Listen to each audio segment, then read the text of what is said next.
Chapter 528. Athens. A fleet of warships and ships was sailing on the sea. Pei Zi-yun stood on the deck of the warship and looked into the distance. "Prince Paris, we are about to reach Athens," a captain reported. Tell them to get ready to dock." He then turned to Jesn and said, "When you reach the shore, go and investigate. I heard that there are monsters in Athens, but I don't know if they have been dealt with." "Yes, Prince." As soon as he finished speaking, he could vaguely see the outline of the port. Looking at the horizon, the silvery white beach glistened under the reflection of the sun. The fleet slowly docked at the harbor. At this point, Pei Zi-yun was dressed in a white tunic with leather armor on the outside. He had leather bracers on the wrist, and a bronze belt around his waist, with a short sword hanging from it. At the port of Belius, a group of soldiers lined up. A young man came forward and said warmly, "Prince Paris, welcome. The great king has sent me to welcome you. Please board the carriage." Pei Zi-yun looked at the young man and knew that the king he was talking about was the grandson of Arikitos, Menastheus. He had successfully chased out the hero Theseus and killed him. He had inherited his ancestor's throne and become the king of Athens. Although he was not very strong, he should not be underestimated. As he thought about it, he boarded the chariot. The chariot was pulled by 4 fine horses. The young man personally drove the chariot. With a flick of the reins, the chariot started moving towards Athens. Athens was one of the most prosperous cities. It was surrounded by the sea on 3 sides. There were few plains and many mountains, making it inconvenient to develop livestock. However, it had good shipping routes. Hence, it was used for trade, mostly with Asia Minor. Pei Zi-yun looked carefully and saw the Acropolis of Athens. Athens originally meant high city, or city on a high hill. The Acropolis was the center of Athens. It was built on a stone mountain 150 meters above sea level. There was a temple here, and it was also a place to take refuge and defend during times of war. The Parthenon temple is right above. Pei Zi-yun took a look and turned closer.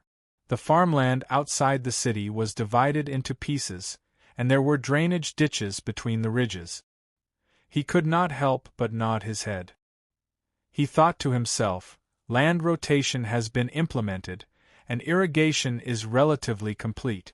However, there is not much land. Even the wealthiest family in Athens only has an income of 500 wheat buckets. This was the focus of Solon's reforms in the future. Solon assigned citizenship according to their wealth. The first class, with an income of more than 500 wheat buckets, was called the 500 wheat buckets class, and they could serve as the country's magistrates and treasurers. The second class, with an income of more than 300 wheat buckets, was called the knight class, and they could serve as the country's magistrates. The third class, with an income of more than 200 wheat buckets, was called the oxbow class, and they could only serve as low-level officials. The fourth class, with an income of less than 200 wheat buckets, was called the day mercenary class, and they had no chance of becoming an official in the country. This proves the lack of land. The largest landowner only has 500 wheat buckets, and 1 wheat bucket is equivalent to 52.3 kilograms. This is a stark contrast to Troy, where the fertile land outside the city grows lush olives, grapes, and wheat. Commerce can establish a country, but it cannot dominate. The location of Athens means that it is impossible for it to truly dominate, because its population and food are too dependent on external imports. As he pondered, he had already entered the city. The city was paved with stone slabs, and the Athenians who walked along the streets all had black hair and black eyes. Those with blonde hair were not the original Greek. The men wore white robes and kept their beards, while the women wore their hair in a bun and tied it up with brightly colored ribbons. Those who were rich had a jewel on their forehead. When they saw the chariot, they all gave way and bowed. When he looked again, he saw plazas, halls, arenas, and theaters. Pei Zi-yun could not help but exclaim, "What a great city! Thank you for your compliments, Prince Paris." The young man who was driving the chariot was very happy. He pointed and said, "Look, we have arrived at the palace." Athens, palace. After alighting from the chariot, he saw that the palace had thick walls, doors, and pillars were covered with grapevines. There were 2 pillars on the left and right, leading to many rooms and avenues. As Pei Ziyun was guided forward, he saw a few palaces. There were a few statues in front of the main hall, and a middle-aged man on the step. Pei Ziyun stepped forward and bowed. "Thank you very much, King Menesthoth. Thank you for your warm welcome. Please allow me to present you with a gift." The servant immediately handed it over, but it was not too heavy. It was slightly heavier than usual. If not, Prince Paris's reputation as a spendthrift would have spread. "Oh, you must be Prince Paris. In these 2 months your name has spread throughout the whole of Greece." As he spoke, the middle-aged man gave Pei Ziyun a warm hug and led him into the main hall. There were many people in the main hall, as the king had invited many people to attend the banquet. The afternoon sun illuminated the paintings on the wall. Zeus was in the clouds, with many gods surrounding him. Each of them held a golden cup in their hands, drinking wine to their heart's content. As the guests were invited to take their seats, the servants served delicious food and wine. During the banquet, a group of dancers danced enthusiastically, while minstrels sang beautiful poems. Pei Ziyun could feel the warmth of King Menesthoth. The other nobles were whispering amongst themselves, as they admired Prince Paris. "Do you know the purpose of Prince Paris's visit? I heard that it's for King Priam of Troy's sister, Hesione. He wants to ransom her. However, Salamis rejected him last time. This time, he brought a fleet. Obviously, he has a backup plan. Could it be that Troy wants to snatch her back? Snatching her back is only natural, because Hercules was the one who conquered Troy in the first place. He snatched Hesione away and gave her to Tremon as his wife. It was all a snatch. At this point in time, no one felt that this was wrong. This was too common in this era. Someone said, "Hercules is a great hero. How can Prince Paris compare?" Prince Paris isn't bad either. He killed the sirens and the 2-headed lizard, and suppressed the Amazons. This time in Greece, he won many competitions in the city-states. Furthermore, now that Hercules is dead, King Eurystheus of Argos can take revenge on his descendants. Rumor has it that they have escaped from Mycenae and are heading to Trachis, hoping to receive protection from King Ceyx. Pei Ziyun listened to these words and understood that Hercules' descendants would participate in the Battle of Troy. He smiled and stood up, saying, "King Menesthoth, I am grateful for your hospitality. I would like to play a song for you." As he said this, he waved his hand. A servant took out an intricate harp and tuned the strings. Prince Paris was already good at playing the harp. His music was beautiful and could mesmerize a ship. Now, he was even better at it. Pei Ziyun smiled and pressed on the strings. Instantly, the music flowed out. From the start, it was filled with different emotions, bringing people back to their youth. The youth carried his dreams and embarked on his journey. Laughter, tears, hypocrisy, pain, all kinds of hardships and setbacks, as well as the joy of success. Everyone was deeply attracted by the sound of Prince Paris's fingers. Prince Paris's voice changed magnificently. It was as if the vast sea, the rolling mountains, the ancient temples, the green olive groves, the heroes fighting with monsters, the philosophers debating with each other, the bards singing melodiously, and the nobles hunting in high spirits. If not for the fact that they were in the king's hall, many people would have jumped up in joy. This was their past. The melody was not sorrowful, but it was quickly replaced by passion. It was as if a hero was facing trials and tribulations, never stopping until he reached a beautiful wilderness and found peace. "This is Elysium?" King Menesthoth seemed to have lost something. He wiped his tears and said gently, "Prince Paris, your music has won me over. Even Olufai can't compare to you. What request do you have?" "As long as it is reasonable, I will agree." Pei Ziyun bowed. "King Menesthoth, Thank you very much. I have come to the great Athens and felt the glory of the gods. I have even entered your palace and received such warm hospitality. I am already satisfied. What more could I ask for? However, if I receive your permission, I would like to purchase a bull and offer it to the protector of Athens. Menestheus happily agreed. Prince Paris, wherever you go, you will respectfully offer sacrifices to the gods.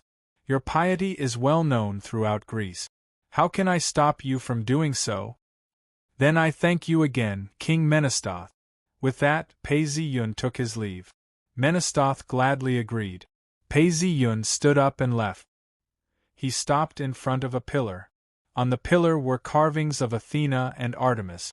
They were surrounded by nymphs, carrying baskets of grapes, peaches, and figs. Pei-Zi-Yun was deep in thought. He had given Menestheus a chance, but he did not mention anything about the monster. Could it be that it had been resolved? Regardless of whether it was resolved or not, the most important thing to do in this trip to Athens was to offer sacrifices to the protector of Athens, Athena. He wanted to see her reaction. Who would have thought that such a passionate Menestheus would be a part of the attack on Troy? Pei-Zi-Yun thought to himself. At this point, a very young noble stepped forward. Prince Paris, let me bring you to your residence. That is where the prince and the envoy live. There was nothing wrong with the term embassy. Ancient Greece already had such a place. When foreigners came to the city, they naturally had to find their own way out. However, for envoys and important guests, there was a special service area for them to stay in. When necessary, they would be able to find them a place to sit in a public meeting or a theater. This was the beginning of what became embassies and consulate. Furthermore, he did not arrange for me to stay in the palace, but in the embassy area. Menestheus's passion was actually limited. Perhaps he caught wind of something? This era city was actually very small. Before long, they arrived at a mansion. It was decorated with bronze and marble statues.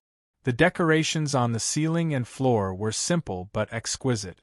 Pei-Zi-Yun was very satisfied and instructed Jesn, I have already received permission from the king to offer sacrifices to Athena.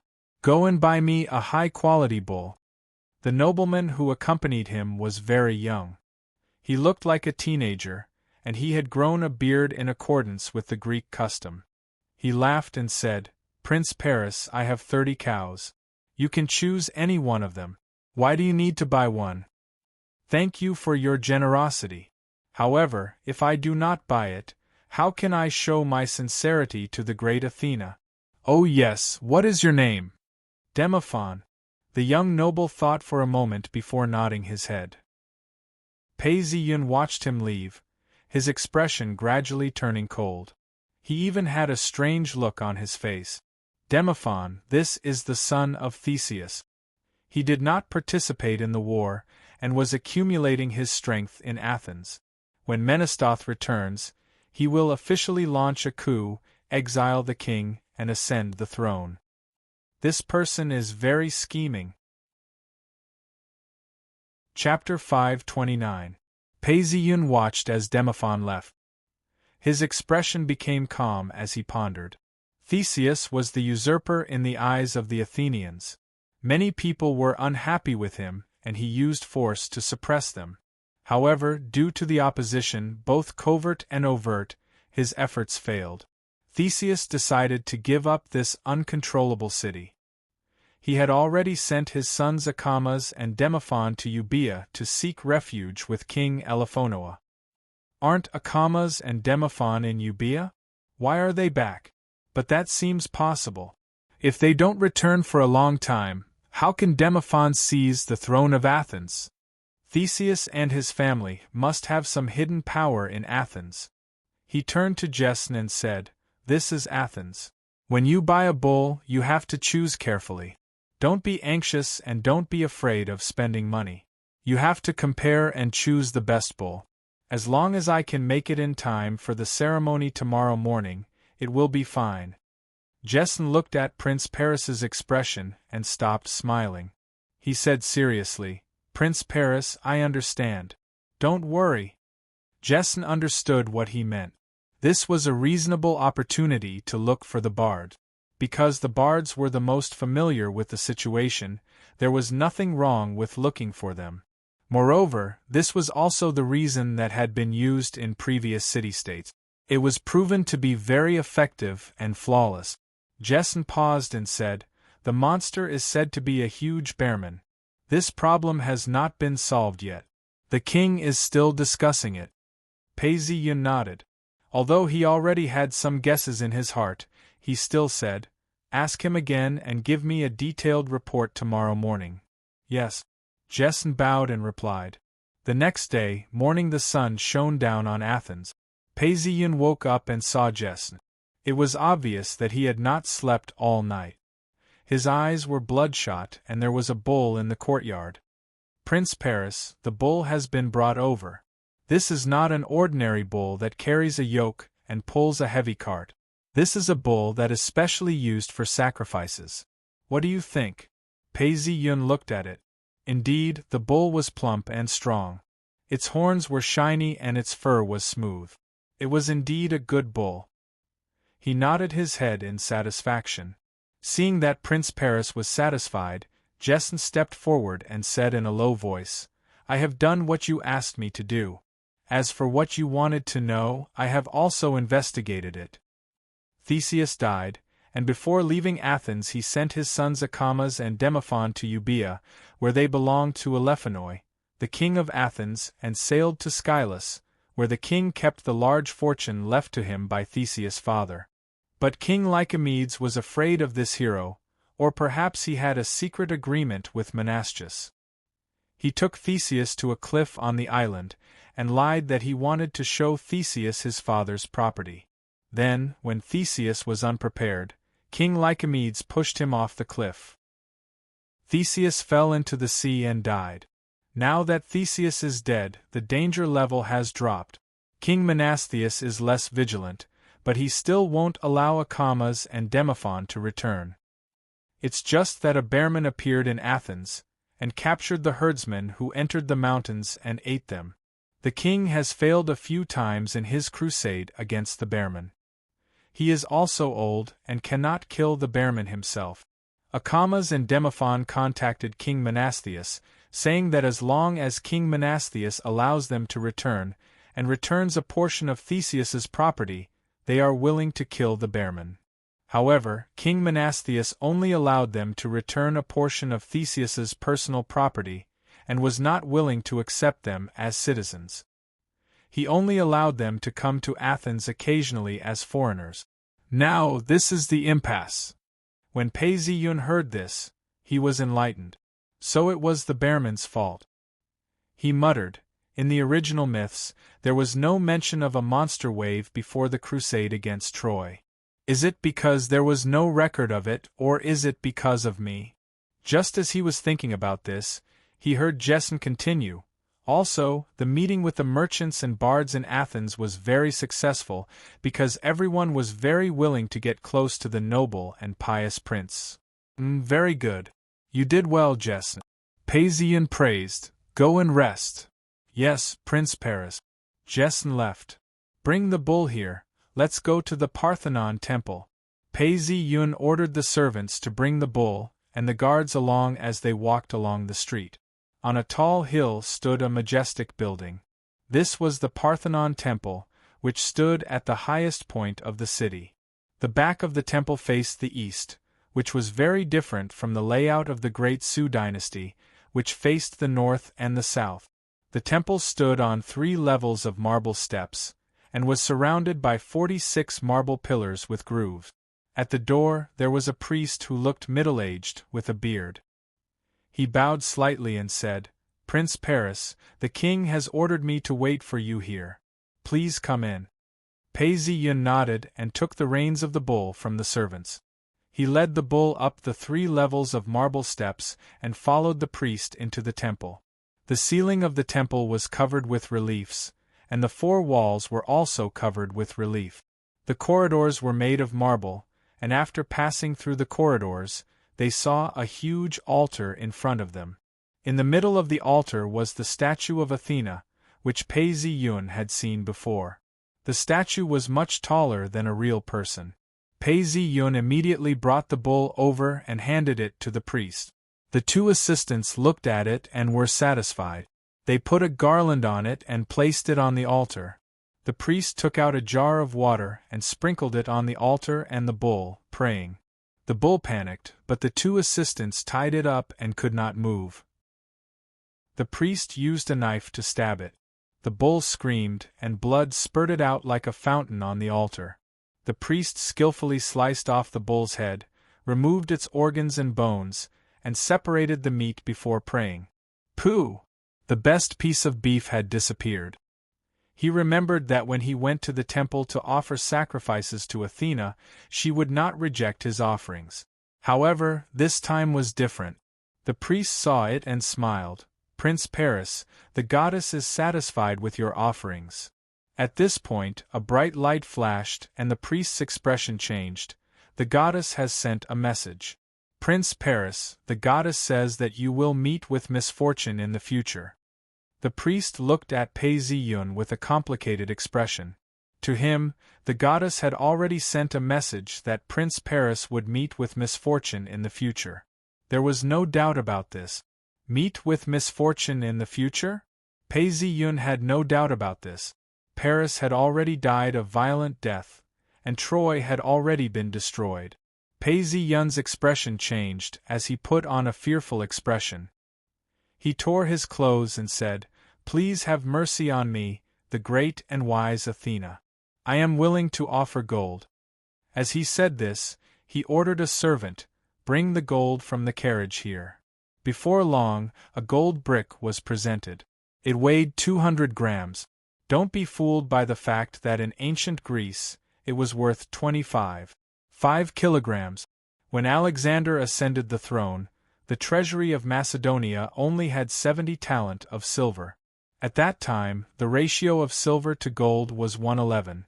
In other words, there was only 6 talent of gold. Even when the kingdom of Macedonia was not expanding, its population and area were 100 times that of all the other cities. If he could not even produce 10 talent of gold, then what about Troy? The priest sucked in a breath of cold air. He suddenly had a deeper understanding of the wealth of Troy, so he continued to pray. Then, the gold disappeared and a new message was sent. "Prince Paris, the goddess says that your wife will save you."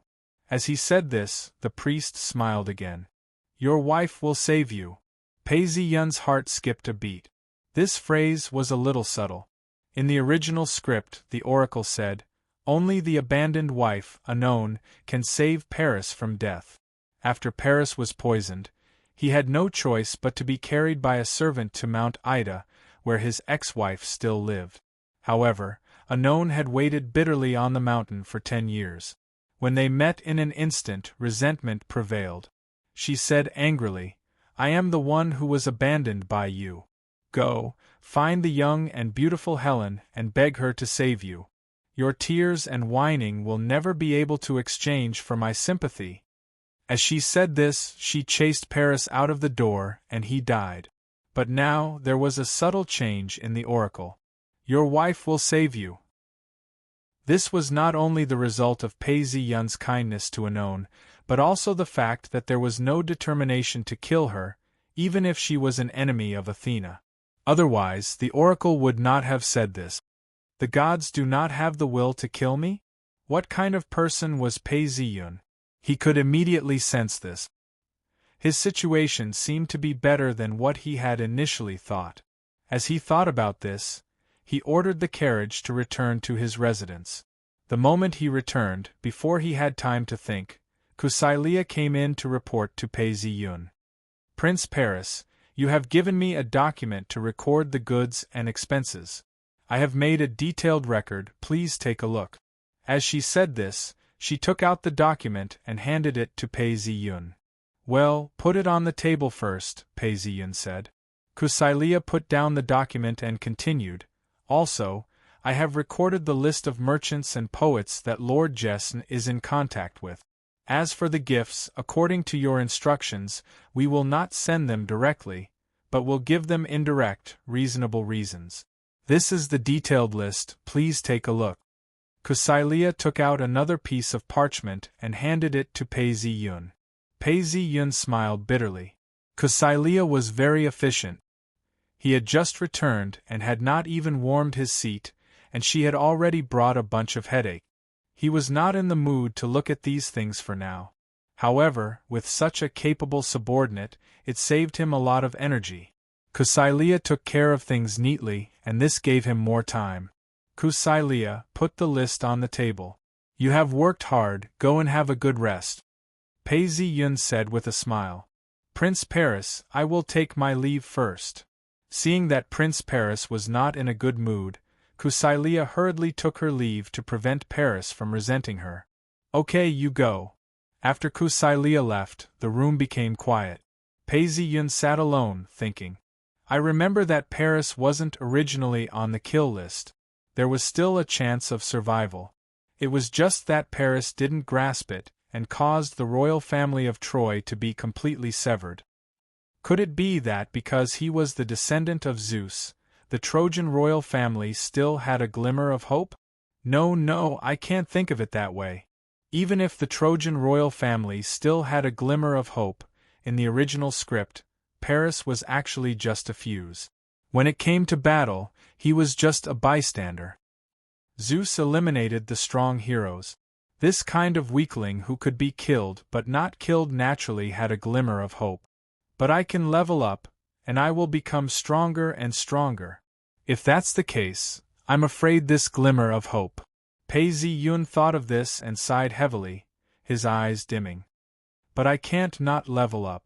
If I place my hopes on a glimmer of hope, I should just follow the script and try my best to kill my way out of this situation. Pei Ziyun's thoughts returned to the original path, and he muttered, Menastheus did not do much when he joined the allied army.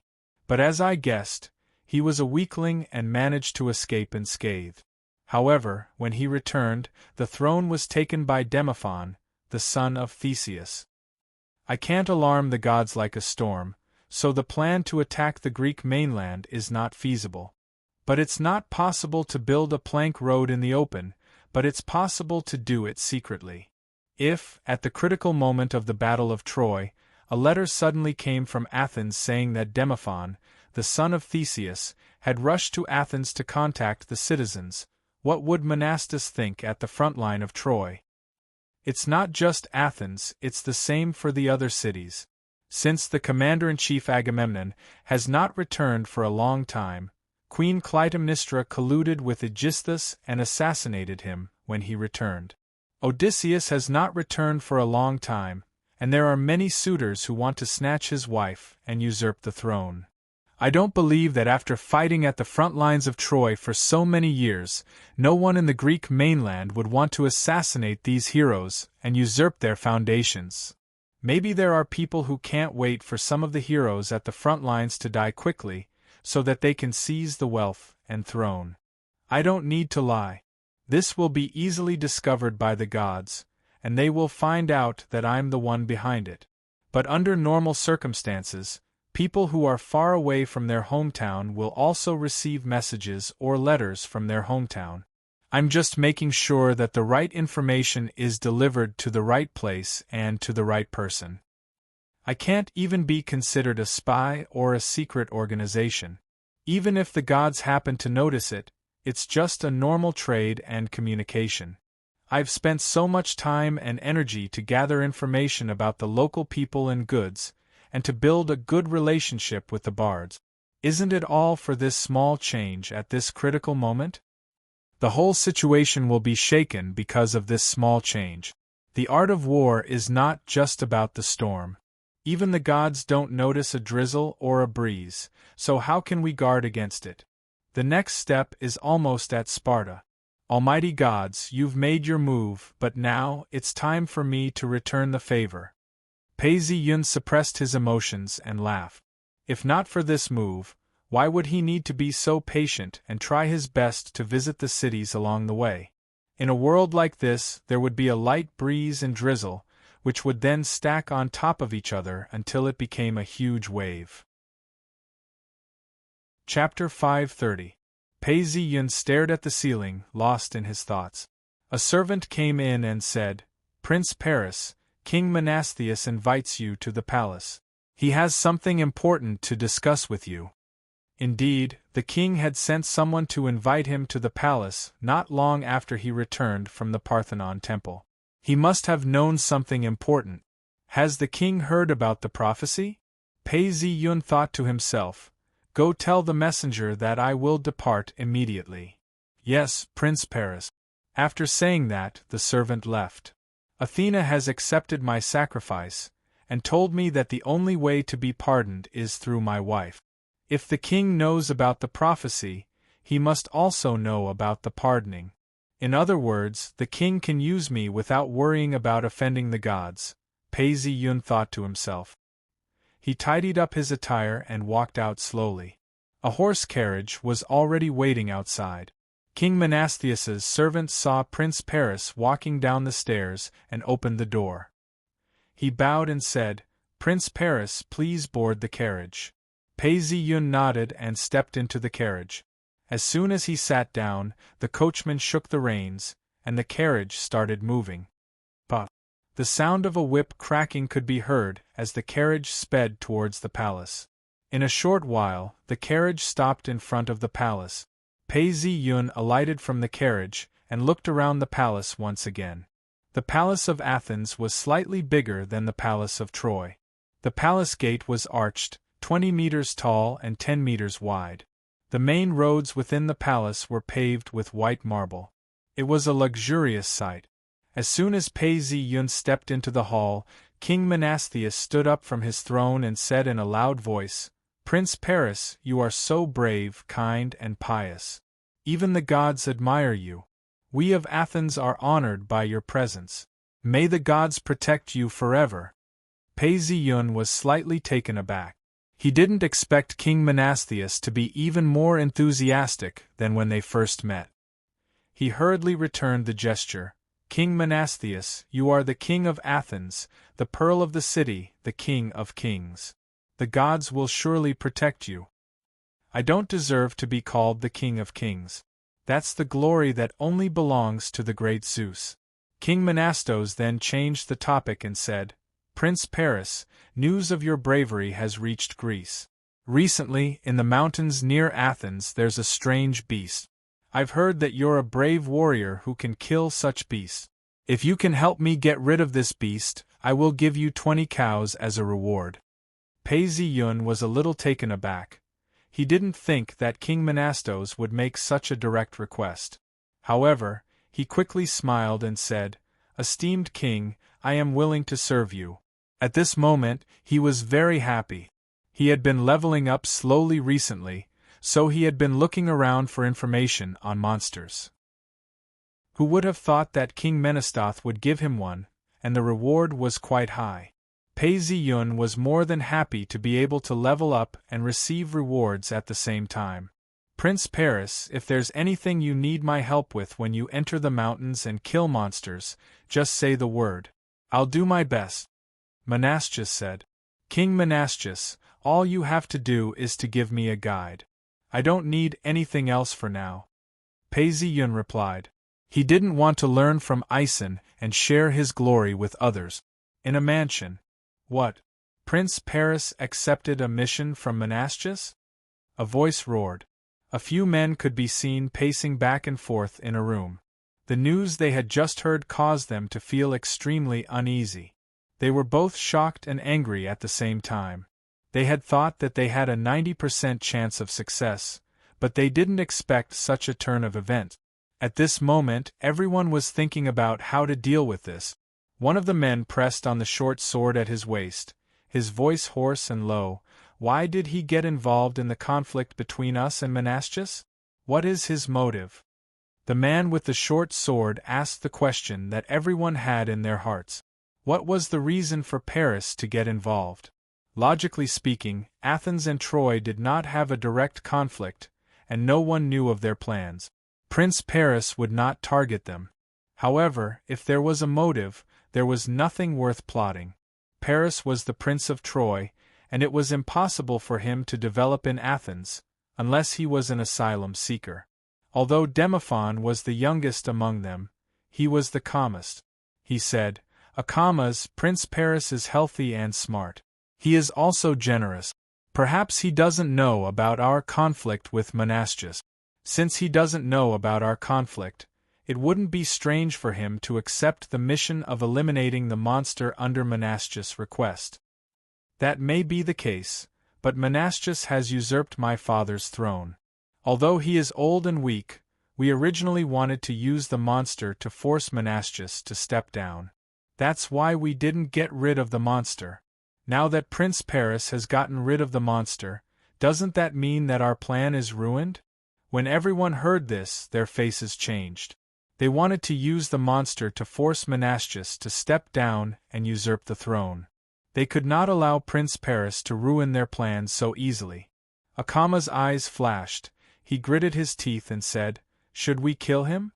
From his point of view, killing Paris would solve the problem once and for all. They could use the monster to force Menastus to step down again. Paris isn't an ordinary person. He is the Prince of Troy.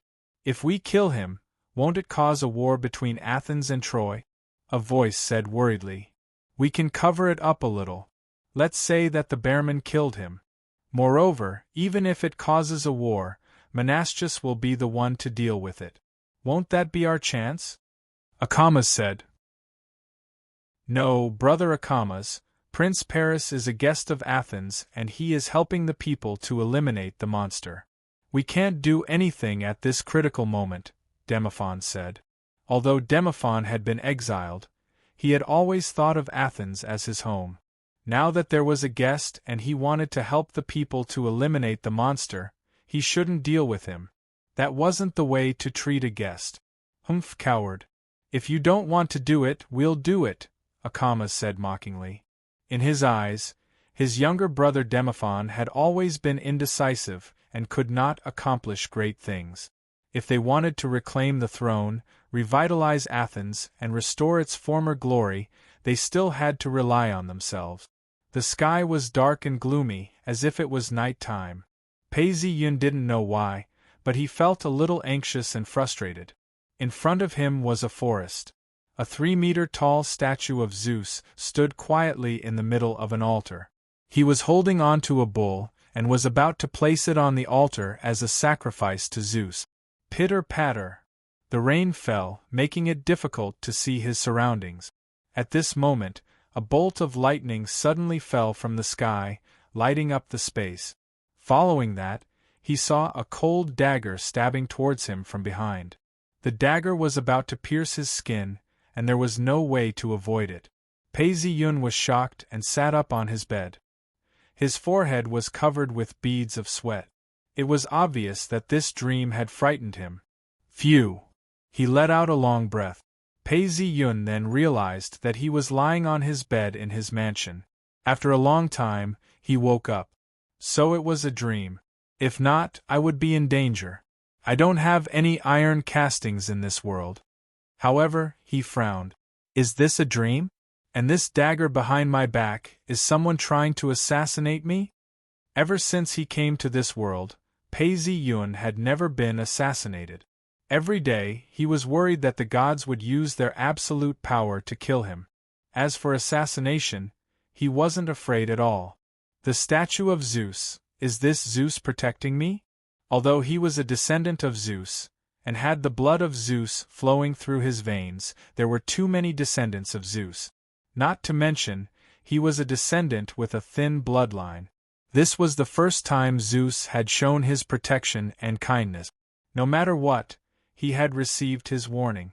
At least he was on his guard, and would not fall into a trap. Since Zeus has given me protection and kindness, I should be even more grateful for his protection. This is the reason for a large-scale sacrifice. This way, the gods will not be offended. Pei Ziyun thought to himself. Just as he was thinking this, a plum blossom appeared in front of him. It grew bigger and bigger until it became an information interface. A line of words appeared on the interface. Mission: counterattack the assassins, capture Akamas alive, and demand compensation. Akamas? This name was very familiar. It was the son of Theseus. Pei Ziyun did not know whether to laugh or cry. Theseus and his family were really at loggerheads with him. Originally, he had planned to wait for Menestheus to attack Troy. Then, he would leak the news of Theseus's son Demophon usurping the throne to Menestheus. This would accumulate to weaken the Greek. Who would have thought that before he could carry out his plan, Theseus's son would find trouble with him first? What's the reason? Oh, it's obvious that Theseus's son wanted to use the matter of the Bearman to bargain with Menestheus. However, by accepting the mission, I've ruined their plans. No wonder, no wonder. However, capturing him alive is commendable. Is it the system reminding me not to kill heroes before the Battle of Troy? To prevent bad consequences? Pei Ziyun was deep in thought. The missions issued by the system were all crucial to one's fate. He had long known about this. After thinking for a while, he stood up and shouted, "Men, hurry up and eat breakfast. Also, help me put on my armor and call for a guide. We're going into the mountains immediately." Before long, the slaves were all lined up neatly. When they saw Prince Paris, they bowed slightly to their master and lowered their hands. The guide had just woken up and was a little unhappy. However, he did not dare to slight the king's esteemed guest, the Prince of Troy. He could only blame himself for being unlucky. He saw Pei Ziyun dressed in a white tunic with a bronze belt around his waist. He held a long sword in his hand and raised it high. He shouted, "We're going into the mountains immediately." After saying this, Pei Ziyun led the group out. It was still dawn. A warm breeze accompanied them as they moved forward. The streets were quiet and dark. When they passed by a place, a shadow spied on them. When he saw Pei Ziyun's group, he quickly turned around and walked away. Chapter 531. The rugged forest was shrouded in a thin layer of fog. A shadow was moving quickly in front of them, wearing a hood. His eyes were fixed on the terrain. "Prince Paris, we are on the right path." After taking a closer look, the man returned and said. Pei Ziyun and his slaves followed behind. This guide was arranged by King Menestheus. It was said that he used to be a hunter, and was very familiar with the forest. It was this old hunter who had first seen a monster while hunting in the forest. He reported the news to the kingdom, and soon more and more people saw the monster. King Menestheus was pressured to send people to kill the monster, but the results were not good. Those who went were all killed. However, it could not be said that King Menestheus had no one he could use. It could only be said that he was not serious. This time, when Paris came to Greece, he had no intention of asking Paris for help. However, he had received an oracle from the gods and changed his mind. He wanted to ask Paris for help in the matter of the monster. The king had also heard of Paris killing the sea demons and the dual-headed lizard, and knew that Paris was good at it. After walking for about 10 miles, a dense forest appeared in front of them. The road also became narrower. After another 2 miles, the guide pointed to the forest. "Prince Paris, the road ahead is not easy to travel. If we go over this mountain, we might have to cut down trees to enter." "That's all right," Pei Ziyun said plainly. He abandoned his horse and left 2 slaves to look after it. "Once we go over this mountain, how far do we have to go before we reach the monster's lair?" Pei Ziyun asked. "Prince Paris, the monster does not have a fixed lair. Usually, it moves around a certain area. We just need to search in these areas. The last time I saw this monster, it was in the forest not too far away. When others saw it later, it was in a similar location," the guide replied. After climbing over the mountain and looking into the distance, all he could see was greenery. The green mountain forest was covered in layers of leaves. When the mountain wind blew, the leaves looked like turbulent waves. If it weren't for the fact that there were monsters in this place, it would have been a good place to visit. The slaves followed the guide and advanced in silence. In front of them, they could hear the sound of trees being cut down. Occasionally, the slaves would return to report the situation. Pei Zi-yun was in the middle of the forest, and saw that the forest was getting thicker and thicker. They had to cut down trees to get through. He knew that they were not far from the monster's lair. At this time, someone came to report, "Prince Paris, there are bear men a mile ahead." The bearman was 4 meters tall and had fur all over his body. His face was like a normal human's, and when I returned, he was still hunting wild beasts. A huge bearman? Pei Zi-yun mumbled to himself. "Bring me over to take a look," Pei Zi-yun said. "All right, Prince Paris, please follow me." As he finished speaking, the slave led Pei Zi-yun carefully towards the bearman. Peering through the dense foliage, Pei Zi-yun could see a huge bear man eating the remains of a wild beast. After sensing it for a moment, he shook his head and thought to himself, "It's considered strong, but not a direct descendant." Zhao Fu didn't know which family the bearman was from, but he didn't seem to be a direct descendant. It was most likely a bloodline that had been separated by many generations. Just as he was thinking of a solution, Pei Zi-yun suddenly felt his scalp go numb. It was a pair of eyes staring at him. He knew that this was the gaze of a deity. A deity was staring at him. Which deity could it be? Pei Zi-yun thought to himself. Throwing this thought to the back of his mind, he focused on observing the bearman. He saw that the bearman had a layer of fur covering its entire body like armor. Its limbs were thick and strong and its teeth were sharp. Its eyes were red. Seeing that it had eaten half of the beast's remains, Pei Zi-yun knew that he couldn't wait any longer. He looked around and saw that there was a narrow gorge not far away. It was the perfect place to lure the bearman in and ambush it. He then gestured to the slave and retreated slowly, in order to avoid alerting the bearman. "All of you, set up an ambush in the gorge. Archers, take a high vantage point and shoot arrows to lure it over." Pei Zi-yun looked around and gave the order. The slave obeyed. Pei Zi-yun hid himself on top of a huge rock in the gorge, ready to kill the bearman at any moment. The entire area was silent, and the sounds of birds and beasts could no longer be heard. The wind seemed to have stopped as well, and everything seemed to have stopped moving. The bearman, who was engrossed in eating the remains of the beast, seemed to have sensed something as well. It raised its head and looked around, hesitating for a moment before preparing to leave. At this point, how could Pei Zi-yun allow it to leave? He gave the order, "Shoot." The bowstring of the archer loosened, and a few arrows flew towards the bearman. Poo, piu, piu. When the arrows hit the bearman's body, most of them bounced off. One of them managed to pierce through, but because of its tough fur, it didn't penetrate too deeply. Ayo! An angry roar could be heard. The bearman was enraged by the arrows. "Shoot again," Pei Zi-yun ordered. Another few arrows flew towards the bearman. This time it was prepared. The few arrows that were aimed at its face were slapped away by its huge paws.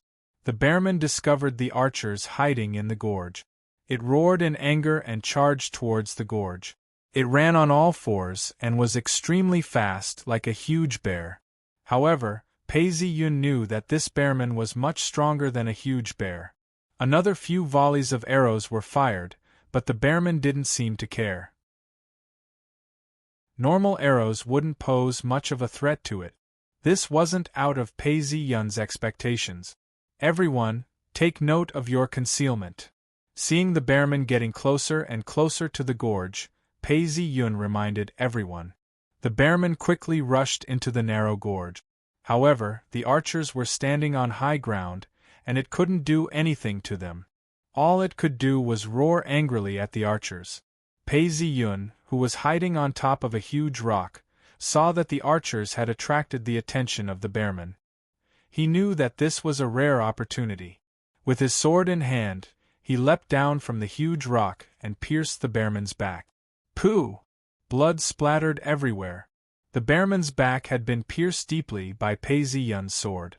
It became even more ferocious as it turned around and pounced towards Pei Ziyun. Pei Ziyun dodged to the side and dodged the bearman's attack. He then stabbed his sword in again. The tip of the sword glowed faintly, and a pew sound was heard as blood splattered everywhere. In the narrow gorge, the huge body of the bearman wasn't very convenient. Pei Ziyun, on the other hand, was able to maneuver around the gorge without much difficulty. Before long, several deep wounds were left on the bearman's body. The bearman wasn't an idiot. After a few tries, it realized that the terrain was disadvantageous to it. It roared angrily and was about to charge out. At this point, the slaves at the entrance of the gorge raised their spears and pierced the bearman. The entrance was very small. Although the bearman's fur was thick, it couldn't withstand the piercing. Ao ao ao. It picked up a huge rock from the ground and threw it at Pei Ziyun. Pei Ziyun saw the huge rock flying towards him and cursed under his breath. He quickly dodged to the side and dodged the incoming rock. At the same time, a few screams could be heard from the other side of the gorge. When he looked over, he saw that the unlucky guide and 2 other slaves had been hit by the huge rock and died on the spot. Purring! Another huge rock was thrown at him.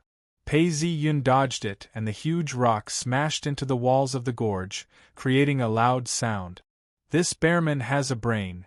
Seeing that the slaves at the entrance of the gorge were starting to panic, Pei Ziyun's eyes flashed.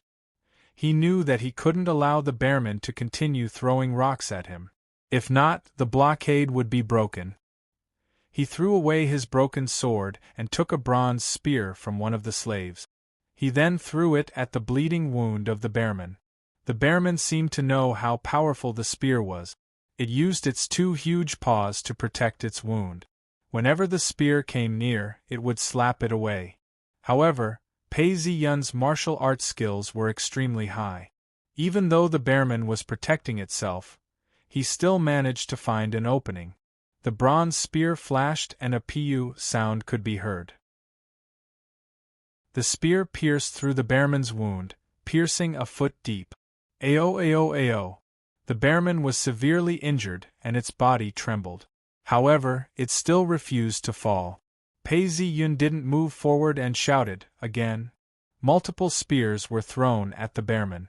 The more injured it was, the harder it was for it to dodge. Soon 2 or 3 spears pierced through its body. It couldn't stand any longer and fell to the ground. Cheers could be heard from the surrounding slaves. Everyone was cheering for Prince Paris, who had once again slain a monster.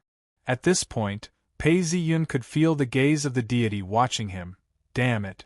If I kill the bearman now and absorb its soul, will I be discovered? If it's an ordinary deity, I might not be able to detect it. But if it's an important deity, I might not be able to hide it. Although I believe in the power of the system, even if I can't detect it directly, the sudden disappearance of the soul might attract its attention. As for falling to the underworld, I don't have to worry too much. That's the domain of Hades. He and Zeus aren't on the same side. According to Greek mythology, the priests can sense the presence of the gods. They can see the descent of the gods. The more powerful ones can even eavesdrop on the conversations of the gods in the Olympic mountains. I'm still relatively weak now. I can only sense that the gods are watching me, but I don't know why. Pei Ziyun hesitated for a moment before deciding to use his fate points. Following the call, a plum blossom appeared in front of him. It grew larger and became a translucent information interface. It floated in front of him, and a string of numbers appeared. As he pressed on it, a notification popped up, Priest senses, 2/3. Only 3? As the priest's senses grew stronger, it immediately replied, It's Zeus watching. Damn it, I don't dare to absorb the soul of such a powerful deity. Pei Ziyun looked at the dying bearman on the ground. He didn't kill it but shouted, Drag it back. For the sake of safety, the slaves broke the bearman's limbs and dragged it out. The bearman didn't move at all, as if it was about to die. When they reached the forest, the bearman raised its head and spat at Pei Ziyun, who wasn't too far away. A ray of gray light shot out from its mouth. No one had expected this. Pei Ziyun dodged and threw the long spear in his hands. The spear pierced through the air and pierced deep into the bearman's heart. Fresh blood spurted out. At this point, the gray light shot towards him. Although Pei Ziyun tried his best to avoid it, he still managed to graze his body. He immediately stiffened as if he was paralyzed. Master! The slaves were shocked. They raised their spears and stabbed at the bearman. At this point, a few people jumped out from the bushes, holding spears in their hand. They stabbed at the paralyzed Pei Ziyun. Chapter 532. The spear glinted coldly, and Akamas was overjoyed. Although the bearman is not a Medusa, and a mortal would turn into a lifeless boulder with just one look at her, she has a similar breath. I can kill him now. Even so, the 5 spears still fell mercilessly. These 5 men were Akama's men. Ever since Pei Ziyun had left the dormitory, they had been following him. Pei Ziyun had been sending out soldiers and slaves to search for the bearman, especially after they had entered the mountains. His men had expanded their search radius, and they had not dared to get too close. Akamas had been looking for a chance to assassinate Pei Ziyun, but he had not found a suitable opportunity to do so. Finally, the bearman had given Akamas a chance of a lifetime, and he did not hesitate to grab it. What great teamwork! I've lured it out. At this point, it seemed that the numbing effect had passed. Pei Ziyun rolled on the ground, and rolled down from a high vantage point. The slaves were flustered and didn't know what to do. However, the 5 of them didn't hesitate and pounced forward. They were all experienced warriors, especially Akamas, who was also a hero of Greece. The 5 of them wielded their spears, and once again stabbed towards Pei Ziyun. Pei Ziyun continued to rush forward, and with a point of his sword, 2 sounds were heard, and 2 spears were deflected. The moment the spears were deflected, Akamas moved his hands, and the spear drew an arc in the air, and with a forceful push, it stabbed towards Pei Ziyun's back. Pei Ziyun leapt up, and with one foot on a huge rock, he bounced off. At this point, the others gave chase again. A few more spears stabbed towards Pei Ziyun. Looking over, he saw the 5 men pouncing on him like wolves and tigers. Seeing that Paris was only running away, he thought that he was nothing more than that. Both sides exchanged blows, and in the blink of an eye, they had separated from each other by a large distance. Who are you, and why do you want to assassinate me? Pei Ziyun asked the assassins, even though he already knew who they were. The 5 of them had a tacit understanding, and none of them answered the question. Instead, they attacked even more ferociously. Zeus's eyes are following us, and they're all focused on me and Akamas. Pei Ziyun was secretly delighted, and ran towards the forest at an even faster speed. Prince Paris was born in the year of the rabbit? How can he run so fast? Hurry up and kill him. We can't let him leave. Since they had already met, King Monastos would know who Pei Ziyun was. Seeing that Pei Ziyun was getting further and further away, Akamas could no longer hold it in and said in a hoarse voice. The weary Wer-Bear Man finally breathed his last breath. A Wer-Bear Man's soul floated up and was guided by the underworld earth, disappearing in a flash. No one noticed this at all, because everyone thought that the bearman was already dead. Success! Pei Ziyun could feel the Wer-Bear's spirit disappearing, and his gaze not wavering. He heaved a sigh of relief. This fight had come at the right time. For the first time in his life, he felt like thanking the assassin. However, the entire process was like walking on a tightrope. A slight carelessness could cause all the previous efforts to go to waste. But in order to improve, he had to do this. Before he reached Sparta, he had to hunt for monsters to kill. There were risks, but the rewards were great. This time, he had made the right gamble. He had managed to take the Wer-Bear Man's soul under Zeus's nose. Now that the threat was gone, he showed no mercy. His figure, which was originally charging forward, suddenly bent and turned. The person behind him could not stop running, and with a flash of his sword, his neck was cut in half. He screamed and blood spurted out and he fell to the ground. Pei Ziyun pounced again and grabbed the man's spear and threw it at him. Pooh! Another scream was heard. The man who had been charging forward had been pierced by the spear, and it went straight through him. Paris! Akamas finally could not hold it in any longer, and called out his name, waving his spear at him. Humph, you bunch of assassins have finally revealed yourselves. Speak, who are you? Pei Ziyun's body flashed, and he dodged Akamas, rushing towards another person. Woo! This person was also a warrior, and he gathered his strength. But unexpectedly, Pei Ziyun bent down, grabbed a handful of sand, and threw it at him. The sand flew everywhere, and this person subconsciously raised his arm to block, but the long sword came flying at him. Pooh! The sound of a long sword piercing through a person's body was always creepy and exciting. When the remaining two people flanked him from the left and right, they saw their friend slowly slipping down. His eyes were filled with anger and despair. No! You despicable person, you don't deserve to be a hero. 5 people plotting against one, and you call me a hero? Pei Ziyun said expressionlessly. At this time, the slaves had already rushed over. You guys kill that one, leave this one to me, Pei Ziyun ordered. Akamas was angry and frustrated. He did not expect Prince Paris to be so difficult to deal with. With a loud shout, he pounced towards Pei Ziyun again. 5 people were no match for him, and now there was only one left. Akamas's attacks were all easily countered by Pei Ziyun. In Akamas's eyes, Prince Paris was like a cat playing with a mouse, mocking it. It felt like its dignity had been severely violated.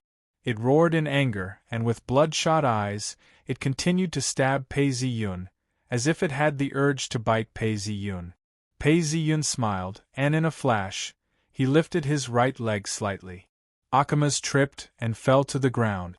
Because it was too forceful, Akamas rolled a few times on the ground before it finally stopped.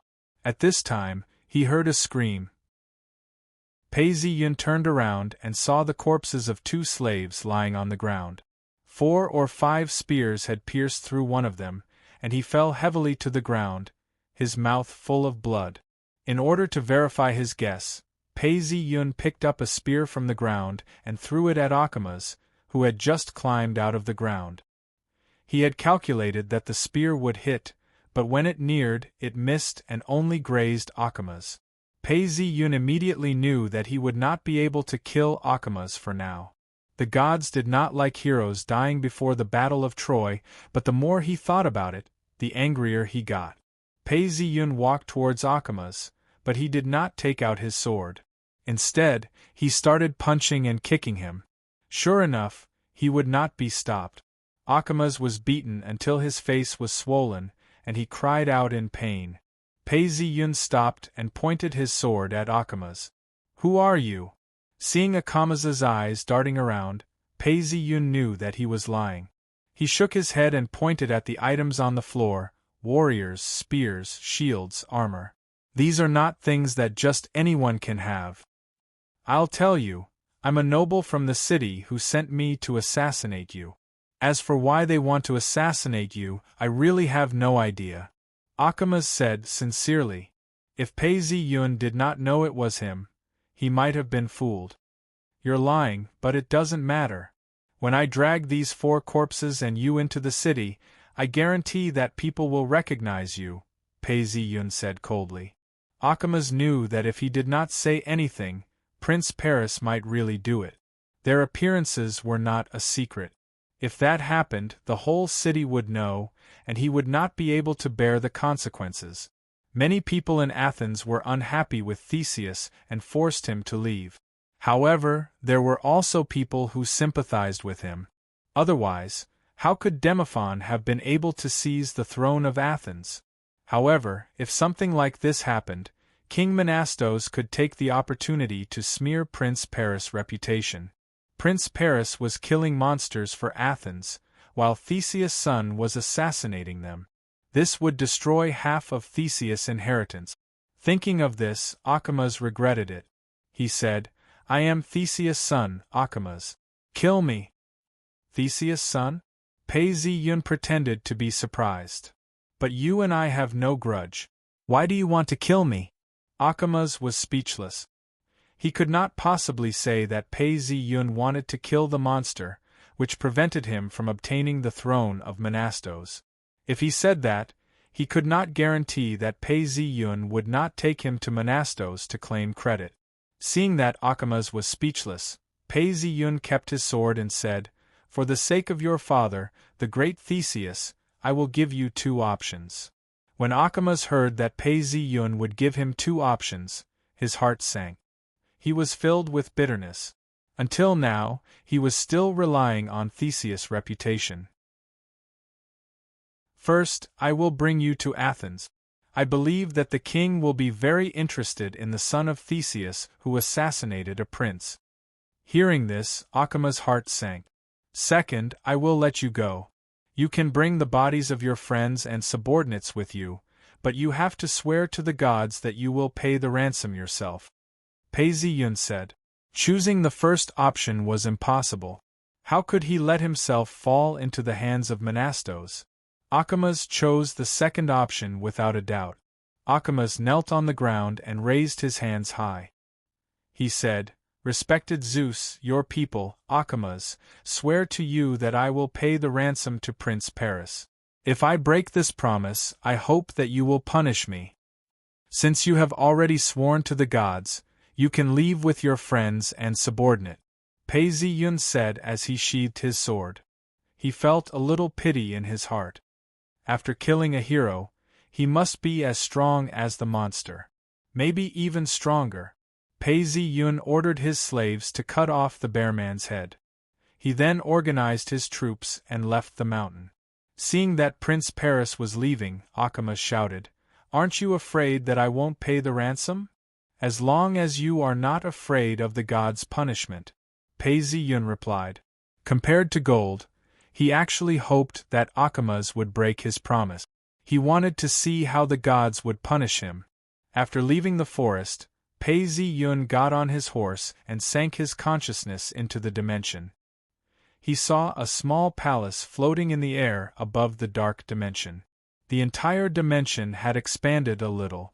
Although it was very small, he could still feel it. On one side of the palace, between the 2 pillars, there was a new one. Under the new pillar, there was an iron statue of a bear man. It looked very lifelike, and at this moment, there was a mist seeping out of the statue. System. A plum blossom appeared in front of him, and quickly grew bigger. It turned into an information interface with a faint light. On it, Pei Zi-yun's current level was displayed. Hero Bloodline. Second tier, 95.7%. In such a short period of time, it had grown so much. This was not because of the bear man, but because of the reputation he had gained from passing through many cities. Now, as the mist seeped out of the statue, the statistics would jump.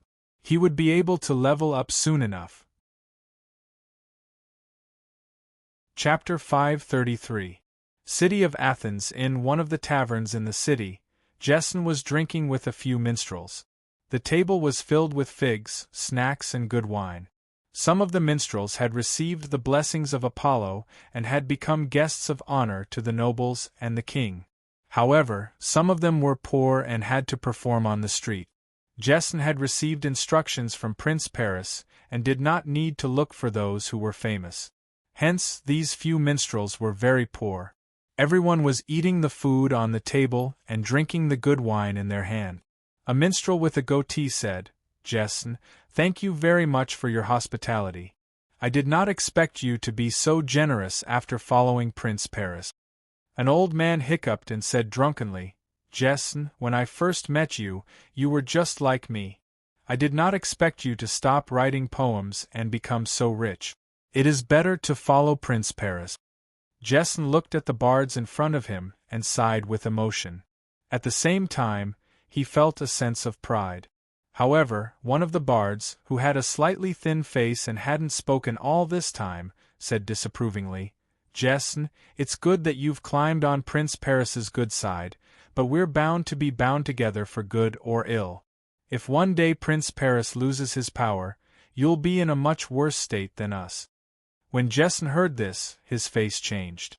The two around him were embarrassed as well. In order to prevent Jesn from getting angry, they hurriedly allowed Jesn to continue talking about the prince. At this point, a commotion could be heard from afar. Someone shouted, "Bearman, Bearman!" The few minstrels thought that the Bearman had entered the city and jumped in fright. They looked carefully and realized that it was not the Bearman who had entered the city. They heaved a sigh of relief. Pei Ziyun was standing on a chariot that was covered in flower garlands. He smiled and waved to the crowd around him. The people in the city were cheering and celebrating the arrival of the Bearman's head. "Paris! Paris!" The crowd cheered. Everyone was in awe of Prince Paris for being able to kill the Bearman. How did Prince Paris kill the Bearman? Didn't he just enter the mountains yesterday? A few of the minstrels widened their eyes, as if they could not believe that Prince Paris had returned so quickly. "Looks like I'm right. Look, even the king is here to welcome Prince Paris." King Menastos welcomed them on the street with his guards behind him. He said to Paris happily, "Prince Paris, you are truly brave. You have returned with the head of the Bearman in triumph so quickly. It was all thanks to the blessings of the gods that I was able to complete this mission so quickly," Pei Ziyun said. King Menastheus gave Pei Ziyun a hug. Under the curious gazes of the crowd, he did not return to the palace. Instead, he turned towards the Temple of Zeus. Temple of Zeus, the divine temple, was located southeast of the Acropolis of Athens, in the middle of a vast plain beside the Irissos River. The entire divine temple was surrounded by verdant valleys and clear streams, creating an elegant scenery. Not far away, there was a dense forest that was lush with greenery. The paths in the forest were filled with flowers and trees that vied for beauty. Under the guidance of King Menastos, Pei Ziyun arrived at the Temple of Zeus in a chariot. The temple was rectangular, 108 meters long and 41 meters wide. The entire building was built on a complete foundation. The divine temple was supported by 104 marble pillars, each of which was an astonishing 18 meters tall. The priest of the divine temple was already waiting at the entrance, leading King Menastheus and Pei Ziyun into the divine temple. The divine temple had 4 huge arches, each of which was 15 meters tall and 8 meters wide. As they walked through the arches, they looked up to see a rectangular dome. The dome was filled with colorful murals related to the gods. The 4 walls of the divine temple were engraved with lifelike carvings, displaying the elegance of the gods. The priest was silent the entire way, as if he had no intention of introducing the divine temple to the divine temple. A servant led 2 bulls and carried the Bearman's head and gold as he followed behind. After passing through the corridors of the divine temple, an altar that was several times larger than any of the other altars appeared before the 3 of them. In the middle of the altar was a statue of Zeus, which was 12 meters tall. As the 3 of them stood in front of the statue, Pei Ziyun felt someone staring at him. "It's Zeus," Pei Ziyun thought to himself. The servant brought 2 bulls and handed them over to the priest. The few assistants looked at them and were satisfied. They placed garlands on the bulls and brought them to the altar. The priest sprinkled water on the altar and the bulls and prayed.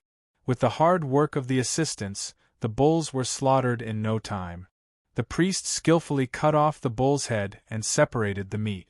Following this, Pei Ziyun personally took the Bearman's head and a gold brick that weighed 200 grams and placed them on the altar. He raised his hand and prayed, "O great and wise King of the gods, with your blessings, I was able to kill the Bearman. All the glory belongs to you. May you accept my sacrifice." This time, the gold and the Bearman's head had disappeared. It was obvious that the gods had used them. However, only a little bit of the beef was missing. The priest smiled and said to Pei Ziyun, "Prince Paris, the gods are very satisfied with your Bearman's head and gold. King Menastheus accompanied Pei Ziyun to observe the entire process. The beef was not missing. This was not surprising. Perhaps it was because the great Zeus had transformed into a bull before. However, the disappearance of the bearman's head and gold indicated that the gods were still satisfied with Prince Paris. This way, he could still maintain his friendship with Prince Paris. The two of them left the temple. Pei Ziyun bid farewell to King Menastheus. The king said regretfully, "Prince Paris, you will gain my friendship." As he spoke, he called for the remaining 18 bulls to be brought out. Pei Ziyun watched as King Menastheus left. He thought about the sacrificial ceremony and what had happened in the temple of Zeus. He was bewildered. The servants drove the 18 bulls through the streets and alleys of the temple of Zeus. A bull was worth a lot in ancient Greece, and 18 bulls were worth a fortune. As the bulls passed through the city, the people discussed them. "Look, these are the bulls that King Menastheus gave to Prince Paris." These bulls were given to Prince Paris by the king as a reward for his efforts in killing the bearman.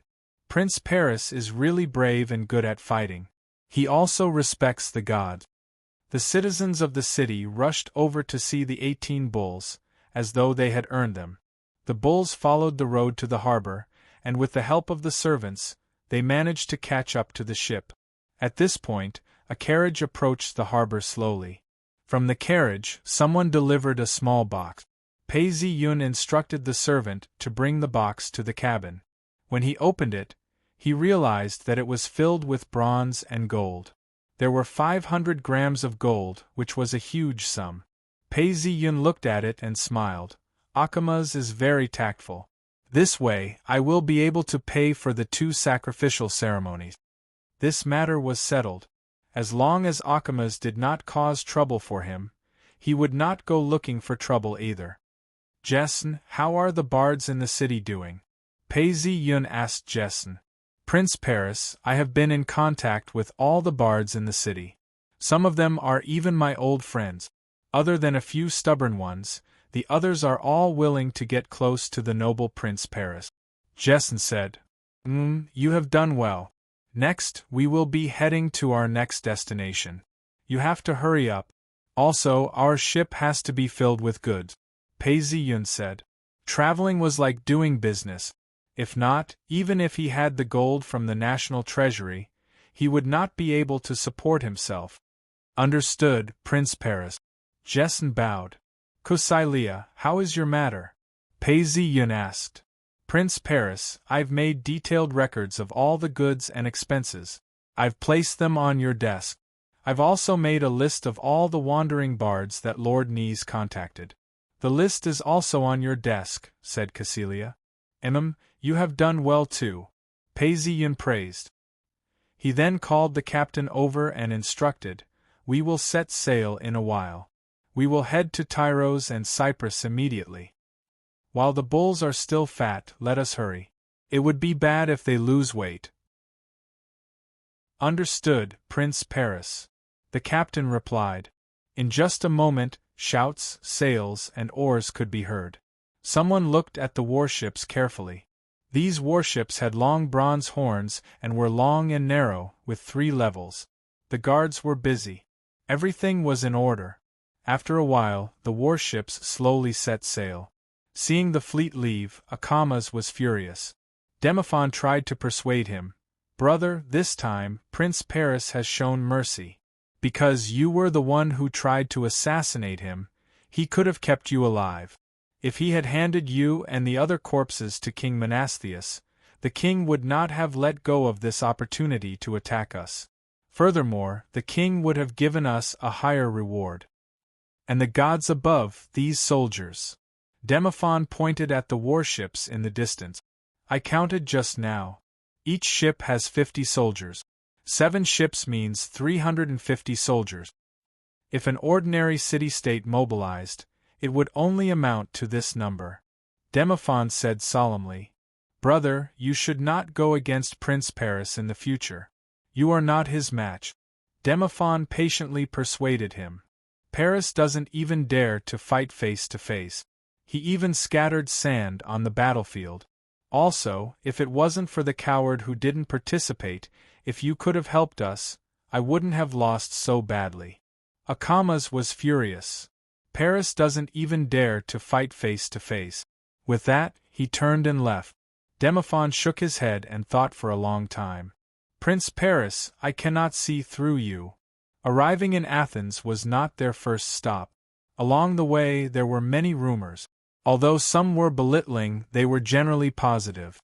He was passionate, good at music, and good at fighting.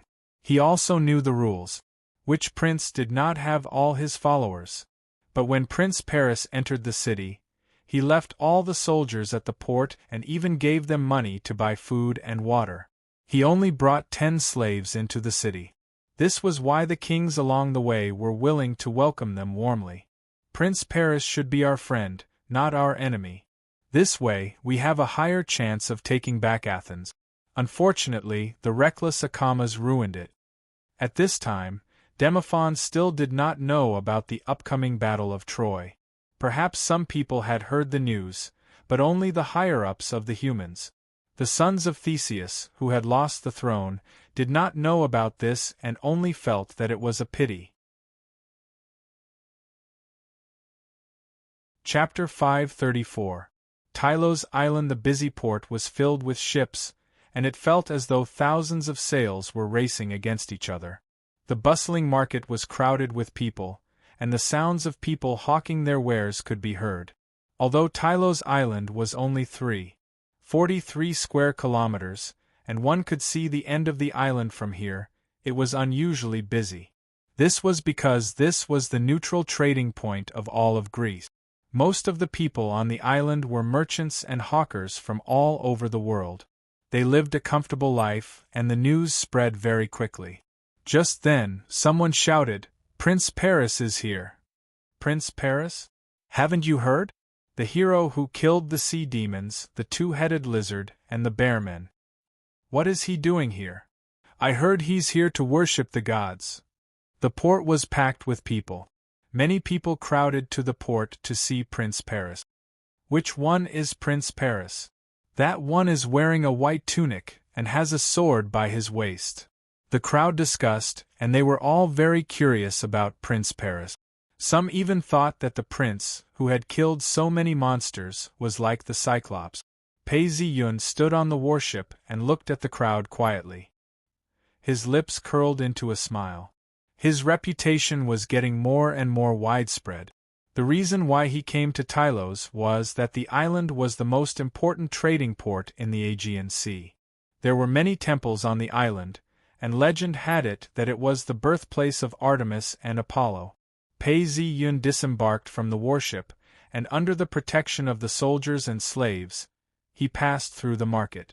There were many goods on the market, and it was a feast for the eyes. After passing through the market, there was a long corridor made up of 100 pillars. Along the corridor was the path to the temple. On both sides of the path, there were towering ancient trees. Birds chirped happily in the trees, as though welcoming the guests who had come from afar. At the end of the path was a monument that someone had dedicated to Apollo. The monument was 5 meters tall, and there were all sorts of carvings on it. Next to it was the temple. When Pei Ziyun reached the monument, he saw the priest of the temple waiting at the door. "Honorable Prince Paris, we welcome you. Please follow me." Pei Ziyun followed the priest into the temple, through the corridor, and arrived at the altar of the temple. There were no abnormalities in the sacrificial process. Pei Ziyun offered sacrifices to Apollo, Artemis, Poseidon, and Hermes. Pei Ziyun placed a bull and 100 grams of gold in front of Apollo's altar, a bull and 100 grams of gold in front of Artemis's statue, and a bull and 100 grams of gold in front of Poseidon's and Hermes' statues respectively. Since Apollo and Artemis had always been friendly to him and had always protected him, he had given them 100 grams of gold more than Poseidon and Hermes. Pei Ziyun stood in front of the altar and prayed loudly, "God, please help me to complete my mission." After worshipping these deities, Pei Ziyun did not linger. He quickly returned to the battleship and gave the order to set sail towards Cyprus. Cyprus was a small island located in the eastern part of the Mediterranean Sea, with an area of 9,251 square kilometers. It was said to be the hometown of Aphrodite, the goddess of love. The bustle of Cyprus port paled in comparison to that of Tyros, but the market here was much wider than that of Tyros. Ever since he had given the golden apple to Aphrodite, Pei Ziyun had automatically tied himself to Aphrodite, the goddess of love. This time, he had specially come to Tyros to offer sacrifices to Aphrodite, in order to gain her favor. As Pei Ziyun killed the sea demon, the dual-headed lizard, the bearman, and other strange beasts, his reputation grew. Bards from all over the world also spread his name, and his reputation grew rapidly. In Cyprus, the people welcomed the arrival of Prince Paris. Pei Ziyun smiled and waved to the people. During this period of time, the enthusiasm of the people from all over the world made him realize that his reputation had risen. Pei Ziyun came to a temple. This temple belonged to Aphrodite. The priest saw Pei Ziyun and smiled. "Respected Prince Paris, the deities already know of your arrival, and have instructed me to bring you in." Pei Ziyun nodded slightly. Aphrodite knew of his arrival, and even specially asked the priest to welcome him. It seemed like she was still very friendly towards him. After passing through the main hall of the temple, Pei Ziyun saw an altar. In the middle of the altar was a statue of Aphrodite, which he had seen before. The statue was much taller than a real person. Pei Ziyun did not dare to be slow. He took the bowl from the servant and carried 100 grams of gold. He even made a huge garland and placed it on the altar. After a series of complicated sacrificial rituals, Aphrodite took the best piece of meat from the bull, and the rest was given to the temple by Pei Ziyun. The gold and the garland disappeared. "Prince Paris, the deities are very satisfied with your offerings," the priest said with a smile. Pei Ziyun nodded slightly and walked in front of the statue of Aphrodite. He prayed loudly, "God, please help me to complete my mission successfully."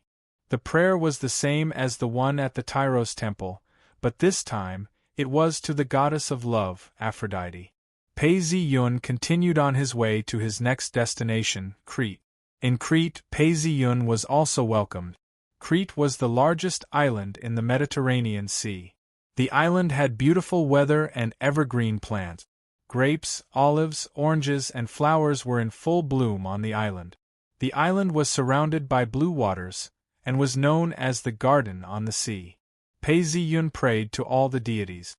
Those that he had already prayed to were now regular ones.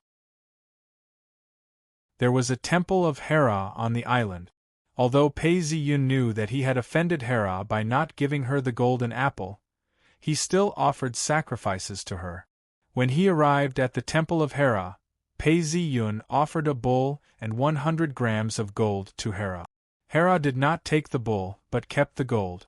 In front of the statue of Hera, Pei Ziyun prayed loudly, "God, please help me to complete my mission successfully." Mount Olympus. The deities gathered in the main hall of the holy mountain. He walked from table to table, pouring wine for the deities. The deities raised their golden cups and drained the wine in one gulp.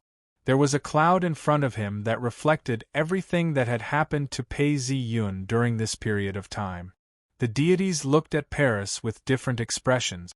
Athena said to Hera, "This Paris is diligent. However, if he continues to gain fame like this, it will be time for him to be eliminated by my cold and merciful father." When Hera heard this, she knew that Athena felt pity for him. She laughed coldly. "He did not respect me and did not give me the golden apple. Why do you care? Your father will eliminate him for the sake of the deities." She then stared at the cloud and watched as Pei Ziyun offered sacrifices to her. "However, since he is so devout, I can give him an ending where he dies on the battlefield, and not because of a plot." Hera had always been calculative and vengeful. The last time Paris did not give her the golden apple, a seed of hatred was planted in her heart. At this time, the seed had already sprouted. Once the time was ripe, it would break through the soil and devour everything Paris had. As you wish, Athena said and thought for a while. She then asked, from the looks of it, Paris's next stop will be Sparta. However, with his military strength, he will not be able to take Helen. We've already discussed this. Paris will see an empty Spartan palace. Other than King Menelaus of Sparta, there are others who love Helen. She was referring to the two sons of Zeus, Helen's two elder brothers, Castor and Polydeuces. Isn't it normal for us to arrange the fate of our heroes like shooting stars? Even the beloved Theseus of you and Poseidon, when he grew old, didn't you allow Lycomedes to push him off the cliff? Theseus killed the wild boar Phia, subdued the bison Marathon, defeated the Minotaur, kidnapped Hippolyte, kidnapped Helen, and even wanted to rob the queen of the underworld, Persephone. In the end, he grew old and was pushed off the cliff by Lycomedes, the ruler of Scyllus. He could only watch helplessly as Theseus fell into the sea. They have already enjoyed fame and legend. I will ask Poseidon to give them an ending, Hera said coldly. Athena nodded slightly. She naturally knew that Hera replaced Zeus to eliminate many people, especially the sons of Zeus. Other gods could not do it, but Hera did it. Thus, she was known as a jealous god. Hercules completed 10 great deeds and was killed by his wife. Castor and Polydeuces were also legendary heroes of the previous generation. According to legend, when they heard the news of their sister's kidnapping, they immediately set sail to sea and chased after her. They had already approached the island of Leesburg on the coast of Troy. Unexpectedly, they encountered a storm and lost their ship, Hera, to Poseidon. Athena still did not know what happened to Castor and Polydeuces, but when she heard this, she understood that their fate had come to an end. She felt a slight chill. Hera could be said to be the killer of Zeus's son. In fact, in terms of divine power, Athena was already much stronger than Hera. However, Hera shared a part of Zeus's authority, which was no small matter. This was the authority to control the sacred mountain. Even Zeus's son ended up like this, and Paris did not give her the golden apple. Why should she anger Hera for him? Hera acted for Zeus's sake. She herself was unscrupulous and would seek revenge for the smallest grievance. The trace of pity disappeared immediately. Apollo, on the other hand, was faintly worried. He murmured, "Prince Paris, you are already at the edge of danger." Apollo knew that if Paris continued to grow and gain fame like this, his father would mercilessly eliminate him. Artemis heard her brother's mutterings, but she only drank the wine and ate the divine food. Although Prince Paris had sacrificed himself many times, he had only left a good impression on her. This impression was not to the extent that she would speak up for Paris. Paris was not that closely related to her interests.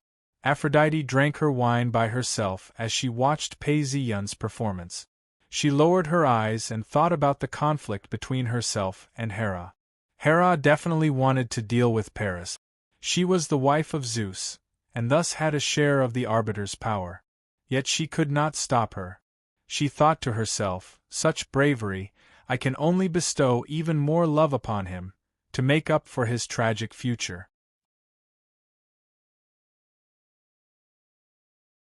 Chapter 535. Crete, Royal Palace, Banquet Hall. The royal palace was a long courtyard.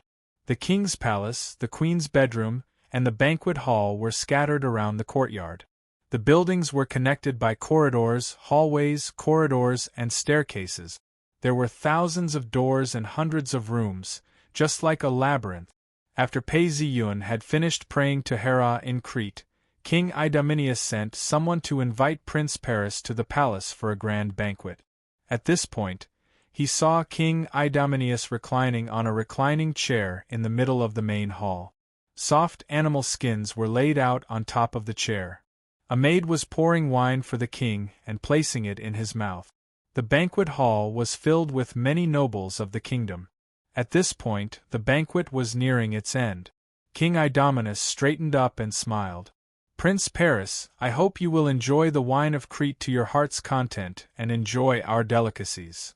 Pei Zi-yun bowed slightly and said, Esteemed King Idomeneus, thank you very much for your warm hospitality. Come, Prince Paris, cheers for our friendship. King Idomeneus raised his golden cup and downed the wine in one gulp. Pei Zi-yun did the same. Prince Paris, I have long heard of your heroic reputation. You have killed sirens, dual-headed lizards, and bearmen. You also love and respect the gods. Every time you go to a place, you will offer sacrifices to the local temples. It is a joyous occasion to see you in person today. Pei Zi-yun heard the praise and stood up. King Idomeneus, everything I have done is due to the guidance and blessings of the gods. Your praise and warm hospitality make me feel intimidated. Is there anything I can do for you, a king blessed by our common ancestor, Zeus? Pei Zi-yun looked at him coldly. King Idomeneus of Crete was very powerful, and he was favored by Zeus. The palace's storeroom was filled with wine and olive oil as well as food. The treasury was filled with gold, bronze, and weapons. He had 2,000 well-equipped warriors, and a large number of ships belonging to the king set out to trade all over the Aegean Sea. However, Idomeneus was still troubled. The reason was that in this era, Crete had declined, while Mycenae was thriving. King Agamemnon had also gained the hegemony. The two divine descendants of Zeus, Agamemnon of Mackenzie and Idomeneus of Crete, had been fighting against each other. Idomeneus had been trying to restore the glory of the Minos dynasty. Yes, there is.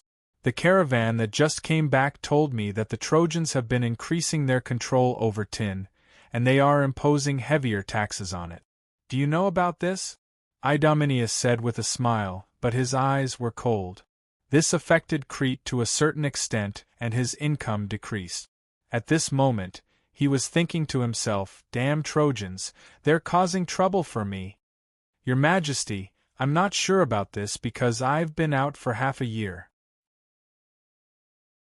Pei Zi-yun replied politely, However, I personally believe that we are all descendants of the great Zeus and should have a closer relationship with each other. We can even reduce taxes on each other and increase exchanges. I do have some thoughts about this. Please take a look. As he spoke, Jason waved his hand and respectfully handed over a sheepskin book. Ships close to each other, reducing taxes, not obstructing navigation, free trade, providing necessary convenience, and enjoying certain privileges. Idomeneus took a look at it and felt that it was a good idea. His intelligent brain immediately understood that Crete would benefit more from it. The reason was simple. Troy controlled the Dardanelles Strait, and trade with the Greeks was frequent. Although it seemed fair to reduce taxes on both sides, it was actually a one-sided deal for Troy. With this, they could even earn extra profits from selling tin that was subject to the tax reduction. Is this true, Prince Paris? Of course, but we have to sign a peace treaty with Troy. Regardless of the reason, we are not allowed to join the opposing camp of Troy. We cannot support our enemies and let them benefit from it. Am I right, great King Idomeneus? Yes. I have to discuss this further. However, for the sake of our friendship, I want to give you some gift. After Idomeneus finished speaking, he clapped his hands 3 times, and servants came in with gifts. Pei Zi-yun looked at the gifts and saw that there were gold, bronze, ivory, and fur. These were actually gifts in return for the goods that he had given to Crete. Pei Zi-yun stood up and bowed. Respected King Idomeneus, thank you very much for your generosity. May our friendship last forever, and may the gods protect you forever. Prince Paris, I have said that for the sake of our friendship, if you have any trouble in the future, feel free to look for me, the king said warmly. The banquet proceeded in a cheerful and relaxed atmosphere. Everyone drank to their heart's content. During this period, Pei Zi-yun also drank quite a bit of wine. After about an hour, Pei Zi-yun bade farewell to King Idomeneus, and the king personally sent him out of the banquet hall. Pei Zi-yun left the palace and boarded the carriage. He said to the driver, To the temple of Hecate. But the sound of a whip cracking could be heard as the carriage headed towards the temple of Hecate. At this point, Pei Ziyun's face darkened and he shook his head. Seems like it won't work. From the looks of it, Troy was at a disadvantage in the peace treaty. However, in this era of war, Troy did not receive any taxes. Hence, they did not suffer any losses at all. However, they could still discuss the Greek. At that time, would Idomeneus join the war or not? However, Idomeneus was after all a descendant of Zeus. He seemed to have heard some rumors. Although he was tempted, when he heard about the peace treaty, he rejected it. But at least I can give him more gift. At least I can still make a profit. Pei Ziyun did not think about this anymore. Instead, he thought about his next goal. The goddess of hell, Hecate, was the goddess of the underworld. She had once helped Zeus defeat the Cyclops. Hence, she had the strength of a giant. Even Zeus had to give her some face. Was she the mysterious lady from the last time? It doesn't seem like it. Although she is not a direct descendant of Zeus, she did not go against him. Hence, she would not help me. This time, I will go to the sacrificial ceremony to find out if she was the one who gave me the secret potion. Temple of Hecate. As the chariot neared, it gradually came to a stop. Pei Ziyun alighted. In front of the temple of Hecate was a huge sacred forest. The sacred forest was filled with towering ancient trees. Birds were chirping happily, and women were plucking fresh flowers. Although she was a deity of the underworld, the entire sacred forest gave off a sense of tranquility. Behind the sacred forest, there was a temple in front of him. The priest and his assistant were waiting at the entrance of the temple. When he saw Pei Ziyun, he said, "Prince Paris, the great deity knows of your arrival. She has specially instructed me to wait for you." "Is that so? When did I receive the attention of the goddess of hell, Hecate?" Pei Ziyun thought to himself. Could it be that the lady from the last time was really her? He then replied, "I thank the great goddess Hecate for her favor." The priest nodded his head and led Pei Ziyun into the temple. The entrance of the temple was a circular arched door. It was 16 meters tall and 8 meters wide. When one walked through the door, one would feel small and insignificant. Inside the temple of Hecate, the entire dome was also engraved with murals, and reliefs could be seen everywhere on the surrounding walls. However, unlike other temples, the murals and reliefs were mainly black and gray. Most of the murals and reliefs depicted scenes of the underworld, which sent chills down one's spine. After walking through a long corridor, he saw an altar. In the middle of the altar was a statue of Hecate. Every time he killed a cow, a piece of the offering would disappear. It seemed like Hecate still had a good impression of him. The priest smiled. "Prince Paris, the deity is very satisfied with your offering." Pei Ziyun replied, "I thank the goddess for her blessings." After the sacrificial ceremony was completed, a young lady walked over. She was tall and slender, and her steps were light. She bowed. "Medea, I heard that a young prince has arrived. I wish to meet him." Medea? Pei Ziyun's heart was filled with suspicion. This person was incredible. She was in the myths and legends, and shouldn't be here. Just as he was thinking about this, a plum blossom appeared in front of him. It grew bigger and became a translucent information interface. It floated in front of his eyes, and a string of data appeared. "Explain your position to Medea without reservation." Under the guidance of the young lady, he walked through the corridor and came to a room. This room was tall and narrow. There was a wooden window and a bed. On the bed was an old woman. Not far away, there was a lamp made of clay made of sea beasts, and a vase with flowers in it. Pei Ziyun looked at the woman on the bed. The once mighty Medea was now a dying woman. Her face was full of wrinkles, and the years had left an indelible mark on her body. The young lady took out a silver bottle and opened it. A strong fragrance wafted out. She carefully took out some and smeared it on her face. She did not use much. In an instant, a miracle happened. Medea's wrinkles reduced rapidly, and she became a middle-aged woman. Although there were still wrinkles around her eyes, she had regained some of her youth. "Looks like you are a little surprised," Medea said. Her voice was as light as a breeze. "This is only a part of the power of the goddess I serve, Hecate. She can create a secret medicine that can restore youth." "Can it only last for a day?" Pei Yun asked. "You are really sharp, and you know a lot. Furthermore, you are young and handsome." Medea did not answer him directly. She looked at Pei Yun intently, just like back then. "I am not Ison." Pei Yun interrupted her reminiscence.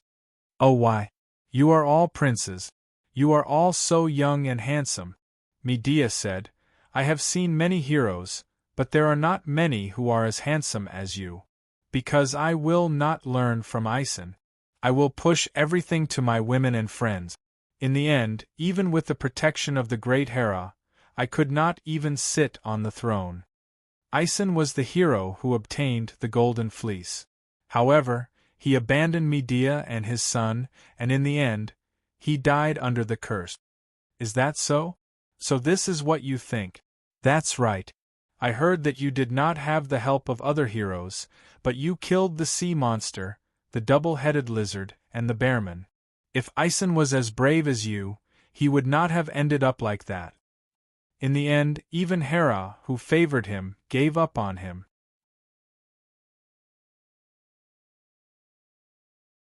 Chapter 536. After a moment of silence, Demetrius changed the topic. "I heard that you sacrificed to Hera in Crete?" "Yes. Even if the gods brought me bad luck, as a human, I have to maintain my respect for the gods," Pei Yun said. "Is that so? But do you know that this will not save your fate? The gods do not want a hero who has completed 10 great merit. Everyone has to die. Die on a sickbed or die on the battlefield. I would rather die on the battlefield," Pei Yun said. He looked at the information interface and saw that there were no changes. "Knowing that this was not enough," he continued, "but even if the great Zeus wants me to die, I will still pick up my sword and spear and fight against him," Pei Yun said. Demetrius revealed a mysterious smile and said, "You are right. Go, I will protect you in secret." The information interface moved. Pei Yun heaved a sigh of relief. He knew that his words were not in vain. He left without hesitation. The priestess' senses were telling him that this was not normal. Pei Yun bade farewell to Demetrius and the priestess. He left the temple and boarded the carriage. He wiped the sweat off his forehead. The weak woman just now had a majestic gaze. One of them is a lady who once descended. The other one is unfamiliar, but her aura is similar to that of the temple. If the unfamiliar one is Hecate, then who is the one who asked the question? In the room, Demetrius fell into a long period of reminiscence after Pei Yun left. The light of the whale wax candle flickered and extinguished. Almost at the same time, a teardrop fell from the corner of her eye. She closed her eyes forever. However, the moment she died, 3 shadows appeared in the room. 2 of them were huge. One of them grabbed a soul and said to the other, "Great Mother of the Gods, I obey your orders, but this is as far as I can help you." "This is good enough," the goddess replied. "It's better than those rebellious gods." Her gaze passed through the layers of obstacles and landed on Pei Yun. She saw that he was giving the order to set sail, and the next stop was Sparta, port of Crete. Pei Yun did not stop, and immediately gave the order to set sail. Water and rations had already been replenished, but there was no need to replenish the goods. The captain gave the order, and the crew immediately started moving. After Pei Yun gave the order to head to Sparta, he fell into deep thought. Now that everything had been done and the sacrifices to the gods had been given, the next step was to see if the changes to the plan could achieve the desired result. He also felt that the day when the plan was unraveled was getting closer and closer. Mount Olympus. When the gods saw that Pei Zi-yun was about to head towards Sparta, they all had different expressions on their faces. They knew that this was the most crucial part of the script. Hera looked down and saw all this. She came to Zeus and said, "O terrible god, son of Cronus, dear Zeus, tell me, what is your decision?" "What would you like to hear, Hera?" Zeus replied, "Haven't you already decided, with my consent, to let Prince Paris start this war?" Hera was very satisfied. She turned around and said, "It's time to do something. Let the Spartan king, Helen's husband, Menelaus, leave with his fleet and soldiers. Otherwise, with just Paris's men, they may not be able to complete the task of robbing Helen." "As you wish." Hermes listened. He was a young man wearing a simple white tunic with a gold and jade belt around his waist. A short sword hung from his waist, and he wore shoes on his feet. The small wings on both sides of his ankles began to flap. This was the signal to start. Looking at Hermes' leave, Zeus was deep in thought. The blue sea was turbulent, and a fleet was riding the wind and breaking the waves. Pei Zi-yun stood at the front of the deck of the warship and looked at the blue sea. The deep blue sky seemed to connect with it, as if it was the end of the sky. Thinking back to what had happened during this period of time, and using the priestess's senses to feel it, it felt different. "The eyes of the gods are on me." He got closer and closer to Sparta, but the closer he got to Sparta, the more he felt the gazes of the gods. If he looked closely, these gazes included Zeus, Hera, Athena, Apollo, Artemis, and so on. All the gods who were involved were paying attention to him. "It seems that the gods are very concerned about what happened to me in Sparta, and the most important thing in Sparta is to kidnap Helen, so that the Greeks would be righteous enough to unite against Troy. This script has been arranged by the gods for many years.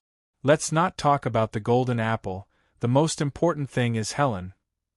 When Helen got married, King Odysseus of Itachi suggested that all the princes present must swear to protect Helen and form an alliance with her husband against those who tried to harm the marriage.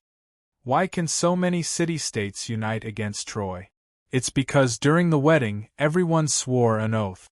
So when Prince Paris robbed Helen, they had no choice but to go into battle. This is an oath made to the gods.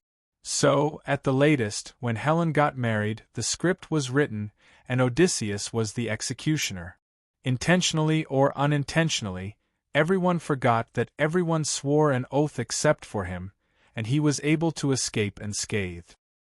"It seems that the gods have helped me dig the hole in front of me." Pei Zi-yun thought and shouted, "System!" With this thought, a plum blossom appeared in front of him and quickly enlarged, turning into a translucent information interface. It floated in front of him with a faint sense of light, and data appeared in front of him. "Explain your position to me, Dia, without reservation." Completed. Hero's Bloodline. Second tier, 155. 7%. After absorbing all the Bearman and reputation points, I have more than enough to level up. It's just that the gods are very sensitive to power. If I level up at this point, I would be seeking death. But fate points don't matter. Thinking of this, he pressed on the button, and another fate point appeared. Now I have a total of 7 fate points. Using 1 fate point to level up as a priestess has given me another useful skill. This way, when the gods are spying on me, they will know about me, and I won't have to worry about my secrets being leaked. Other than leveling up, although I don't know what other uses fate points have, I can feel that they are very precious, and I have to use them sparingly. At this point, the information interface changed again. No matter how hard you try to hide yourself, your brilliance will attract the attention of the gods. Accept the challenge of fate, and let your performance move the gods.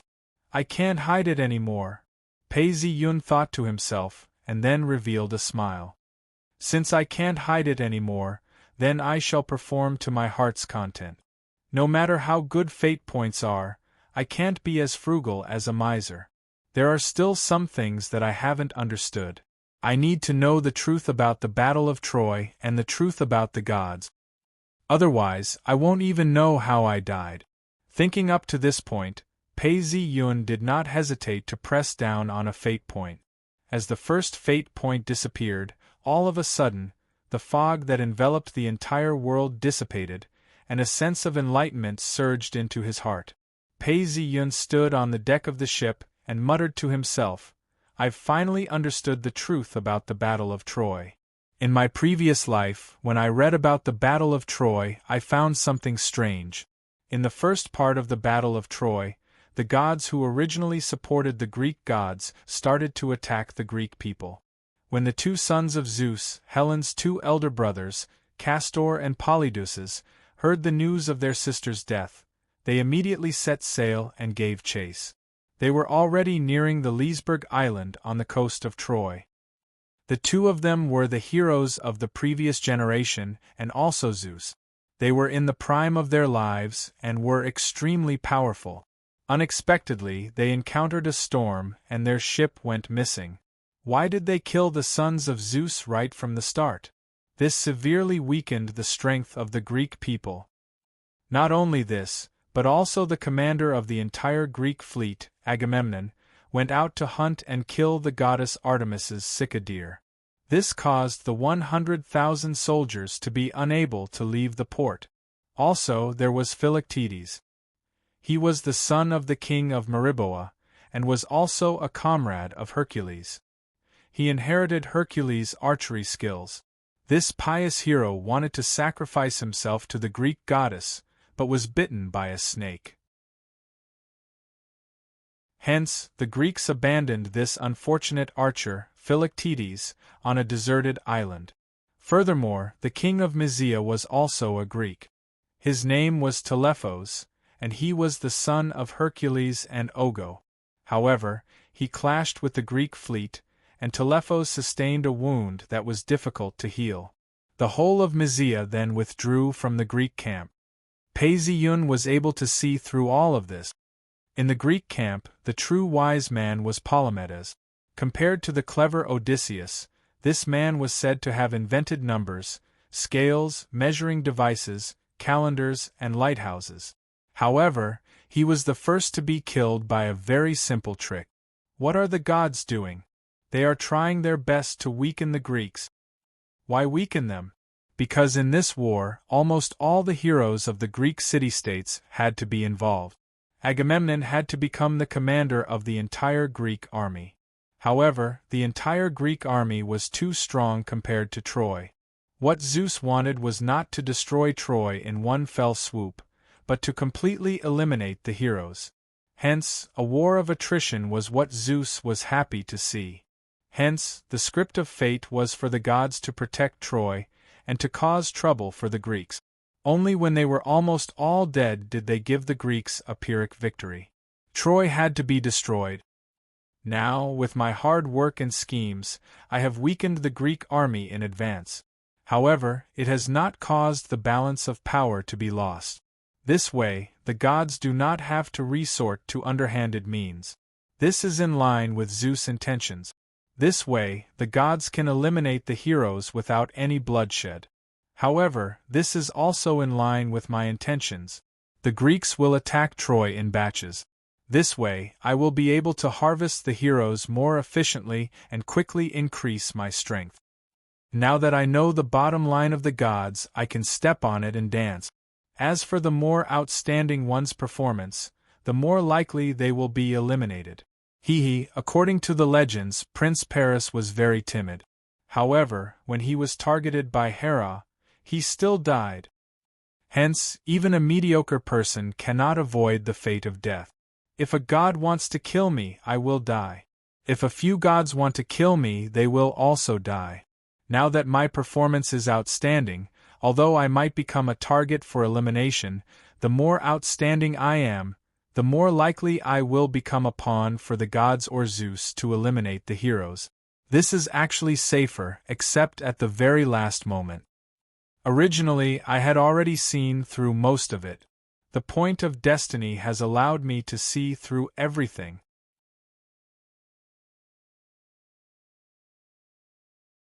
Chapter 537.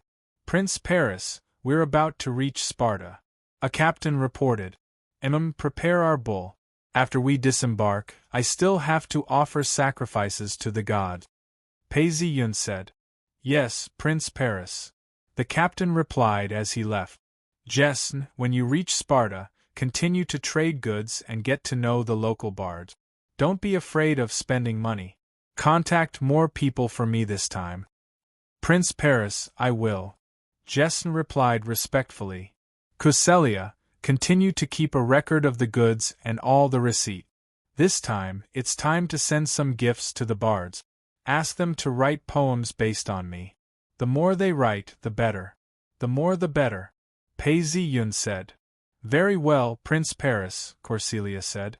Since he had already revealed his true intentions and understood the bottom line of the gods, he would not hold back. He had to quickly raise his reputation. He had to do his best and not hide anything. Increasing strength means death. Increasing reputation means death. Offending Hera still means death. Pei Yun thought to himself, then I shall be Zeus's pawn to eliminate the Greek heroes, the big boss. I can live till the end. If I encounter danger, the gods will protect me. Of course, the big boss must die in the end. But I have the plum blossom system. Whether I die or not, we'll see. Sparta was located in the southern part of the Greek peninsula, on the plains of Laconia. Laconia was surrounded by mountains on 3 sides. In the middle, there was a small plain that guarded the Tagetes Mountains. Sparta was known for its strict discipline. King Menelaus was such a strict ruler. Under his rule, Sparta became stronger and stronger. But King Menelaus was in great pain. He loved Queen Helen deeply, but the war in the distance forced him to personally lead his fleet out to sea. Before Pei Yun even reached the pier of Sparta, King Menelaus of Sparta had already bid farewell to Queen Helen. Helen, my dear queen, I really owe you this time. However, due to the matters in the distant lands, I have no choice but to lead the fleet out to sea. When I return, I will make it up to you, King Menelaus said with deep emotions. After saying this, King Menelaus didn't wait for Queen Helen to reply. He directly boarded his warship and led his fleet out to sea. Ah, the crude and unromantic Menelaus, Helen said dejectedly after seeing her husband off at the dock and watching the fleet leave. The departure of Menelaus left Helen with nothing to do, and she returned to the palace to play with the infant Hermione, who was still lying in the cradle. Why did my foster father, choose Menelaus? Just then, a maid ran in and reported, Your Majesty, it is said that a foreign prince has come to Sparta and is now offering sacrifices at the temple of Artemis outside the city. Oh, which kingdom is this prince from? Queen Helen asked. Queen, it is said that he is the prince of the Troy kingdom. Those who have seen him all say that he is handsome, even more handsome than Aeson. The maid replied. Helen suddenly became curious and wanted to meet the Prince of Troy. With Helen's character, if she was in Athens or any other city, it would be much better than in Sparta. To Helen, the strict and austere Sparta and Menelaus, who were equally rude, made her feel like she was in no love at all. Helen ordered, Prepare a carriage for me. I will also go to the temple of Artemis outside the city to pray and relax.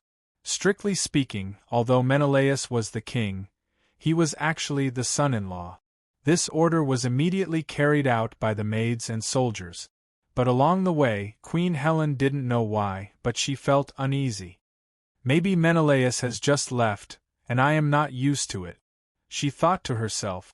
With a perturbed mood, Helen, who was curious, got off the carriage and went to the temple, just in time to see Pei Yun offering sacrifices to Artemis. From behind, she watched a man offering sacrifices to Artemis, and then raised his hand to pray.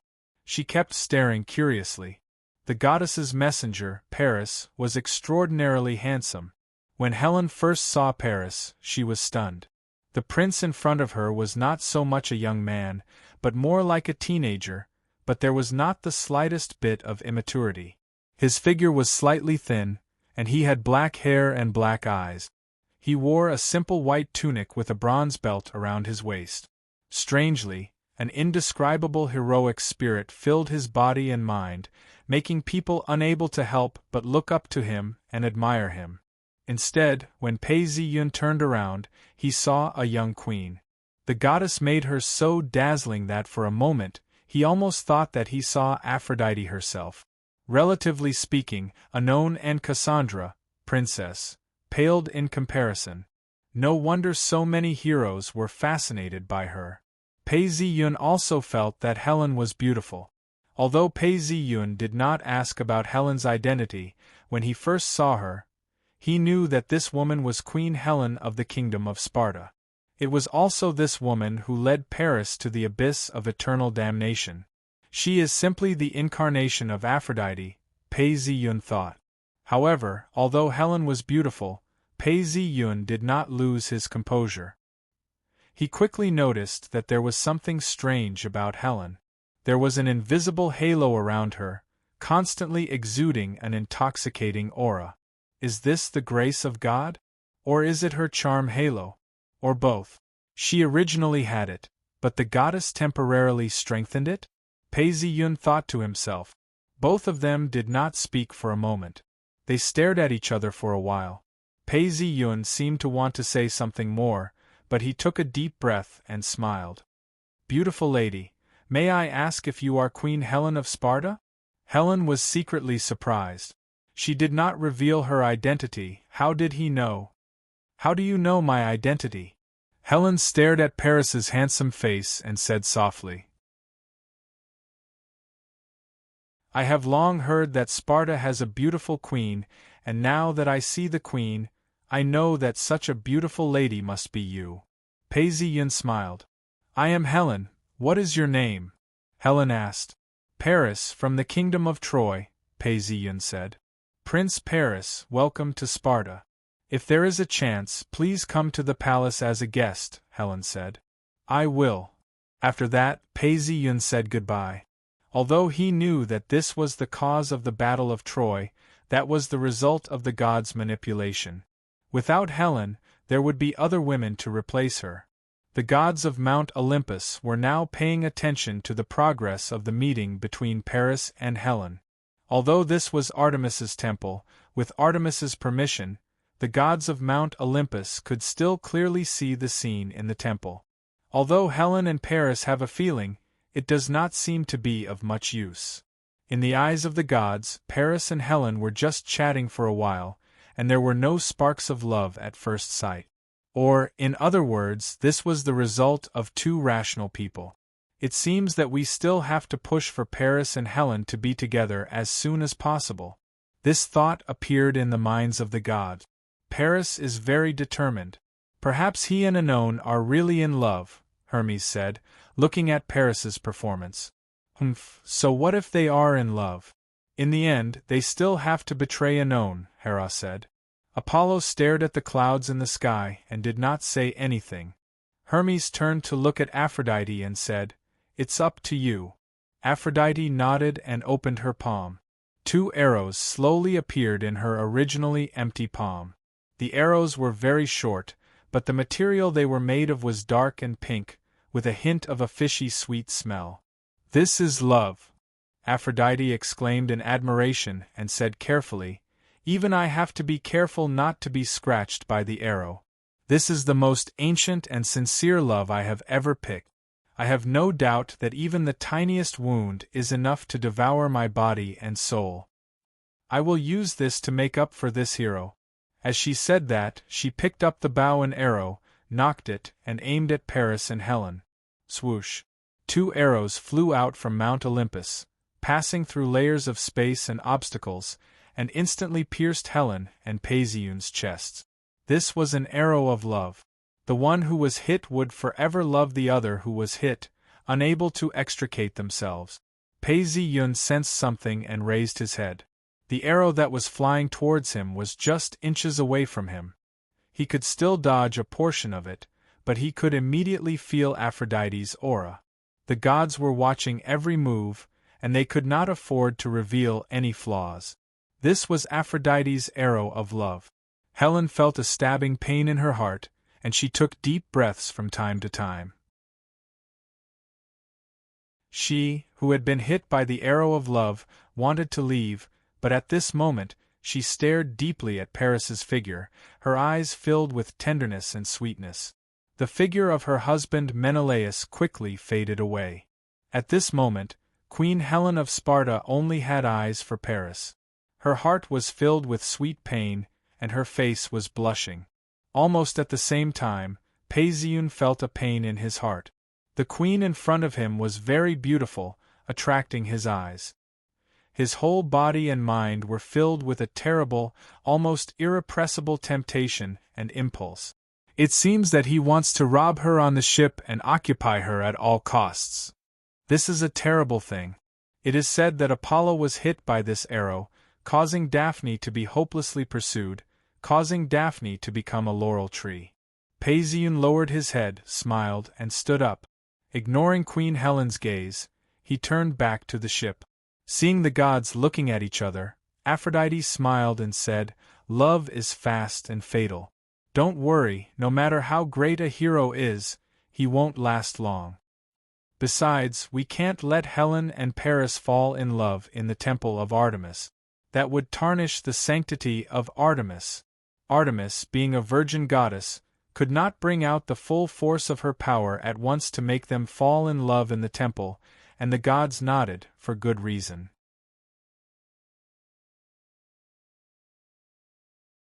Chapter 538.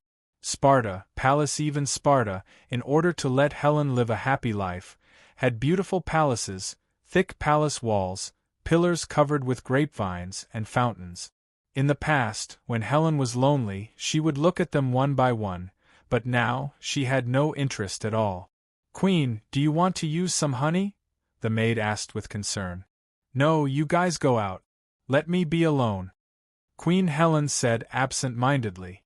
At this moment, Helen's face was red, and her breathing was heavy. Her mind was filled with Prince Paris' figure. She sat on the dark red wool carpet, rubbing her fingers uneasily. After sitting for a while, she stood up and looked out of the window, as if waiting for Prince Paris to arrive. On the ship, Paisiun was pacing back and forth, his heart filled with anxiety and unease. In the depths of the ship, there was a small palace hall, as well as 3 pillars. It was suffused with a pink color, but this pink color was gradually being controlled. This was the first time the space had encountered this kind of power, so the transformation was very slow. However, it still turned into a familiar fog, and the pink color was slowly decreasing. "I can feel that the realm is suppressing the power of Aphrodite's arrow of love and slowly converting it into my own power. The Downlord of the Great Sue dynasty is also slowly digesting and suppressing it. I believe that it won't be long before this power is completely transformed by me, but now that the gods are watching me, I don't have time to wait for it to be completely transformed. Helen has probably completely fallen. If not for the suppression, I might have immediately fallen into the trap." Paisiun paced back and forth on the ship, thinking about some things, but found that there was no good solution. "However, it's about time now. If I persist any longer, the gods will start to suspect me." Paisiun could clearly feel that the eyes of these gods had not left him for a moment, staring at his reaction after being hit by the arrow. Until now, it could still be said that he was in love with Anon, and his willpower was firm. However, if he continued to persist, it would no longer be a matter of willpower. Without hesitation, he dressed neatly and walked out of the room, saying, "Servants, let's go visit the Spartan palace." Hearing this, the servants quickly went to make arrangements, and Paisiun took a carriage to the Spartan palace.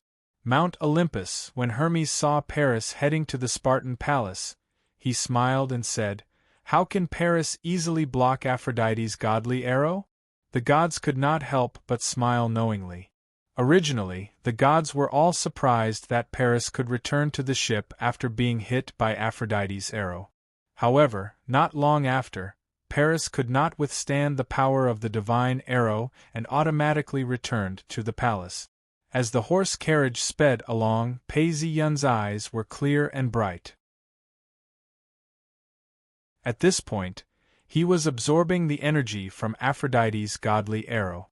Fortunately, Aphrodite's godly arrow was able to quickly spread the energy throughout the entire body. Once the energy was used up, the person would regain consciousness. "Prince Paris, we've arrived at the palace," the servant reminded him. Pei Yun walked out of the carriage, and released a little of his restraint. His face was flushed, and he looked up. He saw that the Sparta Palace was made up of a series of buildings. After passing through the huge arched gate, they entered a small plaza.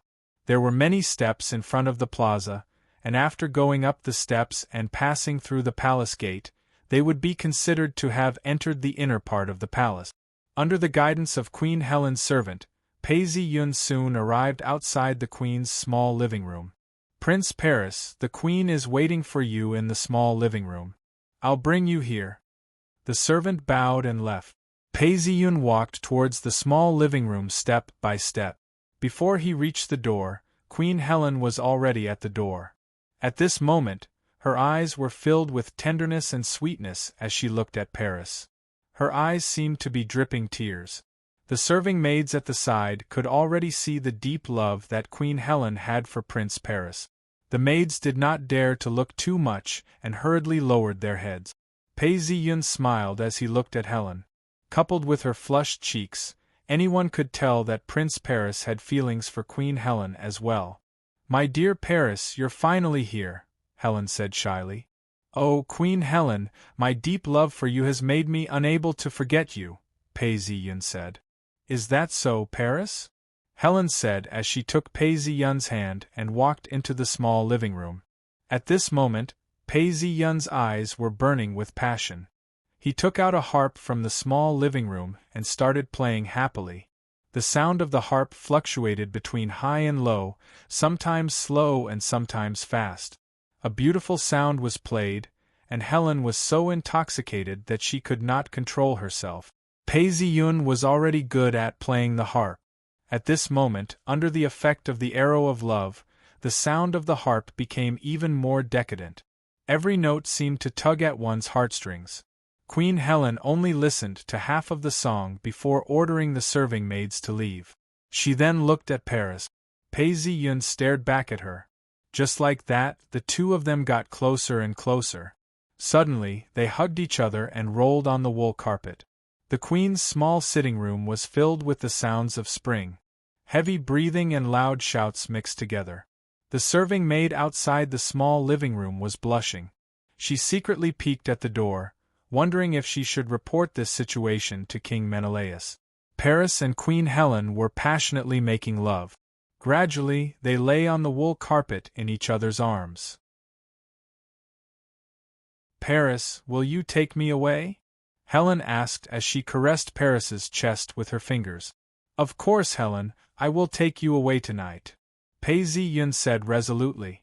Since the gods had already acted, it was necessary to take Helen away.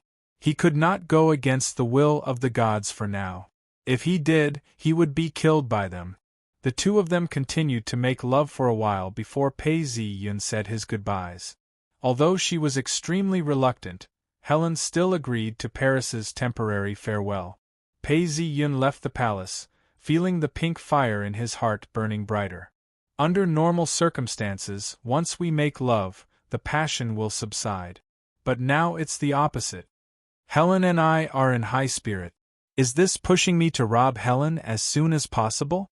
If that's the case, I must use force to take Helen away and show the gods how strong I am. Pei Yun thought to himself. Very quickly, he returned to the pier and gathered the soldiers and slaves.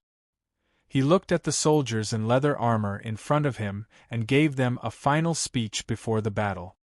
"Everyone, when the Greeks destroyed our home of Troy, they took our princess Hesione away. When Antinavos went to the Greeks to redeem Princess Hesione, he was chased away by the arrogant Greeks. Our dignity has been trampled on. The arrogant Greeks did not take us seriously. Today we came for revenge. We want to let the arrogant Greeks understand that today's Troy is no longer the Troy of the past. Today's Troy warriors are even braver. We want to complete our revenge. We must do what the Greeks did to us. Today we will take their beautiful queen back to Troy and let the arrogant Greeks have a taste of their dignity being trampled on. Troy will win. Pei Zi-yun shouted. These words sounded reasonable and impassioned, but in reality, they were all nonsense. The ones who had taken Hesione were Hercules, Peleus, Termon, and Horus. If they wanted to take revenge, they should take revenge on the cities of these people. What did it have to do with Sparta or Menelaus? Even if they changed the concept and called all of these people the Greeks, it would not make sense. But at this moment it completely stirred up the soldiers' emotions. Victory! Victory! The soldiers shouted wildly. At this moment, they could not wait to follow Prince Paris and completely trample the Greeks under their feet. Let's go. Pei Zi-yun gave the order to set off. The troops marched orderly towards the palace of Sparta. Mount Olympus the gods watched as Paris led the troops towards the palace of Sparta. They all raised their cups in celebration. Hermes said, Paris finally succumbed to fate. Aphrodite, this time, your divine arrow is the greatest credit. Aphrodite smiled. I said that I would give Paris a stronger love. Sparta Palace, how is Prince Paris going to take me away? Helen was restlessly thinking in the royal palace. After having sex with Prince Paris, Helen had completely forgotten about her husband, Menelaus. In her mind there was only the prince's figure and Paris's warm embrace. The queen paced back and forth restlessly. Although it was already night, she could not fall asleep. At this moment, Helen suddenly heard shouting from outside the palace. A maid ran in a panic and said hurriedly, Queen, bad news. Prince Paris has led an army into the palace. Helen's face paled. She did not expect Paris to pick her up in such a way. But in an instant, her face flushed red and showed a trace of joy. Helen walked out of the small living room and stood on a high place to look outside. She saw that on the stairs leading to the palace, the Spartan soldiers were angrily blocking the attack of Paris's army. A Spartan soldier rushed towards Paris, but faced with the heavily armed Paris, he was killed in an instant. At this moment, Paris was like a god of war. All the Spartan soldiers in front of him were killed on the spot. A centurion looked at Pei Zi-yun angrily. He said, Prince Paris, who would have thought that we would treat you as an honored guest, but you would bite the hand that fed you. When the king returns, he will not let you go. The whole of Greece will not let you go. Pei Zi-yun laughed coldly. Won't let me go? Then tell Menelaus to come over. When you Greeks destroyed Troy and stole our princess Hesione, you should have thought that this day would come. The centurion roared and rushed towards Pei Zi-yun. Before he got close, a long spear stabbed towards Pei Zi-yun's chest. You overestimate yourself. Pei Zi-yun laughed. He dodged the spear and the long sword slashed across. The centurion who was rushing towards him was instantly frozen in place. A line of blood spurted out from the neck of the general. Pring! The centurion's body fell to the ground. The Trojan soldiers cheered. Victory! Victory! The cheers were like a huge wave, rushing into the depths of the palace. Helen saw everything from above. She had grown up in Sparta for a long time. Normally, she would have felt sympathy and disgust. But at this moment she was completely attracted by Paris's figure.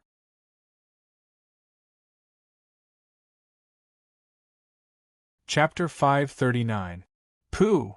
Another centurion fell. Holding a small shield in one hand and a sword in the other, Prince Paris was invincible. All the attacking Spartan warriors fell under his sword. The stairs were covered in blood. He shouted, Who's next? There was silence. No one was a match for Prince Paris. Attacking him would mean death. However, Sparta did not lack warriors. A few voices said, Let me. Another 7 or 8 Spartan warriors rushed up the stairs. Pei Zi-yun threw away the broken bronze sword, and the servant handed him a new one. Pei Zi-yun, who had received the sword, looked at the 7 or 8 Spartan warriors rushing up and also rushed over. 7 or 8 Spartan warriors held spears in their hands and stood in different positions. They surrounded Pei Zi-yun and stabbed the spears in their hands. This kind of attack was not something a single person could resist. Shield strike.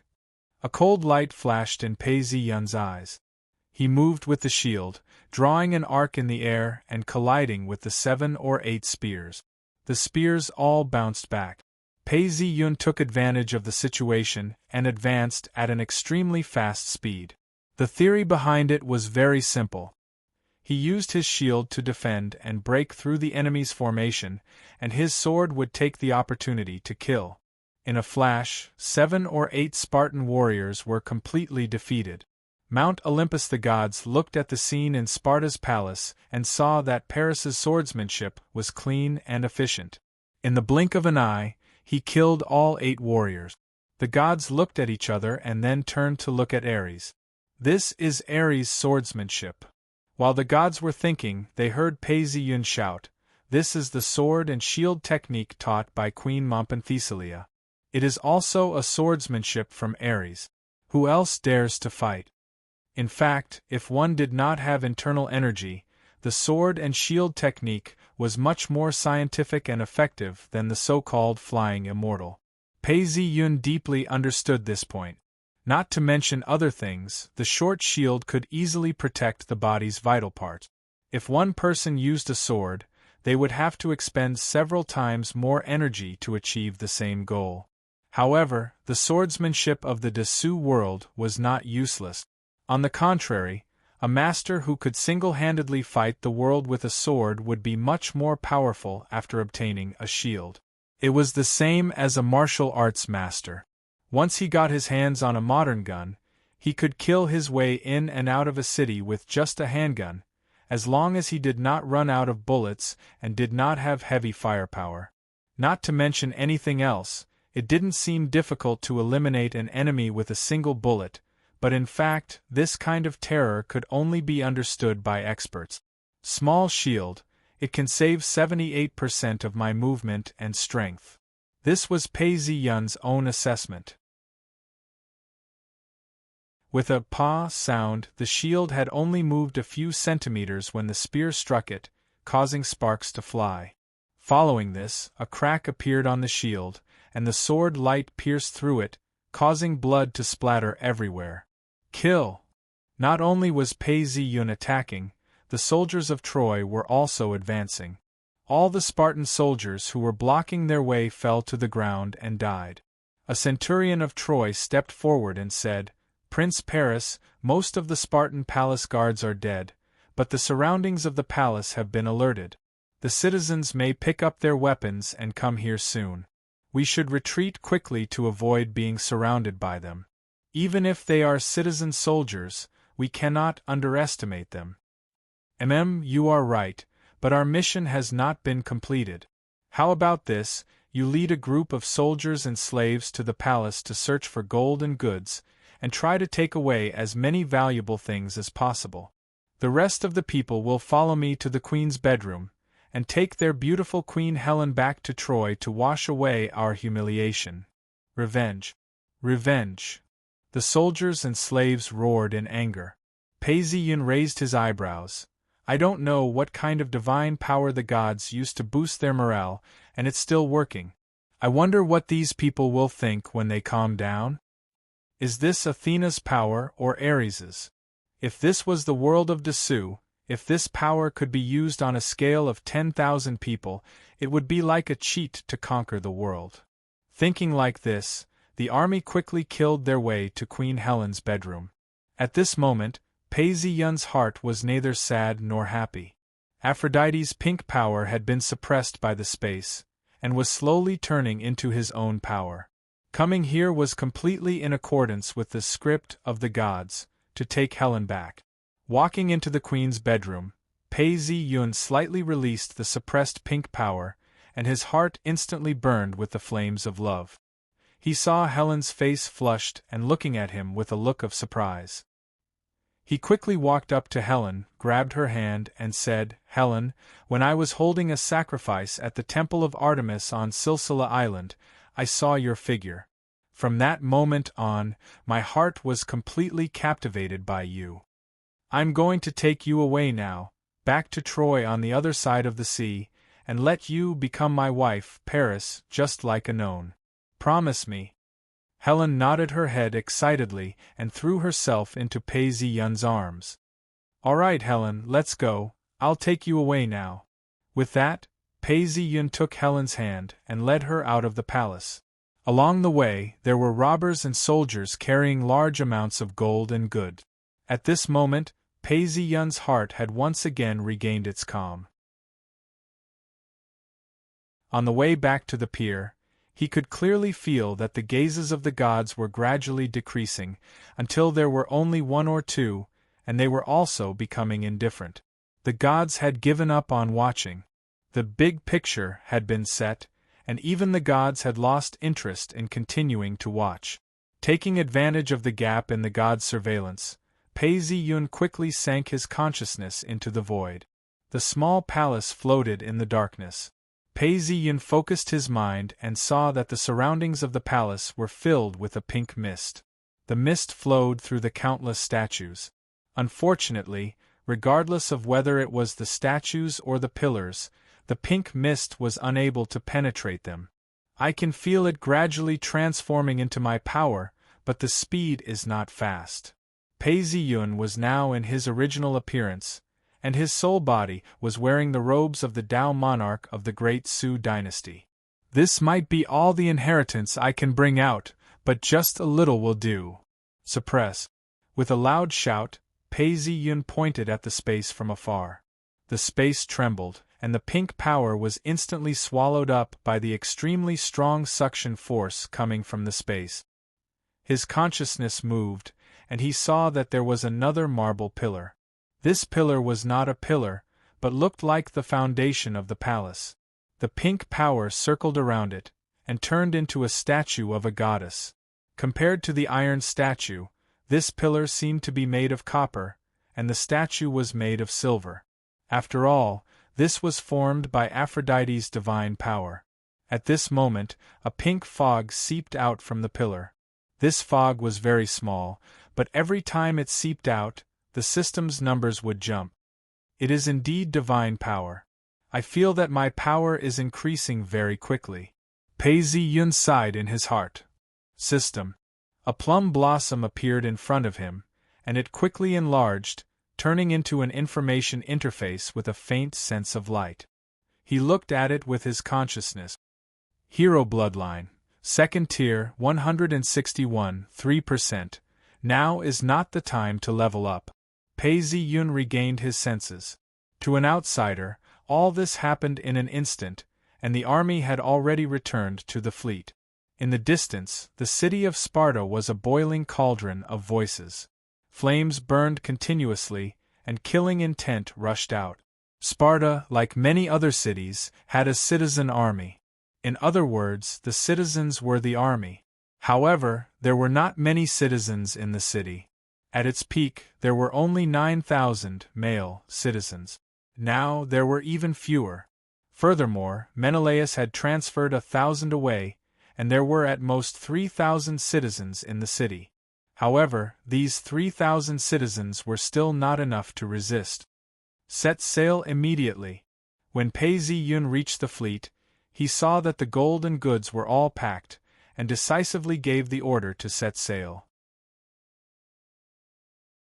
Pei Ziyun wanted to escape from Greece and return to Troy as soon as possible. Otherwise, if Menelaus caught up with him, he would have to fight him. Although he wasn't afraid of Menelaus, Pei Ziyun didn't want to fight him at this point in time. He also did not want the gods to intervene. Yes, many times the gods will personally intervene in the battlefield. For example, they will deflect the spears, or use fog to block vision, etc. However, these will consume the god's grace. The god's grace is not unlimited. The amount of intervention that I or Prince Paris can owe is not much. Set sail. The entire fleet quickly set sail, and the slaves also worked hard to row the oars. Not long after, the ships were like arrows that had left the bow, speeding towards Troy. However, as soon as the fleet reached the sea, the turbulent sea suddenly calmed down. Everyone's expression changed. Boom! A huge crack suddenly appeared on the surface of the sea. The waves split apart, and the old god of the sea, Nereus, emerged from the water, wearing a crown of reed flowers. His white hair and beard were dripping with water. The entire fleet was like a nail nailed to the surface, unable to move an inch. Everyone was so frightened that they knelt down. They could only hear Nereus loudly announce a terrible prophecy to the entire fleet. An ominous bird is flying in front of your ships. The Greeks are coming with their army. They will break up your sinful union and destroy the ancient empire of Priam. Sigh, how many lives will the people of Dardania have to sacrifice for you? Athena had already put on her helmet and raised her shield. This bloody battle will last for many years. Only the wrath of a hero can stop the destruction of your city. When the appointed time comes, the homes of the Trojans will be burned to ashes by the Greeks. The old god of the sea, Nereus, did not stay for long after his prophecy. He quickly dived back into the sea. The crack on the surface of the sea closed up again, and the waves once again crashed against the sides of the ships. Everything that had just happened seemed like an illusion that had never happened. Prince Paris. The people on the fleet were filled with fear at this ominous prophecy. This was a world ruled by gods, and even the gods said that there would be ominous events. They suddenly felt that a great disaster was about to befall them. God directly interfering with human affairs. Seeing this, Pei Zi-yun deeply felt that this was different from the great Sui dynasty. In the past, gods had descended, but they still looked like humans. But this time, the sea had parted, the waves had calmed, and the body that was more than 10 meters tall was different. Hearing this prophecy, Pei Zi-yun knew that the god of the sea was not exaggerating. To outsiders, he seemed to have woken up from his love. He said to the captain, "Quick, find an island. I want to pray to the gods." Turn the entire fleet. The entire fleet turned and headed for the nearest uninhabited island.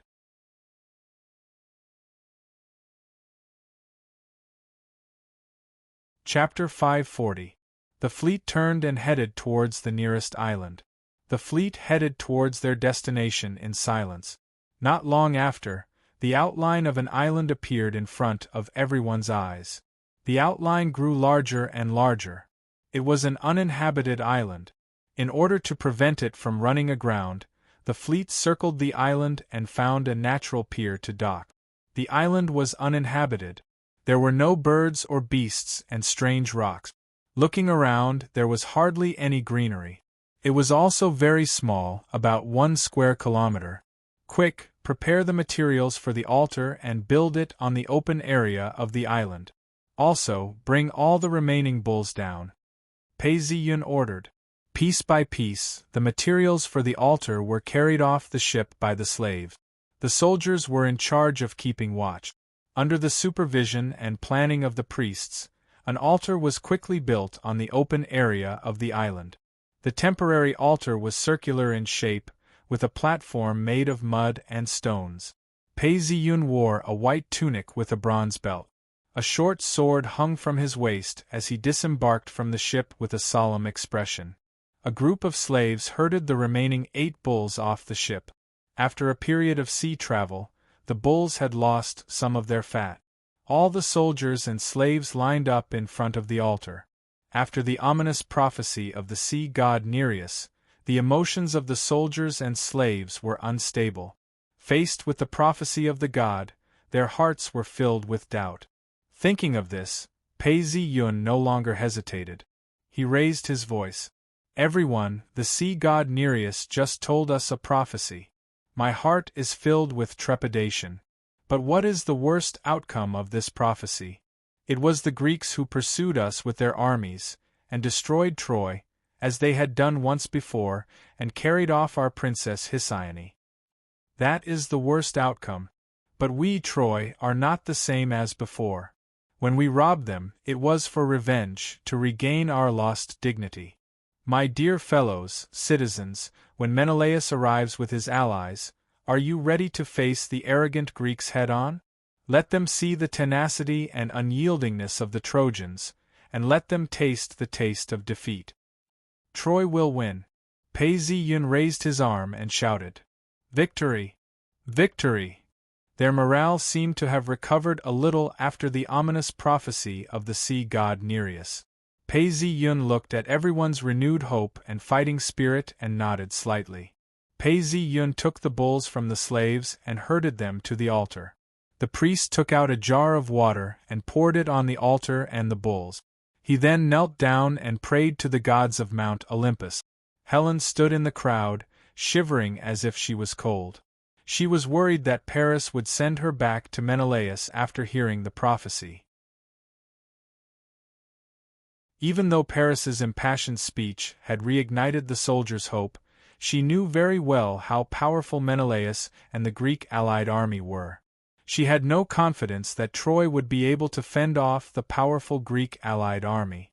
Pei-Zi-Yun could tell that she was feeling uneasy, so he walked up to her and held her hand to comfort her. "Helen, don't be afraid. I only had one wife, Oenone, but since I snatched you from the Spartan palace, I will never regret it, nor will I throw you to the angry Menelaus." In the story, Menelaus raised his sword and wanted to kill Helen, but in the end, he forgave her. Helen did not know this now, but she was afraid of the angry Menelaus. We revere the gods and the prophecy, but I am not a coward. If Menelaus comes after us, I will teach him a lesson. Paris's palm brought warmth to her. Under his comforting words, Helen's uneasy heart gradually calmed down. "Paris, with you here, I'm not afraid anymore." A faint smile appeared on Helen's face as she gently leaned on his shoulder. Pei-Zi-Yun thought about it again and decided to use music to let the gods feel his current mood. He ordered the slaves to bring a harp from the ship. When the priest prayed, he played the harp. Pei-Zi-Yun's harp skills were at the level of the great Sui dynasty, and Paris was an expert in harp and flute. "Fate, where will you take me?" Pei-Zi-Yun played the song Fate, which was written by the later generations. It was very suitable for his current situation. The winter storm was raging, and the nights were charging forward. The music was sometimes loud, sometimes low, and sometimes high. It was like the journey of life. The music slowly lowered, and then slowly rose again, repeating twice. It was as if the knights were facing a mountain of daggers and a sea of fire. They hesitated and hesitated, not daring to move forward. They wanted to escape. Fate was so terrible that people had to bow their head. But people could not live with their heads lowered forever. Then the music soared. Although it was just the sound of a harp, it sounded like the horn of war. Amidst the intense melody, they were killing each other. Everyone seemed to see the blood of the setting sun. The battlefield was filled with the corpses of the soldiers. Then, the sound of the guqin gradually faded, bringing with it a deep sadness. Soon after, the morning sun swept across the battlefield. She seemed to be a gentlewoman, gently caressing the cheeks of the fallen soldiers. It seemed to be the divine power of Aphrodite. The music was especially charming. The music passed through layers of barriers and reached Mount Olympus. The gods were immersed in the beautiful music. They seemed to feel the ups and downs of fate. They could feel Paris's hesitation, unwillingness, and determination. "I feel the uncertainty of fate," Zeus said. "My dear, that is the fate of mortals. We are the masters of fate," Hera said to Zeus. "Paris's fate has been decided. So what if you have such talent?" Athena said. Apollo was the god of music. He listened quietly and felt the twists and turns of fate, as well as the beauty of the music itself. The soldiers and slaves on the uninhabited island listened attentively to Prince Paris's music. Although they didn't have the talent to appreciate it, anyone who listened quietly would be able to feel the charm of such a beautiful music. Through the sound of the zither, the warrior saw his companions slaughtering each other on the battlefield, charging forward again and again. Finally, under the blood-like setting sun, they were forever left on the battlefield. A gentle breeze blew, and the smoke of war dispersed. The first light of dawn shone on the land. Some soldiers were full of tears, feeling the pain. The slaves saw their pitiful lives in fate, and they also experienced the twists and turns of fate and the injustice. Jason closed his eyes and murmured, as if to echo the poem of fate. He was the one who could best understand the uncertainty of fate. He was once poor and destitute, but now he was rich and powerful. His fate had experienced a huge turnaround, from the lowest point to the highest point, and it was full of twists and turns.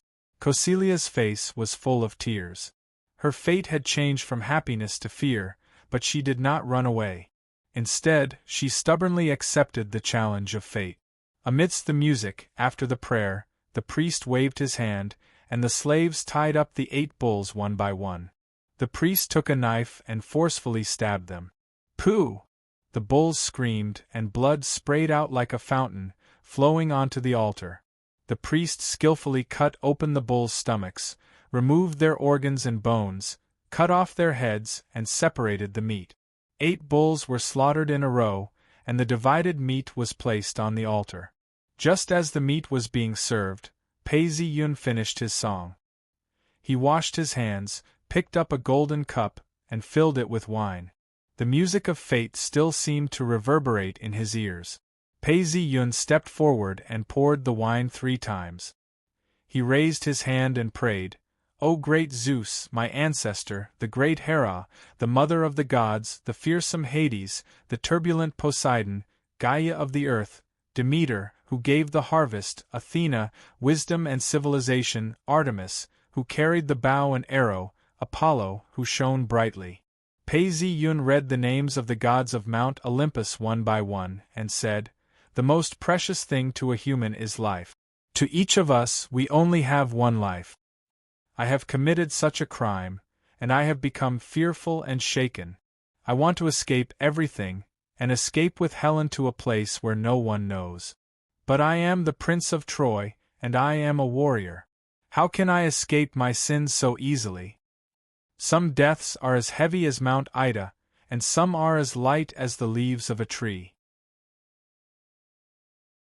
I wish that when I leave this world and look back on the past, I can say that I have committed many sins, but I am not ashamed of running away.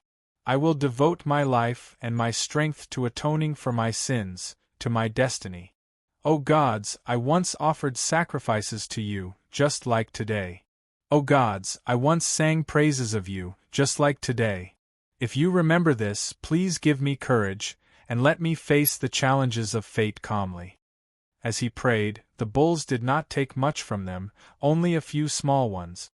It was Hades and Gaia who took it, but almost none of the Olympian gods took it, Vivian said, shaking her head. The feeling of the priestess caused Pei Yun to feel the effects of the sacrifice, and his heart sank. Although Pei Yun wasn't optimistic about the results of the sacrificial ritual, he knew that by doing so, he could see the attitude of the gods clearly. Secondly, he could let the gods know his attitude. He still respected the gods of Mount Olympus. In this way, the gods would not suspect that he had ulterior motives, and they would strike directly. In the upcoming Battle of Troy, he had to dance the dance of death on the edge of violating the bottom line of the gods, and calmly harvest the heroes who came to die, and improve his own strength as soon as possible. And in order for the gods to continue acting according to the script, he had to first be a devout prince. This was very important. But even if he was mentally prepared, the result still made Pei Yun's heart sink. This sacrifice is actually a sacrifice to atone for sins, but other than the gods representing the underworld and the earth, no one else was accepted. What I said just now was actually a famous saying that touched many people, but it was obvious that the gods were indifferent to it. Is this the difference between the gods and the gods? The words that mortals care about and are generous are just ridiculous to the god.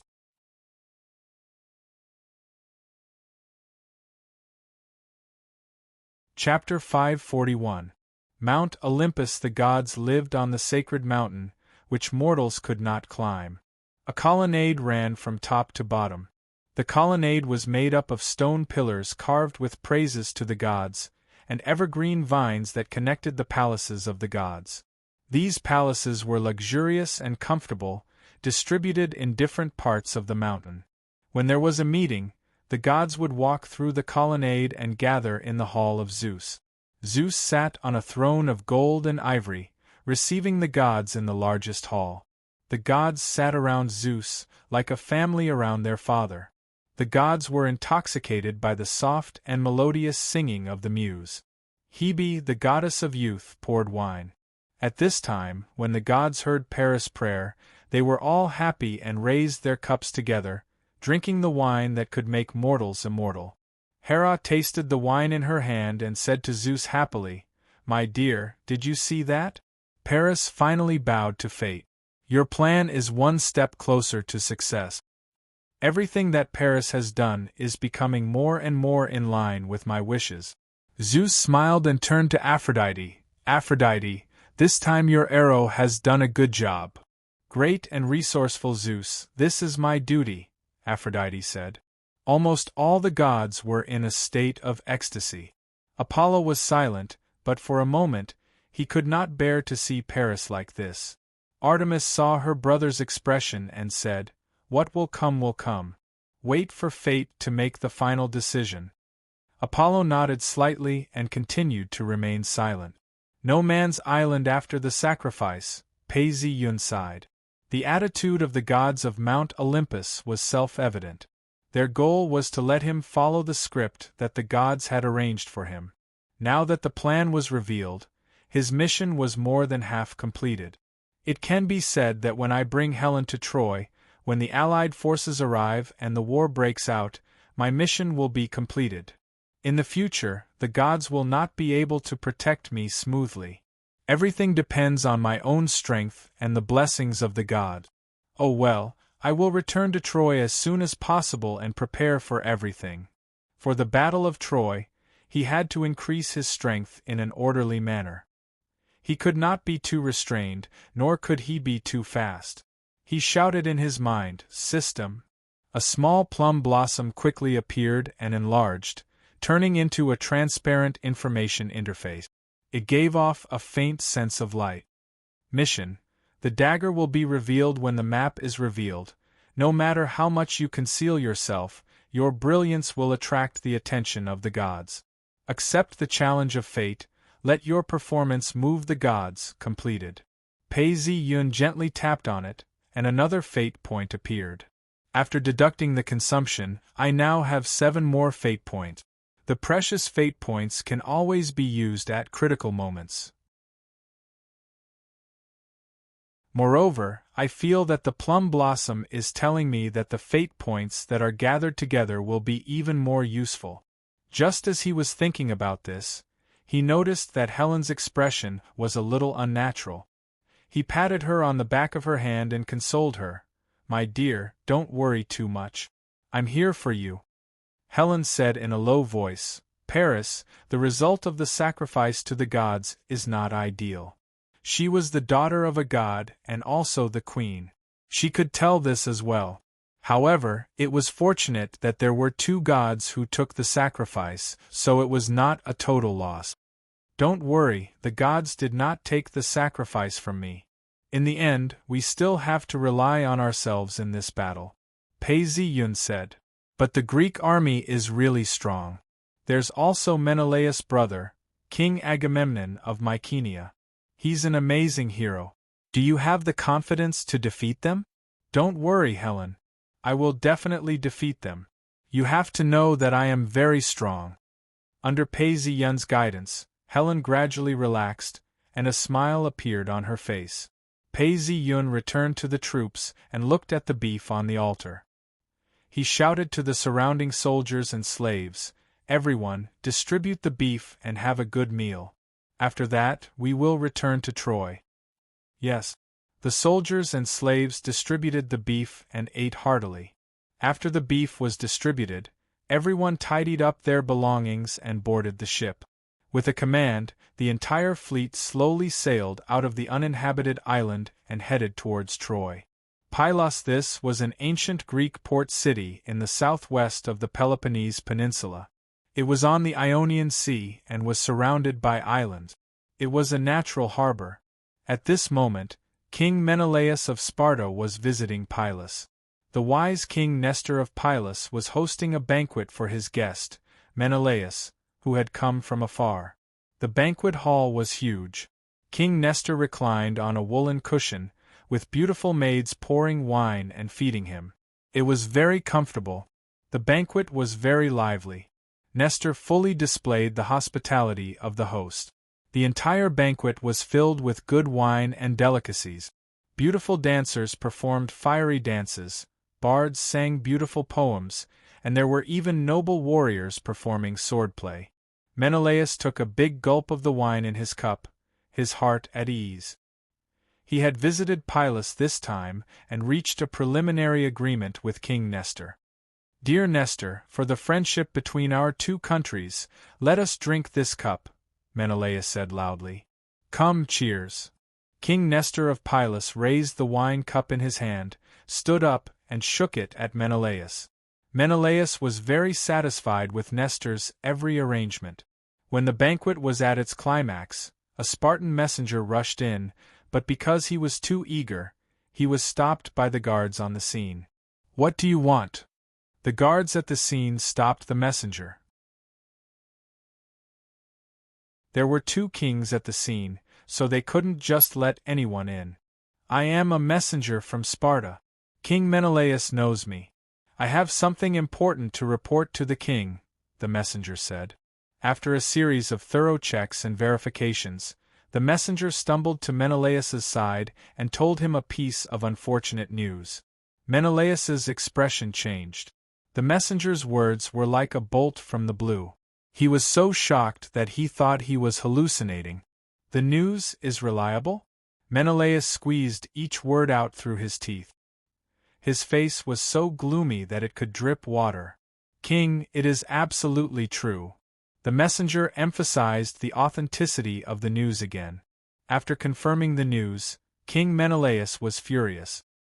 He immediately kicked the banquet table over, spilling wine and food all over the floor. With a gloomy face, he left the banquet hall without saying a word. King Nestor of Pylos was very surprised by Menelaus's loss of composure. At the same time, he was very angry. "Menelaus is too rude," he said. "I invited him to the banquet, and he rudely kicked the table over. How can I put my face like this?" Nestor thought. But then, someone reported to him what happened in Sparta. "Dear Nestor, I just received news that Menelaus's wife, Helen, was kidnapped by Prince Paris of Troy, and the Spartan palace was bathed in blood." "What?" Nestor fell into his seat, clearly shocked by the news. Although Troy was a large country, how dare they offend Sparta like this? No wonder Menelaus was so angry. Anyone would be angry when faced with something like this. "I forgive his rudeness," Nestor thought. He then continued to ask, "Where is he now?" "He has already rushed to the docks and ordered the fleet to set sail. From the looks of it, he is going to Mycenae." "No wonder. Menelaus must have gone to get reinforcements," Nestor muttered. Nestor muttered as he swept his gaze across the wretched banquet hall and waved his hand. "Hurry up and clean up, war is coming." Mycenae at this time, Mycenae had replaced Crete and become the most powerful kingdom in Greece. It seemed to be the leader of the alliance in Greece. King Agamemnon and Queen Clytemnestra were patrolling their territory with satisfaction. Agamemnon looked over and saw the blue sea. Sunlight shone through the shallow waters, and he could even see corals and fish. On the surface, hundreds of ships sailed in and out. Agamemnon could not help but feel a sense of pride. "My dear Clytemnestra, look, this is the kingdom that the great Zeus has given us," Agamemnon said as he pointed at the prosperous port. Queen Clytemnestra was the daughter of Queen Leda of Sparta, and Leda was the woman who gave birth to Helen with Zeus. Now, as Mycenae became more and more powerful, King Agamemnon gradually had the ambition to unify all of Greece. At this time, a fleet appeared on the sea in the distance. The port bell rang instantly, and the soldiers raised their spears and stood on guard. "Oh, who has the guts to attack the great Mycenae?" King Agamemnon said sarcastically. Merchant ships could enter and leave without prior notice, but warships had to be notified beforehand according to the rules, and it was obvious that this fleet had not notified their compatriots beforehand, so they were on guard. But looking at the size of the fleet in the distance, Agamemnon was not worried at all. He believed that if the other party was really an enemy, they would not be able to return if they attacked Mycenae. The urgent bell rang for a while and then stopped. It was obvious that someone had sent a message. After a while, the guards at the port were relieved, and the fleet in the distance was allowed to slowly approach the port. After a while, a figure rushed over and hugged Agamemnon, crying bitterly like a child, crying sadly and sorrowfully. "Oh, Menelaus, what's wrong?" Agamemnon asked, puzzled. Menelaus was the king of Sparta, after all. He would not cry like this over such a small matter. He must have met with great trouble. Menelaus, king of Sparta, and his brother, Agamemnon, king of Mycenae, were the most powerful of the Greek heroes. Both of them were descendants of Zeus' son Tantalus. They were the grandson of Pelops and the son of Atreus. This was a noble family. Other than the rulers of Athens and Sparta, many of the kings of Greece were allies. Menelaus said, "Brother, please help me. My wife, Helen, was kidnapped by Prince Paris of Troy. He also massacred my palace. I want to get my wife back immediately. I want to take revenge on him and make him pay with his blood."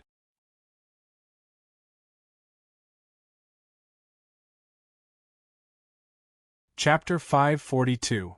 Menelaus told Agamemnon about his tragic experience. He did not have any of the dignity of a Spartan king. Anyone who heard it would cry. Menelaus had thought of this along the way. Otherwise, based on his understanding of his brother, Agamemnon, he would not do anything that did not benefit him. Menelaus could only make use of Agamemnon's sympathy for his younger brother to form an alliance with him. However, it was obvious that Menelaus did not understand Agamemnon, or rather, he did not understand Agamemnon's ambitions. When Agamemnon heard that Paris had robbed the palace and kidnapped Menelaus's wife, Helen, Agamemnon's first reaction was not anger, but joy. Agamemnon had always wanted to become the king of Greece, but under normal circumstances, it was impossible. According to the rules, only the descendants of the gods could become kings. Therefore, all the kings of the countries were descendants of the god. The gods would not allow the son of a god to rule all of Greece, even if he was the descendant of Zeus. However, the fact that Paris had openly kidnapped Menelaus's wife, Helen, gave him hope. Agamemnon comforted Menelaus, saying, "Menelaus, Prince Paris of Troy has committed a grave violation of the laws of the Roman Empire. God will punish him severely." Agamemnon sympathized with his brother's experience. If it was anyone else who had their wife stolen, they would be very angry. "I want to ask my brother to immediately form an alliance to attack Troy," Menelaus immediately said. With his own strength, it was definitely not enough to take his wife back from Troy. However, if his brother Agamemnon was willing to help him, the situation would be different. After all, the kingdom of Michael was the most powerful and wealthiest kingdom in Greece. In this era, Sparta was not weak either. Thinking of this, Menelaus immediately shouted, "I want my beloved wife Helen back from the hands of Paris. I want Paris to pay for everything he has done." Agamemnon did not agree immediately. He stood still and gazed at the distant sea. He thought to himself, if it is just me and Menelaus's alliance, attacking Troy is definitely not a problem. However, I will not be able to fully display my influence as the leader of the Greek alliance. This will not be beneficial to my hegemony. Secondly, it will be a great loss to my strength. With this, the kingdoms that did not participate in the attack will see that my strength has been reduced. I should pull all these kingdoms into the same boat and form the Greek coalition army. That way, I can use my position as the leader of the coalition army to unify them and let all these heroes and kings die in Troy. That way, I will be one step closer to my goal of ruling all of Greece. Ever since Menelaus explained the matter of attacking Troy, Agamemnon's mind had been filled with all sorts of thoughts, and he did not immediately reply. Menelaus saw that his brother was silent and thought that he had other thoughts, so he shouted, "Brother, are you not willing to help me?" Menelaus's face was filled with grief, as if he did not think that his brother Agamemnon would not help him. "Menelaus, my dear brother, we are brothers. How can I not help you?" Agamemnon said, "I was just thinking that we are not fighting alone. Do you still remember that when you and Helen got married, many princes made a promise to the gods to attack the people who destroyed your marriage?" Agamemnon reminded Menelaus. He had always remembered this promise, but he had never used it. Now there was finally someone who could help him fulfill this wish. "I remember, brother. Back then, those princes made a promise, and now many of them have become kings of their own kingdoms." Menelaus was full of hope. Fortunately, his brother had reminded him, or else he would have forgotten about this matter. Agamemnon smiled and continued, "Although it was only to prevent the prince from flying into a rage out of humiliation due to the unsuccessful proposal, now is the right time. When the time comes, with so many of us, it will be easy to destroy Troy, and it will be easy to take back Helen." After saying this, Agamemnon summoned a few dozen people and said, "Immediately take the token and go to the kingdoms to tell the kings and princes who made a promise at Menelaus's wedding that Prince Paris of Troy has taken Helen. Invite them to keep their promise and attack Troy together." Everyone happily accepted the order and left. Menelaus looked at his brother with gratitude and said, "Brother, thank you very much. Without you, I would have lost my beautiful wife Helen." Helen was far too important to Menelaus, and he loved her deeply. "Menelaus, you don't need to thank me. You should thank our father. It was he who thought of everything for us and made the prince make a promise to the gods at your wedding." Agamemnon was full of joy and thought to himself, "I am the descendant of Zeus, and I control the most powerful and wealthy kingdom in Greece. This time, I can summon all the kings and princes. When the time comes, I will be the king of kings. Who knows, I might be able to achieve something that the heroes of Greece and the previous kings failed to achieve, unifying Greece." Agamemnon's eyes were full of light, as if unifying Greece was right in front of him. Menelaus did not expect his brother to have such a great dream, and he was immersed in joy. "Yes, we have to thank our father, and the prince who made this suggestion, Odysseus." Hearing this, Agamemnon suddenly felt a little gloomy, as if he had seen through something. However, this thought quickly disappeared. "We should thank him, Menelaus. This time, when we attack Troy, I will help you vent your anger." Agamemnon was secretly happy. The news that Menelaus had brought today was too important to him. Perhaps to his brother this was a very painful thing, but to him the meaning was completely different. The kingdom of Mycenae had long been the most powerful kingdom in Greece. Agamemnon had always been looking for a way to unify Greece, but he had tried many methods to no avail. Today, he saw the hope of unifying Greece. "Come, let's go back to the palace. I need to treat you well, and also make arrangements for the attack on Troy."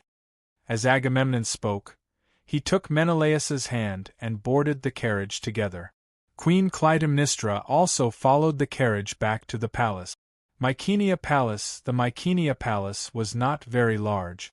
There was a large garden in the middle, and the surrounding buildings were built around the garden. The architectural style and layout of the Mycenae Palace was very similar to the royal palace in Crete. Perhaps Agamemnon had not planned to live in the palace from the start, and had only wanted to unify Greece before moving elsewhere, so the palace was not very luxurious.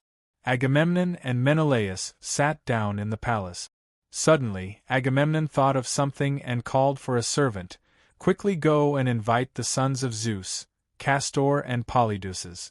They are Helen's elder brothers, legendary heroes. With their support we will have a greater chance of success." The servant immediately obeyed, and went out to invite Castor and Polydeuces. Mount Olympus. Zeus saw everything that happened in Mycenae, especially when he saw Agamemnon send for his 2 sons. He secretly nodded, but then shook his head. "Agamemnon, even if you are my descendant, you can't have such a wish," Zeus thought almost instantly. Hera was too familiar with Zeus, and with one look she knew what he was thinking. She stood up and whispered to Poseidon, who had come to visit, "Castor and Polydeuces are 2 lovely and obedient children. Please bring them back to Mount Olympus." Poseidon knew what Hera meant by welcoming them back to Mount Olympus, so he did not say much. He just waved his hand and a trident appeared, which he threw down. In the sky above the sea, a storm began to gather. When Athena saw all this, she put down her wine glass and said, "Castor and Polydeuces are the sons of the Great Father, after all.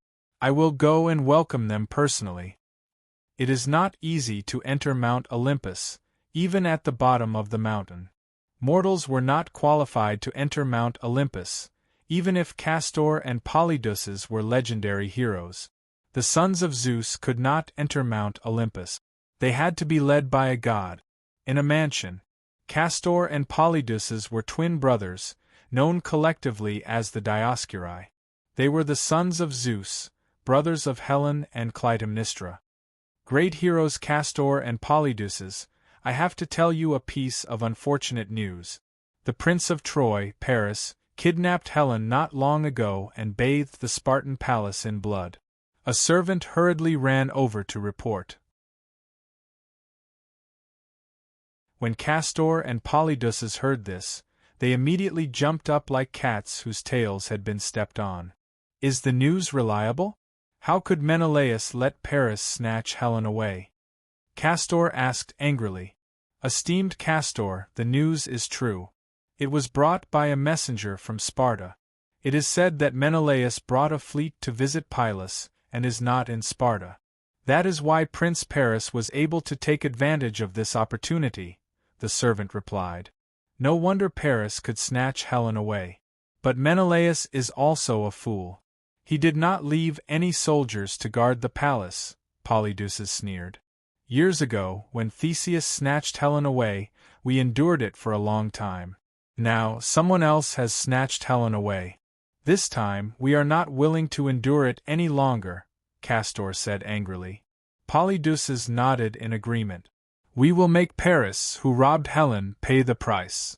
I'm going to kill Paris and take back my dear sister Helen at once. As they spoke, they immediately gathered the sailors and soldiers and got ready to set off.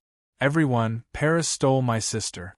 This time, I will make him pay with his blood, Castor said hoarsely in front of the troops. Blood for blood.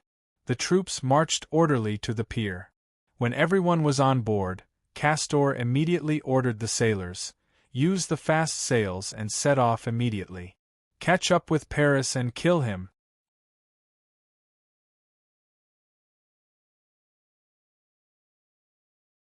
Chapter 543. Trojan Coast. Leesburg Island. The island was not big, but the vegetation was lush and lush. There were a few depressions where boats could enter, and one was behind a cliff, sheltering them from the wind and rain. Paesion's fleet had stopped here temporarily. The storm had arrived, and they could not return to Troy for the time being. All they could do was avoid the incoming storm. The clouds in the sky rolled, and the wind howled, sweeping across the Black Sea. The seawater was swept up by the strong winds, and huge waves were formed, layer upon layer, as though it was the end of the world. Boom!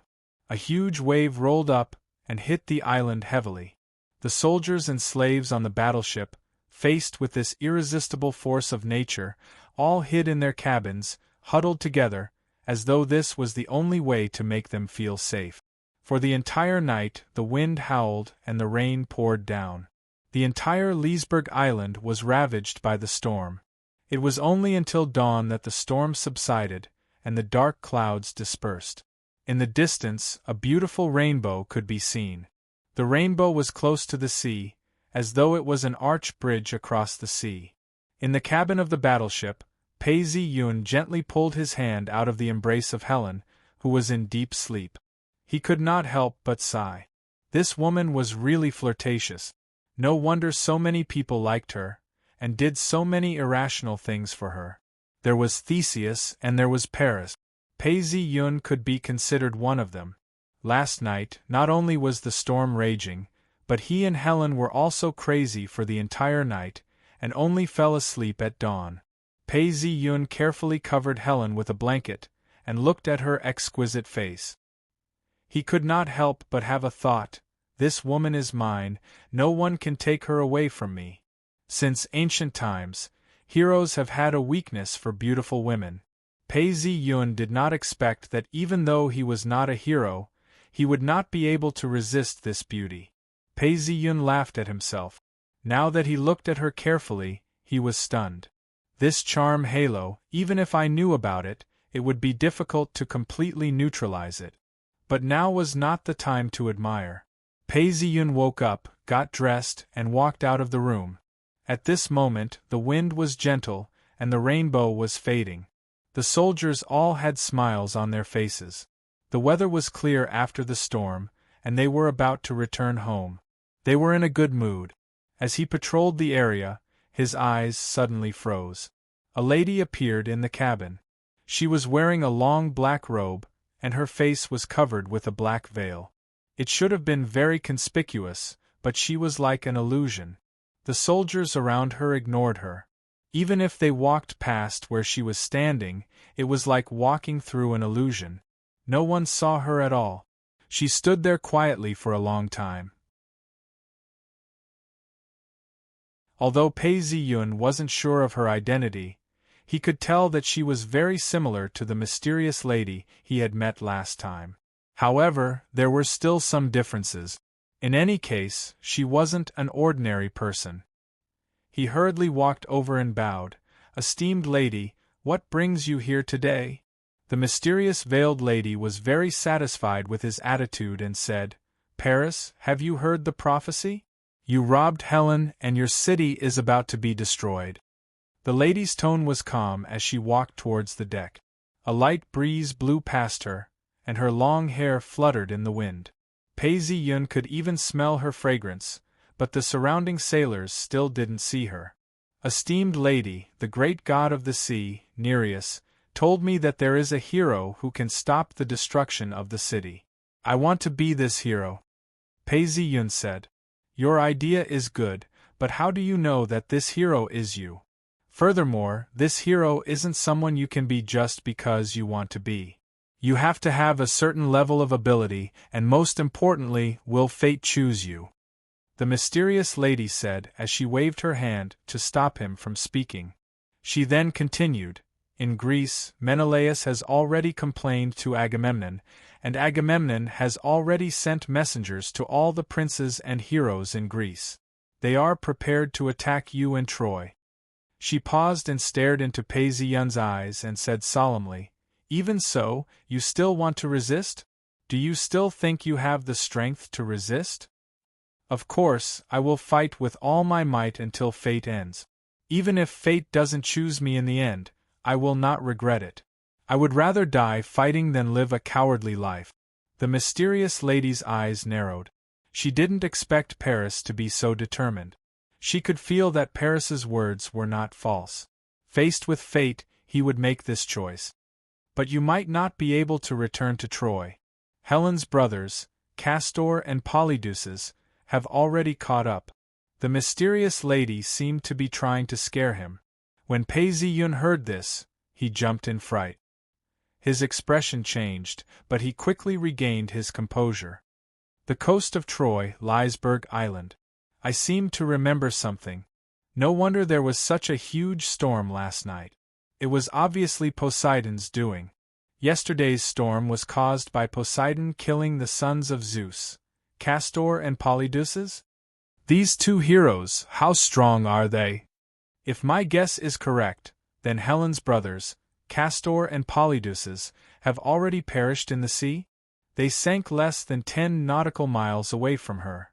Thinking about this, Pei Zi-yun slowly said, "Respected lady, I believe that Helen's brothers, Castor and Polydeuces, are both legendary heroes with benevolent characters.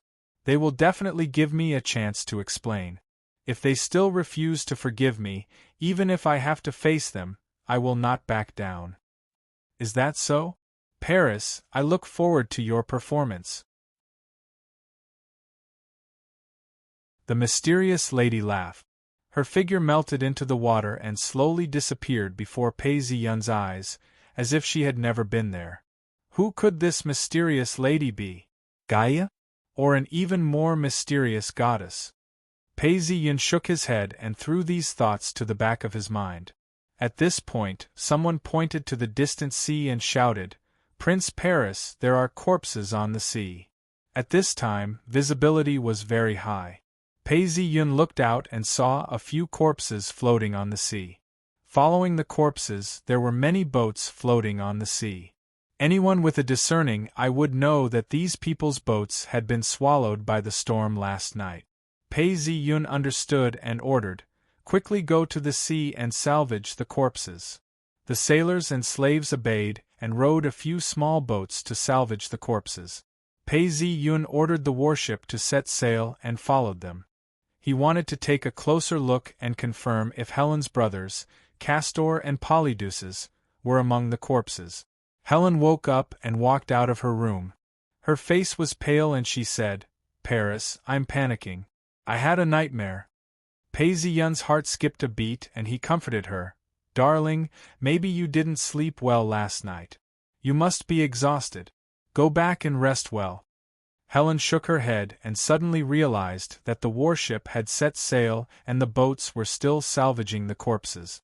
She asked, "What are they doing?" Pei Zi-yun said, "Darling, go back to your room. I just saw the boat that sank in the storm last night. There were also some crew members. We are preparing to salvage them and bury them." Helen listened to Pei Zi-yun's suggestion and was about to return to her room. However, after taking a few steps, she suddenly stopped. Her face was pale as she watched the sailors and slaves scoop up the corpses one by one and onto the deck. These corpses had not floated on the sea for long. Their faces were pale and swollen. Because of the storm, their corpses had not been swallowed by the fishes, so they looked very clear. "Ah!" All of a sudden, Helen screamed and fainted. Pei Zi-yun reacted quickly and caught her in his arms. He turned around and looked at the two corpses that had just been salvaged. The two corpses had been soaked in the sea for an entire night, but they still looked like they were alive. They were not pale and swollen like the other corpses. Pei Zi-yun carried the fainted Helen and looked at the corpses of the two legendary heroes. "These are the corpses of Castor and Polydeuces? Indeed, with one look, I can tell the difference between a strong hero and a normal person. Even though they are dead, I can still feel that their corpses are twice as strong as mine." Pei Zi-yun could finally feel the strength of the legendary heroes up close. This gave him a better understanding of the power levels of the Greek world. Even though they are dead, I can still feel the strong bloodline in their bodies. I can only harvest their souls now. I feel that this is a big limitation. In the Greek world, the body and bloodline are the foundation of power. Also, harvesting souls will cause a lot of trouble. The gods value souls very much. If I continue harvesting like this, I will be discovered sooner or later. If only I could harvest bloodlines. The power contained in them is not bad. I can feel that the power in the corpses is quickly evaporating. The corpses will either be cremated or decomposed. That would be a waste. As he thought about this, the system moved. A plum blossom appeared in front of him, and enlarged rapidly, turning into an information interface with a faint light. The gods place great importance on the souls of heroes. Their eyes are everywhere, and when faced with their gazes, you will be helpless. Spend 5 fate points to change the harvesting method. You will only harvest the bloodline of heroes and not their souls. Pei Ziyun was stunned. I can harvest bloodlines without harvesting souls? This relieves my worries. If I harvest souls in front of the gods like last time, I'll definitely be discovered after a few times. Pei Ziyun thought about this and looked at his fate point. He only had 7, but without hesitation, he tapped on it. There were no changes. Looking at the corpses, he shouted, "Harvest!" There were no changes. Pei Ziyun frowned and tried to understand the information. In the Greek world, unless I send someone to kill them, I cannot harvest them. Moreover, the killing factor must be more than 50%? Is this a restriction given to me by the system? Or does the system have to follow some kind of rule? It is a pity for the bloodline in front of me. Perhaps I can only see the difference when I hunt for heroes next time. The heroes of this world contained a trace of the bloodline of the gods, including Paris, who had the bloodline of Zeus. As long as he harvested a certain number of heroes, he might be able to usher in an earth-shattering qualitative change.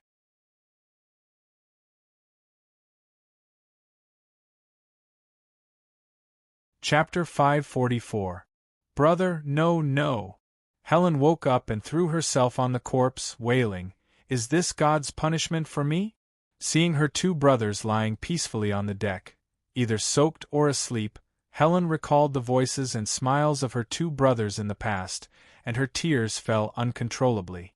In the past, when the siblings were together, they were so carefree. Who would have thought that they would be separated forever? Helen, don't cry. Let us bury them properly. I believe they would not want you to be so sad.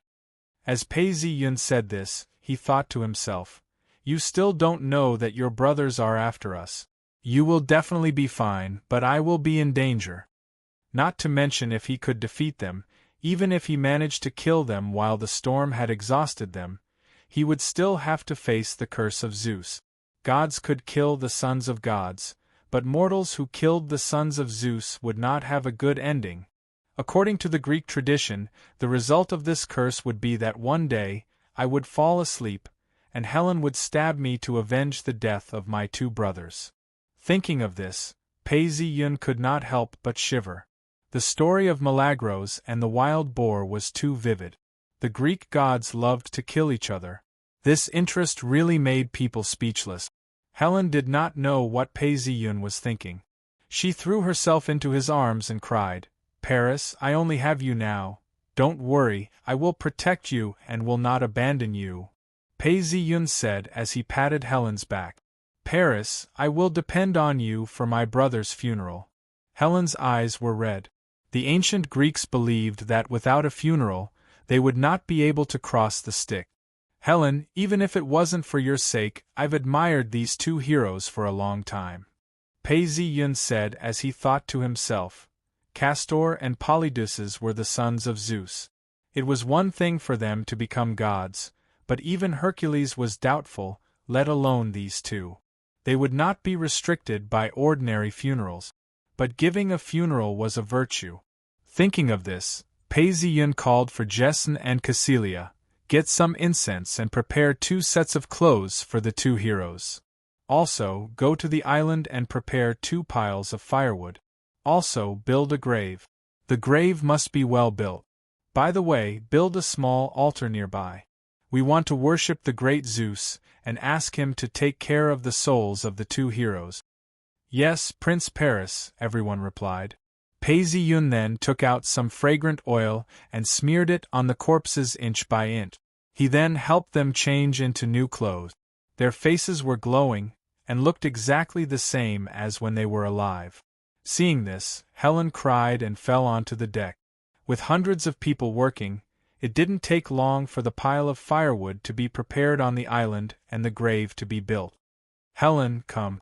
Let us send these 2 heroes off." As he finished speaking, he called for the slaves to carry the corpses of Castor and Polytus away.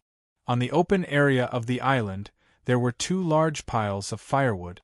On top of the pile of firewood, there was a large wooden bed. The 2 bodies were placed on the wooden bed. Next to the pile of firewood was a small altar. The altar was circular and had a 1-meter-high pedestal. On top of the pedestal was a small statue of Zeus. Pei Zi-yun ordered a servant to bring a ram over, tied it up, and placed it on the altar.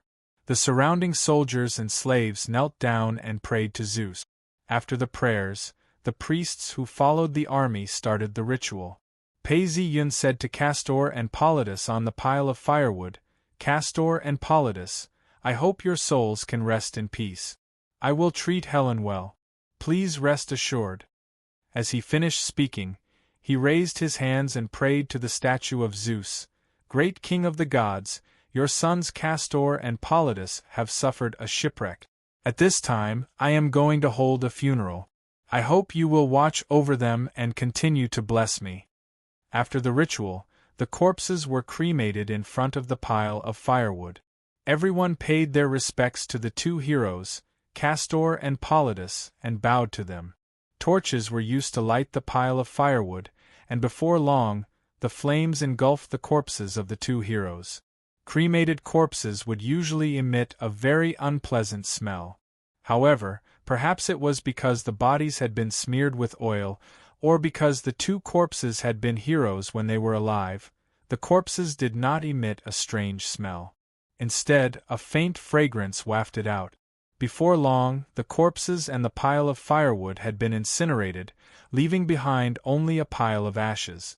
The servant divided the ashes into 2 portions and placed them into 2 boxes before burying them in the grave. Pei Zi-yun was very considerate and placed 10 gold coins in each box. This was for them to use to cross the river Styx. Due to time constraints and the lack of materials, the grave could not be considered grand. However, it was still made of stone. Helen watched as the ashes of her 2 brothers were buried in the grave, and tears flowed down her cheeks uncontrollably. "My dear, why are you crying? Perhaps the 2 heroes were only brought back to Mount Olympus by their father. Paris, you don't have to worry about comforting me. You have already done your best. I just feel sad when I think about not being able to see my 2 brothers again. Helen, I can sympathize with your sadness. However, if the 2 heroes saw you now, they might not be happy either." As Pei Zi-yun said this, he was thinking about something else in his heart. Castor and Polyduses are both dead, and they were even the sons of Zeus. They could not escape. Could this be the fate of the heroes? No, I must break free from this fate. After burying the ashes of the 2 heroes, everyone began to cremate the ordinary sailors and soldiers. This was relatively simple, and the graves were just ordinary mounds of earth. However, although the funeral ceremony was simple, it did not lose its solemnity. After the funeral was settled, everyone packed up and returned to the warship. Pei Zi-yun also brought Helen back to the warship. Seeing that everyone was ready, he gave the order, "Set sail," to Troy. A fleet slowly sailed out of the harbor, heading towards the city of Troy. The sky was dark and the fog was thick. Faint sounds of crying could be heard, which made one's scalp go numb. Looking closely, one could see gray shadows appearing in the fog. "This is the territory of Hades. Are we dead?" Castor and Polyduses looked at everything in a daze, and gradually came to their senses. In order to quickly catch up with their sister, the 2 of them set sail. In the morning, the sky was still clear, and looking at the weather, it did not seem like there would be a storm. However, a storm soon followed. In the fog, more and more shadows appeared. They were all ghosts and they looked familiar. They seemed to be the soldiers that had followed them. The thick fog seemed to hide a terrible evil. Everywhere they could hear sighs, cries, and screams. The 2 of them could not help but feel nervous. The 2 of them looked up and saw that in the distance, many ghosts were gathered on the banks of a large river. They could not wait to cross the river. A person was riding a small boat towards them. Just by seeing it, they could feel it. Sharon? Sharon shouted, "Look, who do I see? The great sons of Zeus, you are unlucky. I am here to cross you to the other side of the river." However, even if you are the sons of Zeus, the rules are still rules. You can only cross the river with silver coins. Otherwise, you will have to stay here for a year. There's no need for that. You can carry them over, but the great Zeus has made arrangements for these two. They don't need to cross the Styx River to reach the domain of Hades. At that moment, a golden light suddenly descended, and with a boom, a goddess descended. Unlike the goddess that they had seen when she was alive, Athena's entire body was shining with a golden light, and no one dared to look at her directly. Oh, does Zeus want to meddle in the territory of the underworld again? Sharon took a step back. Castor and Polydeuces did not cross the Styx, so they are not the children of Hades. Moreover, the great Zeus, even in the underworld, has this little bit of authority, Athena replied. She grabbed the souls of Castor and Polydeuces and flew. In the blink of an eye, they seemed to have broken through a certain space. What they saw was a great sacred mountain, which was shining with light. However, they only flew to the foot of Mount Olympus, and did not go up. Only gods have the right to ascend the mountain. Your residence is beneath the sacred mountain. As Athena spoke, she knocked on the foot of the mountain, and a hole appeared. Athena took the lead and entered. Castor and Polydeuces looked at each other, then followed her in. So the underground that Athena was referring to was beneath Mount Olympus. The brothers could accept it. After entering, they realized that the bottom of the mountain was not dark at all. There was a faint light, and it was a completely different world. The underground was huge, and there were many mansions. Athena led Castor and Polydeuces into an exquisite mansion. Everything that one would expect to find inside, and Castor and Polydeuces were quite satisfied. At this moment, Athena suddenly paused. She tapped the wall lightly, and the wall rippled. Gradually, an image appeared. The image showed the situation on Leesburg Island. The entire process of Pei Zi-yun retrieving the bodies of the two legendary heroes, cremating them, and burying them in their graves, the two of them watched intently, their expressions complicated. As the sons of Zeus, the two of them knew that this was the will of God. He wanted them to die, and the responsibility was not on Paris. However, they had died because of Pei Zi-yun, and their hearts were filled with resentment. I hope Paris will treat Helen well. Mt. Olympus, Peak Zeus drank his wine, watching everything that was happening on Leesburg Island. He was very satisfied with Pei Zi-yun's actions. When Pei Zi-yun performed the ritual, he also took the offerings. Paris, because of what you did today, someone will definitely bury you. Troy Leesburg Island was located on the coast of Troy. It was not far from Troy, and Pei Zi-yun's fleet arrived at Troy on the same day. The lookout signaled for them to enter the port. Pei Zi-yun gave the order, "Attention, prepare to drop the anchor." The crew immediately acted according to the order. Some lowered the sails, some took out ropes, and some took out anchors. Pei Zi-yun looked around, and seeing that the order was being carried out, he turned to Jesn and said, "Jesn, go and inform my father, King Priam, of my return, as well as about Helen. Cassilia, go to my mansion and tell me about my return, as well as about Helen. There is no need to hide anything.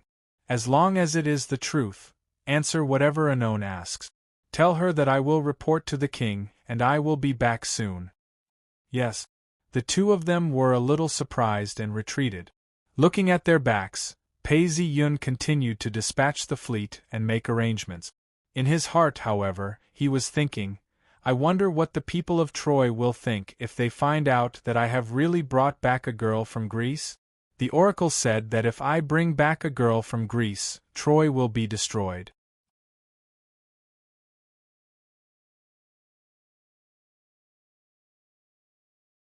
Chapter 545. The Palace of Troy. It was late autumn, and the rain was continuous. Sometimes it was heavy, sometimes it was misty, splashing onto the step. King Priam sat on the marble throne, while the princes and elders stood on both sides. Pei Zi-yun and Helen were also among them. At this moment, the hall was filled with people discussing. Some supported handing Helen over, some opposed, and some were neutral, neither supporting nor opposing. These people expressed their own opinions, and all of them sounded very reasonable. We must hand Helen over, or else God will destroy us. Elder Antino, who was known for his wisdom, didn't care about Paris's presence anymore and said loudly. When Prince Ephabus heard Elder Antino's words, he immediately stood up, his face full of excitement. Ever since Paris became the prince, he hadn't had a good day. Now that he finally had a chance to overthrow Paris, how could he miss it? Thus, he hurriedly said, "Father, you've seen it now. Paris easily put Troy in danger. He doesn't have any qualities that a prince should have. He grew up in Mount Ida and has no upbringing. How can such a person be a prince?" As he said this, Ephabus glanced at Helen and was immediately attracted by her. He originally wanted to say, "Hand Helen over," but instead, he said, "Father, regardless of whether you hand Helen over or not, Paris has brought disaster to Troy. He should be punished. Strip him of his prince title and hand him over to the Greeks." Hand him over to the Greeks? The first few sentences were reasonable, but this was too much. Everyone looked at Ephabus strangely. Handing Paris over to the Greeks was equivalent to betraying one's own brother. Everyone looked down on those who betrayed their own brother. Ephabus' words were no different from digging his own grave. Faced with everyone's gaze, especially his father's, Ephabus' face turned pale. He then realized that he had said the wrong thing. Ephabus was also confused because of his concern. He wanted to overthrow Paris as soon as possible. Everything that had to do with Paris was very impulsive. In the eyes of outsiders, his brain was not working well when it came to Paris. Actually, before Paris returned to Troy, Prince Ephabus was recognized as the second prince. He had enough intelligence, but now everyone didn't seem to think so. Helen's face turned pale and her body trembled as she listened to Prince Ephabus. She was afraid that everyone would listen to Prince Ephabus and hand her over. When Pei Zi-yun saw the look on Helen's face, he hurriedly patted her on the back of her hand and whispered, "Don't be afraid. Continue watching, everything will be fine." It was impossible for King Priam to give up on him, and he still had a lot of preparations. As expected, Troilus jumped out and shouted, "Hey, Ephabus, I didn't expect you to say something like this. You're betraying your own brother. Are you still our brother?" Troilus did not hold back when he spoke, and his words left Ephabus speechless. Only then did he realize that once his reputation spread, those who were still attached to him would probably fall apart. Who would believe a guy who betrayed his brother? What's more, what Paris's brother did was only what Hercules had done in the past. He did it to the Greeks, and it was a reasonable revenge. Hercules, Peleus, Termon, and Achilles could destroy Troy and steal our princess, Hesione. We can also steal their queen, Helen, and even destroy Sparta and Mycenae. The more Troilus spoke, the more agitated he became. It was as if the destruction of Sparta was right in front of him, and he was the hero who represented Troy to take revenge on the Greeks and destroy the Greek cities. This is the arrangement of God. An elder of Troy stood up and said, trembling, "Yes, and Prince Paris mentioned this possibility before he left. We agreed then, so this responsibility is not on Prince Paris. If he really brought back a girl from Greece, then we will bear this responsibility together." Another elder from the radical faction shouted, "If the Greeks want to fight, then let's fight. The Trojans have never been afraid of war. This time, we will let the arrogant Greeks taste the taste of defeat. Sigh, I think we, the Trojans, are temporarily not a match for the Greek army. It is not suitable for us to face them head-on," an old and wise elder said. What do you mean we are not a match for the Greeks? We haven't even fought yet, who knows if we are a match for them? The elder immediately retorted. Immediately, an intense argument broke out in the palace. Enough. King Priam shouted and stopped the argument in time. If they continued arguing like this, not only would they not reach a good conclusion, but it would also cause internal conflict. King Priam turned his face and said to Hector, who was standing silently, "Hector, what do you think? This is not Paris's responsibility. Everyone already knew about the oracle. Paris will bring back a girl from Greece, and this girl will bring war to Troy. However, everyone still agreed to let Paris go. Now that he has successfully returned, it is not appropriate to push the responsibility to him." It was rare for Hector to speak so much, and his point was very clear. This matter was not Paris's responsibility. Since the Greeks want war, we will fulfill their wish. But before that, we still have to deal with the Greek envoy and try to resolve this peacefully. This will also buy time for our war. You are right. Let's do this. Next, we should strive for a peaceful resolution, and at the same time, be fully prepared for war, King Priam said. When Helen heard King Priam's words, she had mixed feelings. She secretly heaved a sigh of relief. Finally, she did not have to worry that everyone would hand her over. Next, Paris, you will be in charge of dealing with the Greek envoy. Try to resolve this peacefully. If it is not possible, delay them and buy time for us to prepare. King Priam gave his first order. Yes, father. Pei-zi-yun accepted the order. Hector, you will be in charge of the training of the Trojan soldiers. All weapons and armor must be prepared. I hope that the Greeks will see a strong Trojan army, not mercenaries. King Priam gave his second order. Yes, father. Hector replied. Yes, Iphitus. Yes. When Iphitus heard the king call his name, he was very happy. He was still very valued by his father. If it was not for Paris, everything would be perfect. You will be in charge of the management of food and treatment. Is there any problem? King Priam asked. He was now more and more doubtful of Iphitus's ability. If it weren't for his previous impressions, Priam wouldn't have asked Iphitus to maintain and manage these things. Troilus, you will assist your brother, Iphitus, in completing this task. In the end, King Priam still felt that Iphitus was not reliable. He called Troilus over to supervise him.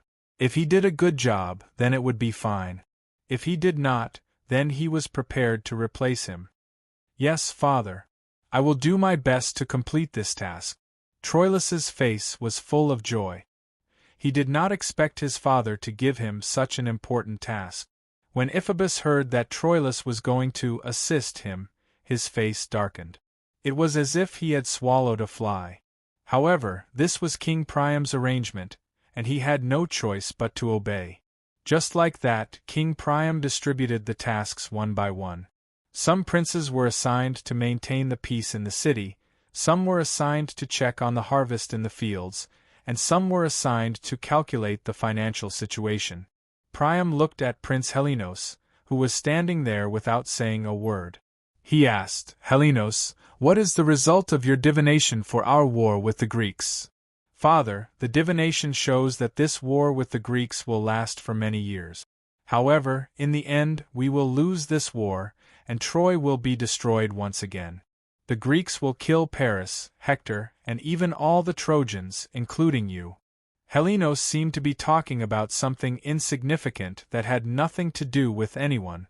However, everyone's expression changed. Helenos's divination had always been accurate. This was proven when Paris went to Greece last time.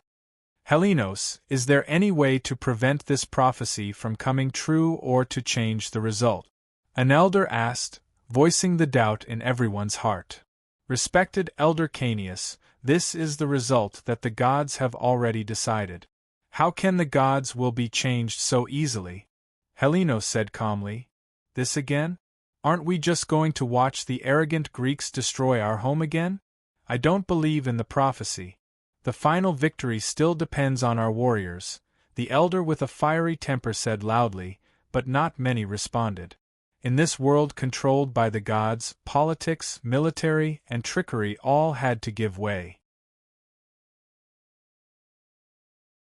Actually, this prophecy can still be changed, right? Priam looked at the prophet's son calmly. His heart was filled with disgust, and he treated him like a crow. Rather than disgust this son, he hated the prophecy and the gods behind it. Princess Cassandra was a person blessed by the gods with the ability to prophesy, and she was even better than Helenos. She had never made a mistake, but none of the Trojans believed her. They only mocked and ridiculed her. The deep reason for this was that every prophecy from the gods was disadvantageous to the Trojans. This caused deep dissatisfaction in the people of Troy.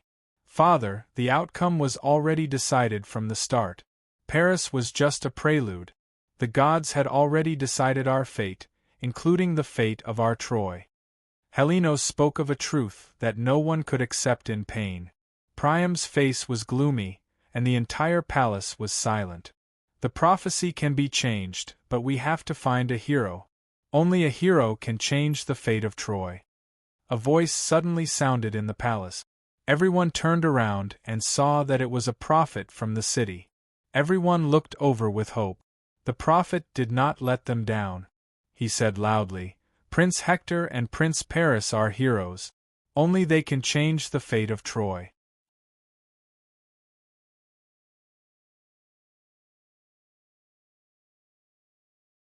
Chapter 546. Everyone turned to look at Hector and Paris, as if they wanted to see if they were different from the rest. King Priam took a deep breath and said, "Then it's decided." Meeting adjourned. Helenos could no longer maintain his calm expression and said, "Father? I said meeting adjourned." King Priam ignored him, stood up and turned to leave. Pei-Zi-Yun looked at all of this and understood. This prophet must have been hired by King Priam. I didn't expect Priam to be so determined. That's true.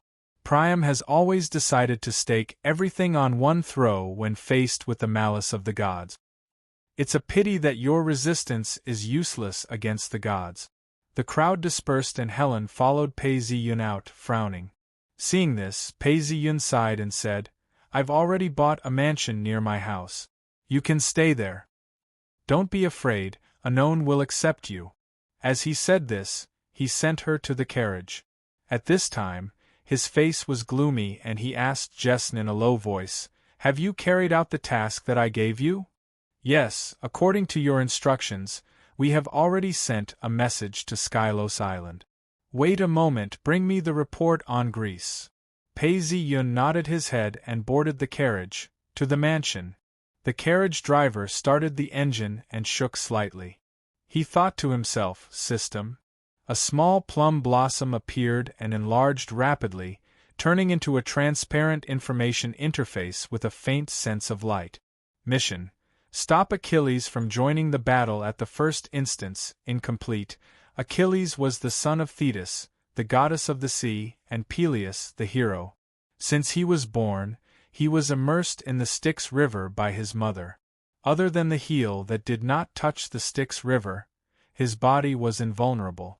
He was second only to Hercules. During the Trojan War, he killed the #1 warrior of Troy, Hector. One said that Hector was killed by Paris, who was guided or protected by Apollo.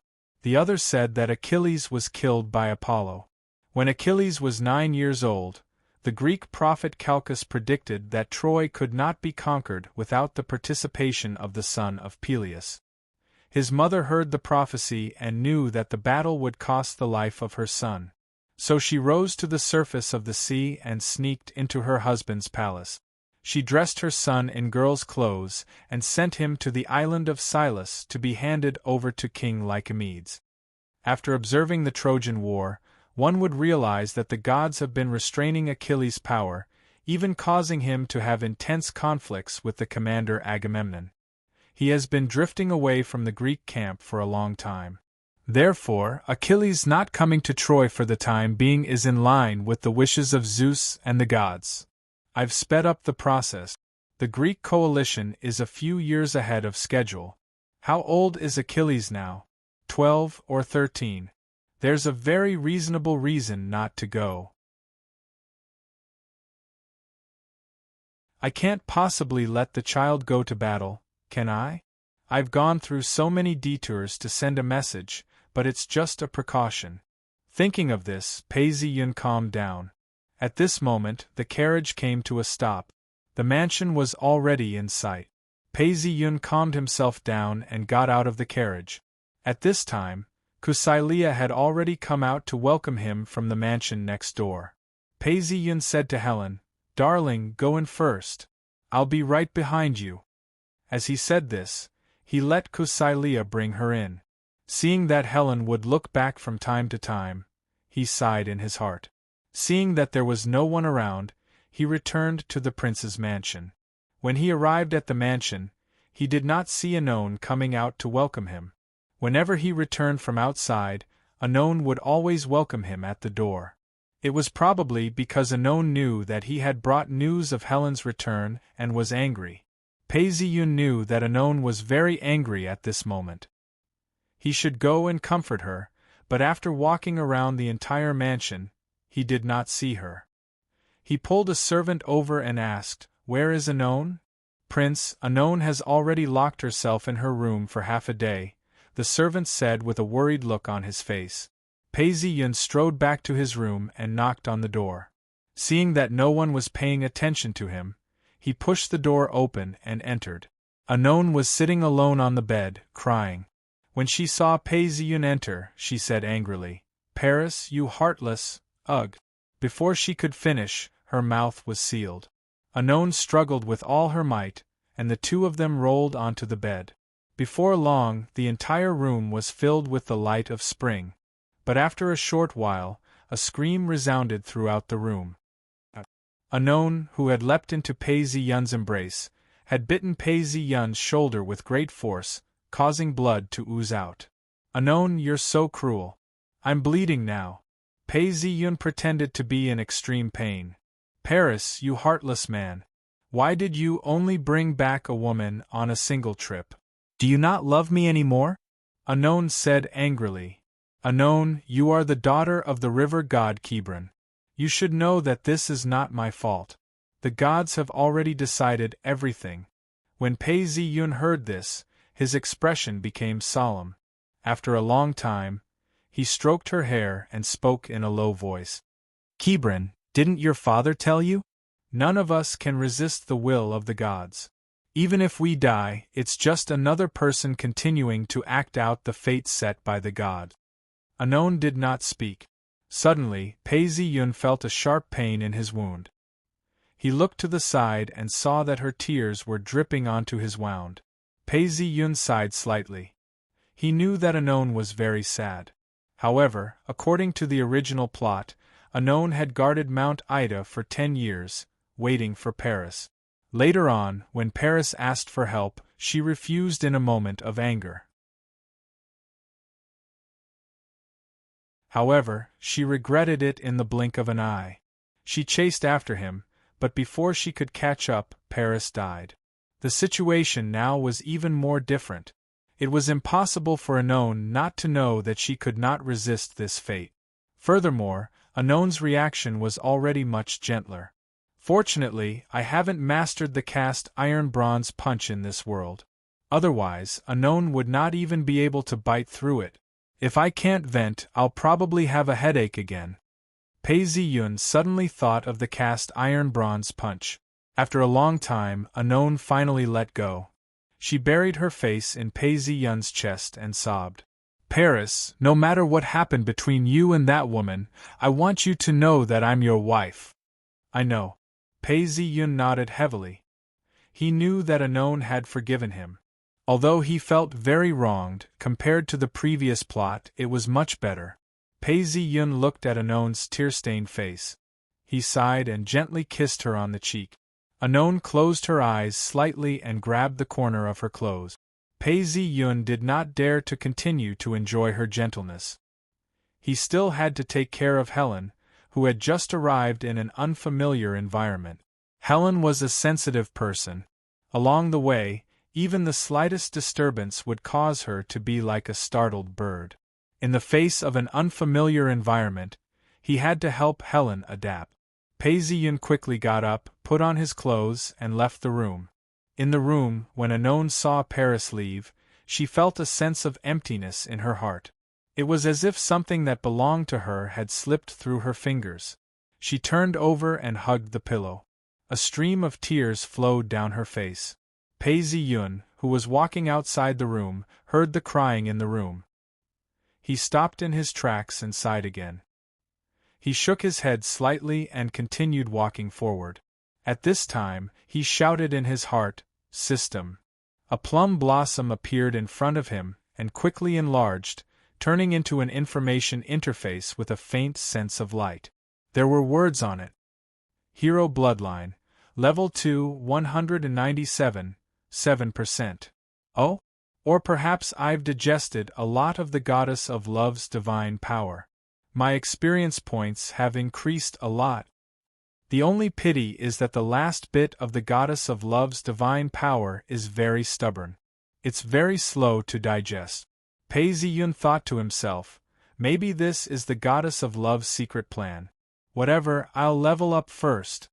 He gently pressed the system button. Boom! An earth-shattering explosion sounded.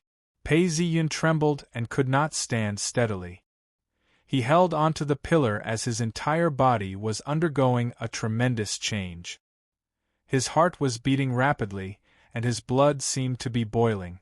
At the same time, impurities were constantly evaporating from his body through his capillaries, skin, and pores. In a breath's time, Pei Ziyun noticed that his blood was faintly golden. It was obvious that his bloodline had been purified and evolved. His bones were also gradually changing. His bones were becoming more compact and sturdy. His bones were also stretching and lengthening. Not only did he not feel heavy, but he also felt light and agile. A faint metallic luster flashed across his skin. If one did not look closely, they would not have noticed it at all. Feeling this change, Pei Ziyun had some guesses in his heart. The third and fourth levels of Hero Bloodline should increase his speed and iron cast bronze fill, which was exactly what he needed. This change lasted for about a quarter of an hour. Pei Ziyun looked at the information interface in the system. Hero Bloodline, Level 3, 97. 7%, Special Skill, Nimble Wind, 33. 6%, Special Skill, Iron Cast Bronze Fill, 25. 9%. After the second upgrade, Iron Cast Bronze Fill has recovered to 25. 9%. As he circulated his strength, the metallic luster on the surface of his skin reflected the sunlight. Pei Ziyun felt that he was much stronger than before. Every movement he made seemed to be supported by a gentle breeze. Resisting the urge to test the lightness of his body and the iron cast bronze fill, Pei Ziyun returned to the courtyard. He cleaned himself up and changed into a clean set of clothes before coming out. At this moment, Pei Ziyun looked even more elegant than before. There was no such adjective in the Greek world. They would probably say that Pei Ziyun looked even more valiant and extraordinary. The mansion next door had been opened up, and there was a corridor that connected the two mansions. This made things much more convenient for Pei Ziyun. As Pei Ziyun walked along the corridor, he saw Jessen standing at the end of the corridor of the mansion next door. He was holding a piece of parchment and waiting for him. In this era, the books were very short. Every city only had 1 or 2 sentences. After he finished reading, Pei Ziyun smiled and said, "Jessen, you've done a lot of things well recently. I'll reward you later." "Thank you, Prince Paris, for your generosity." Jessen placed his right hand on his chest and bowed. "Jessen, you must keep abreast of the latest developments in Greece. Inform me immediately. If you run out of money, you can withdraw at any time. Prince Paris, if there is any news from Greece, I will report to you immediately. Now I intend to withdraw some gold to bribe the merchants in Greece." You don't have to wait. You can go now. I will look for you later, Pei Ziyun said as he walked through the corridor and arrived at the mansion next door where Helen was staying. This mansion was slightly smaller than Pei Ziyun's mansion, but the layout was similar. There was a large garden in the middle, and the surrounding buildings were built according to the garden. At this moment, Helen was sitting on the bed in the room. Her face was pale as she watched the servants bustling in and out of the room. She did not make a sound. She was thinking about her two brothers who had met with a shipwreck. She thought about the happy times she had spent with them. She thought about how they were legendary heroes. How could they be swallowed up by the storm so easily? She even thought about Sparta, the rude and unromantic Menelaus, and her own daughter. She also had the fear of living under someone else's roof. Her thoughts were all jumbled up, and she could not think of anything. She looked at the servants in front of her in a daze. Pei Ziyun walked in hurriedly. Helen's dull eyes saw him walk in, and in an instant, they became spirited again. Her eyes lit up, and she quickly rushed over and hugged Pei Ziyun who had just walked in. She buried her head in his chest and said pitifully, "Darling, I thought you weren't coming? How could that be?" It was as if the last bit of Aphrodite's divine power was stubbornly refusing to disappear. Pei Ziyun's heart ached, and he hugged Helen tightly in his arms. It was the hardest to accept a beauty's kindness. Helen had traveled 1,000 miles to follow him to a foreign land. Although everything was arranged by the gods, a human's heart was made of flesh.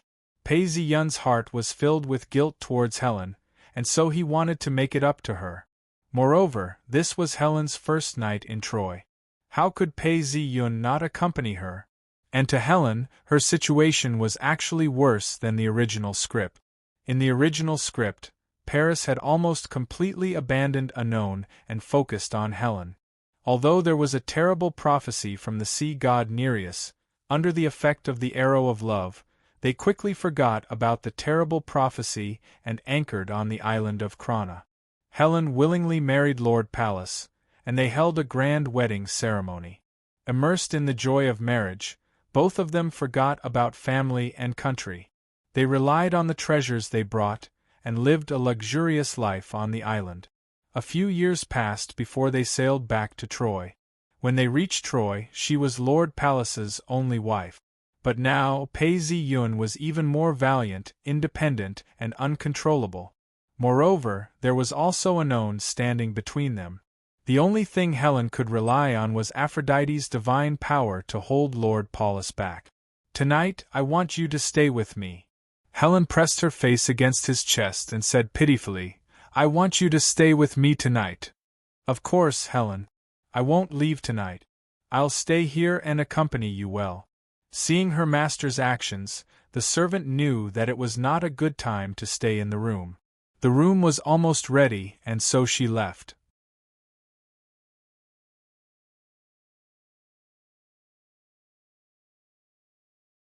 Chapter 547. Rhodes Island. Royal Palace. Rhodes Island was located in the southeast of the Aegean Sea, at the junction of the Aegean Sea and the Mediterranean Sea.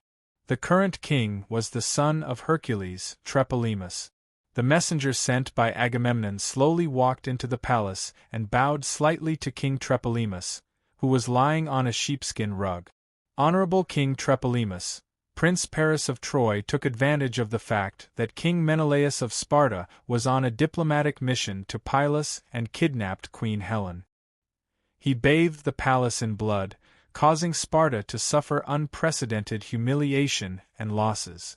King Agamemnon said that the humiliation of Sparta was the humiliation of all of Greece. In view of the promise that the Greek princes and kings made to the gods during Menelaus' wedding, Agamemnon sincerely invites you to form a Greek coalition with the Greek kings and princes to attack Troy. The messenger's words were clearly heard in the hall. Prince Paris of Troy is so arrogant? He dared to openly kidnap the Sparta queen. We Greeks should teach the Trojans a lesson so that our women will not be kidnapped by the Trojans in the future. King Tlepolemus thought for a while and said, "Moreover, I did make a promise back then. Since this is the case, I believe that this time, everyone has no reason to refuse to form a coalition to attack Troy. Tell Menelaus and Agamemnon that I am willing to participate in the war against Troy. I will definitely be there soon. Where is the meeting place? King Tlepolemus asked. Honorable King Tlepolemus, Agamemnon has set the meeting place at Oris. Oh, Oris, I understand, Tlepolemus said and waved his hand. The messenger of Mycenæ slowly retreated. Lagos, the messenger of Mycenæ, bowed to King Diomedes of Lagos, who was sitting on the throne, and presented a token. He said, Honorable King Diomedes, Prince Paris of Troy kidnapped Queen Helen of Sparta and bathed the palace in blood. King Menelaus of Sparta and the great King Agamemnon of Mycenæ sincerely invite you to join the Greek coalition. Agamemnon hopes that you will keep the promise you made in front of the gods and fight against Troy together. The meeting place is set to be Oris, and the time limit is half a month. Oh, I heard about this not long ago. Prince Paris of Troy is really too much. His actions are undoubtedly provoking the whole of Greece. Go back and tell Agamemnon that I will immediately lead the warships to a meeting. Diomedes, the son of Tydeus, king of Argos, readily agreed to the war against Troy. Dozens of Agamemnon's messengers went to various cities and kingdoms in Greece with the tokens. Almost all of Greece responded to Agamemnon's call and agreed to come to the alliance to fight against Troy. Only the cunning Odysseus hesitated. Kingdom of Itachi, Royal Palace. The Itachi Royal Palace could be said to be simple compared to the royal palaces of some of the larger Greek countries. A garden surrounded by more than 10 palaces. If one had to compare, it might be slightly better than the Amazon Palace. The main reason for this was that the entire island was only 781 square kilometers, and it was divided among many families. Of course, it was also related to the personal preferences of Odysseus, the king of Itachi. He had always been used to simplicity, so the palace was not lavishly built. For example, when Odysseus was building the palace, there was an olive tree in the middle of the palace. It was as thick as a pillar, so he did not cut it down. Instead, he trimmed the branches and leaves of the tree, leaving the trunk to be the pillar of the bed and the room. At this time, it was inside the room. It was raining outside, so it looked a little gloomy. Queen Penelope was still very young at this time. She was elegant and slender. She lit a candle and said, My dear, are you really not going to accept Agamemnon's invitation to the alliance? As far as I know, all the princes and kings of Greece have gone. All the princes and kings of Greece have responded to Agamemnon's call? Odysseus asked. Yes, my dear. Now only you and Peleus have not accepted Agamemnon's invitation, Queen Penelope said worriedly. Oh, Peleus didn't go either. Then not everyone has responded to Agamemnon's call, Odysseus said in a relaxed tone, revealing a sly smile. Penelope scooped out a small basin of hot water to wash her face. She also added some spiced sheep's oil to moisturize her skin. She said in a light tone, Yes, I think that with so many princes and kings going, Troy will definitely be conquered. If you don't go, you will have lost a chance. Chance? Odysseus smiled bitterly. His expression was a little gloomy. After a while, he asked, I heard that Prince Palamedes has agreed to Agamemnon's invitation? Yes, you rejected the messenger last time. This time, Prince Palamedes has personally come to invite you. He is already on his way, Queen Penelope said. Odysseus looked at the young queen and her young son, Telemachus, and cursed in his heart. You look smart, but you're actually stupid. You've invented so many things that seem powerful and bring convenience to everyone, but in the end you've offended the gods. You still can't see through this trap. The Greek army's attack on Troy is a trap. Who knows how long this war will last and how many people will die? Odysseus had mixed feelings about Palamedes. At first, Palamedes was very smart, and he thought he had gained another smart person. However, as this person's inventions became more and more effective, he slowly offended the gods. Odysseus knew that the gods did not want humans to become smarter. Prometheus stole the fire seed for the humans and was punished by Zeus. He was tied up in the Caucasus Mountains and had to be eaten by the eagles every day. That was not all, but the gods were very wary of heroes with high reputations. Now that the Greek army was attacking Troy, they wanted to eliminate the strongest human heroes one by one.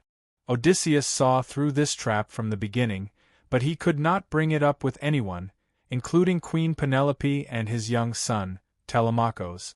Anyone who enters Troy can die, even someone like me who is blessed and loved by the gods, Odysseus thought. Odysseus knew this, and he did not want to leave his young wife and young son, Telemachus, just because of the Spartan queen's unfaithfulness. He walked over and whispered a few words to his wife, Penelope. "My dear, do you really want to do this?" Penelope looked at him as if she was looking at the Hydra.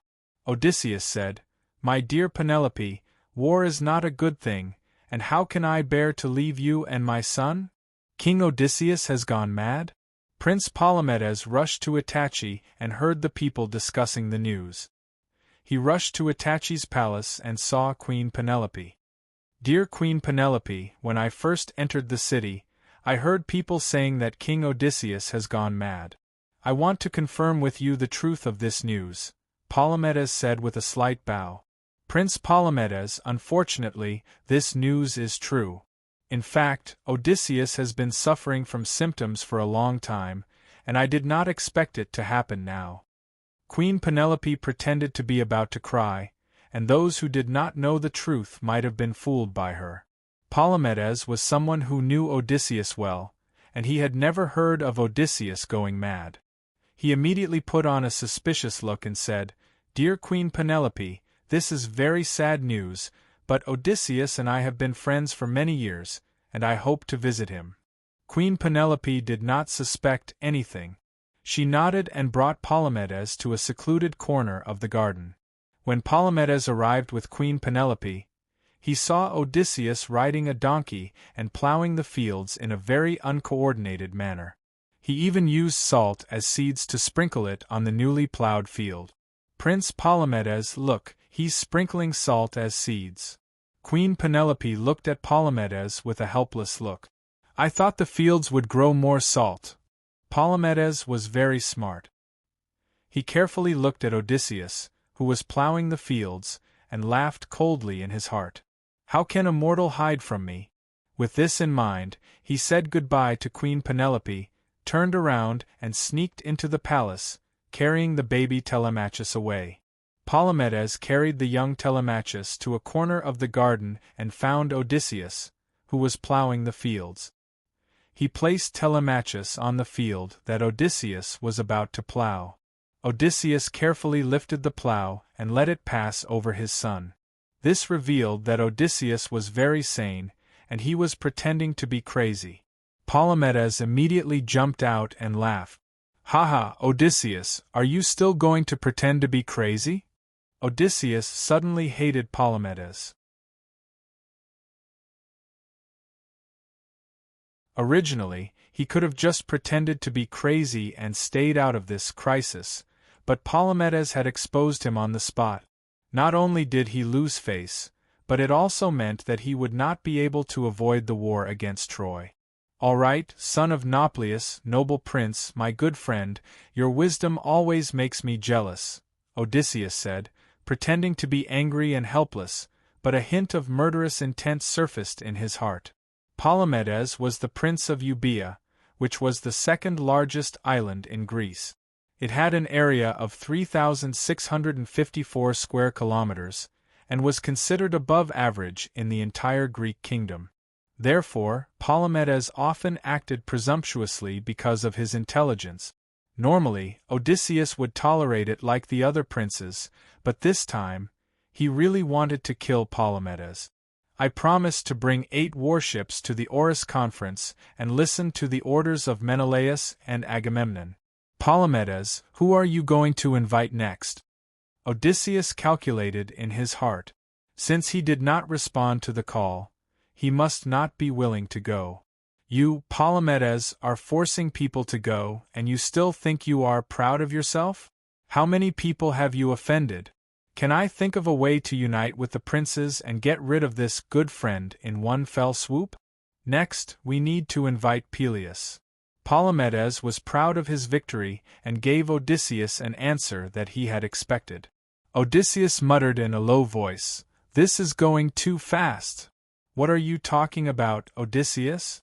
Palamedes asked.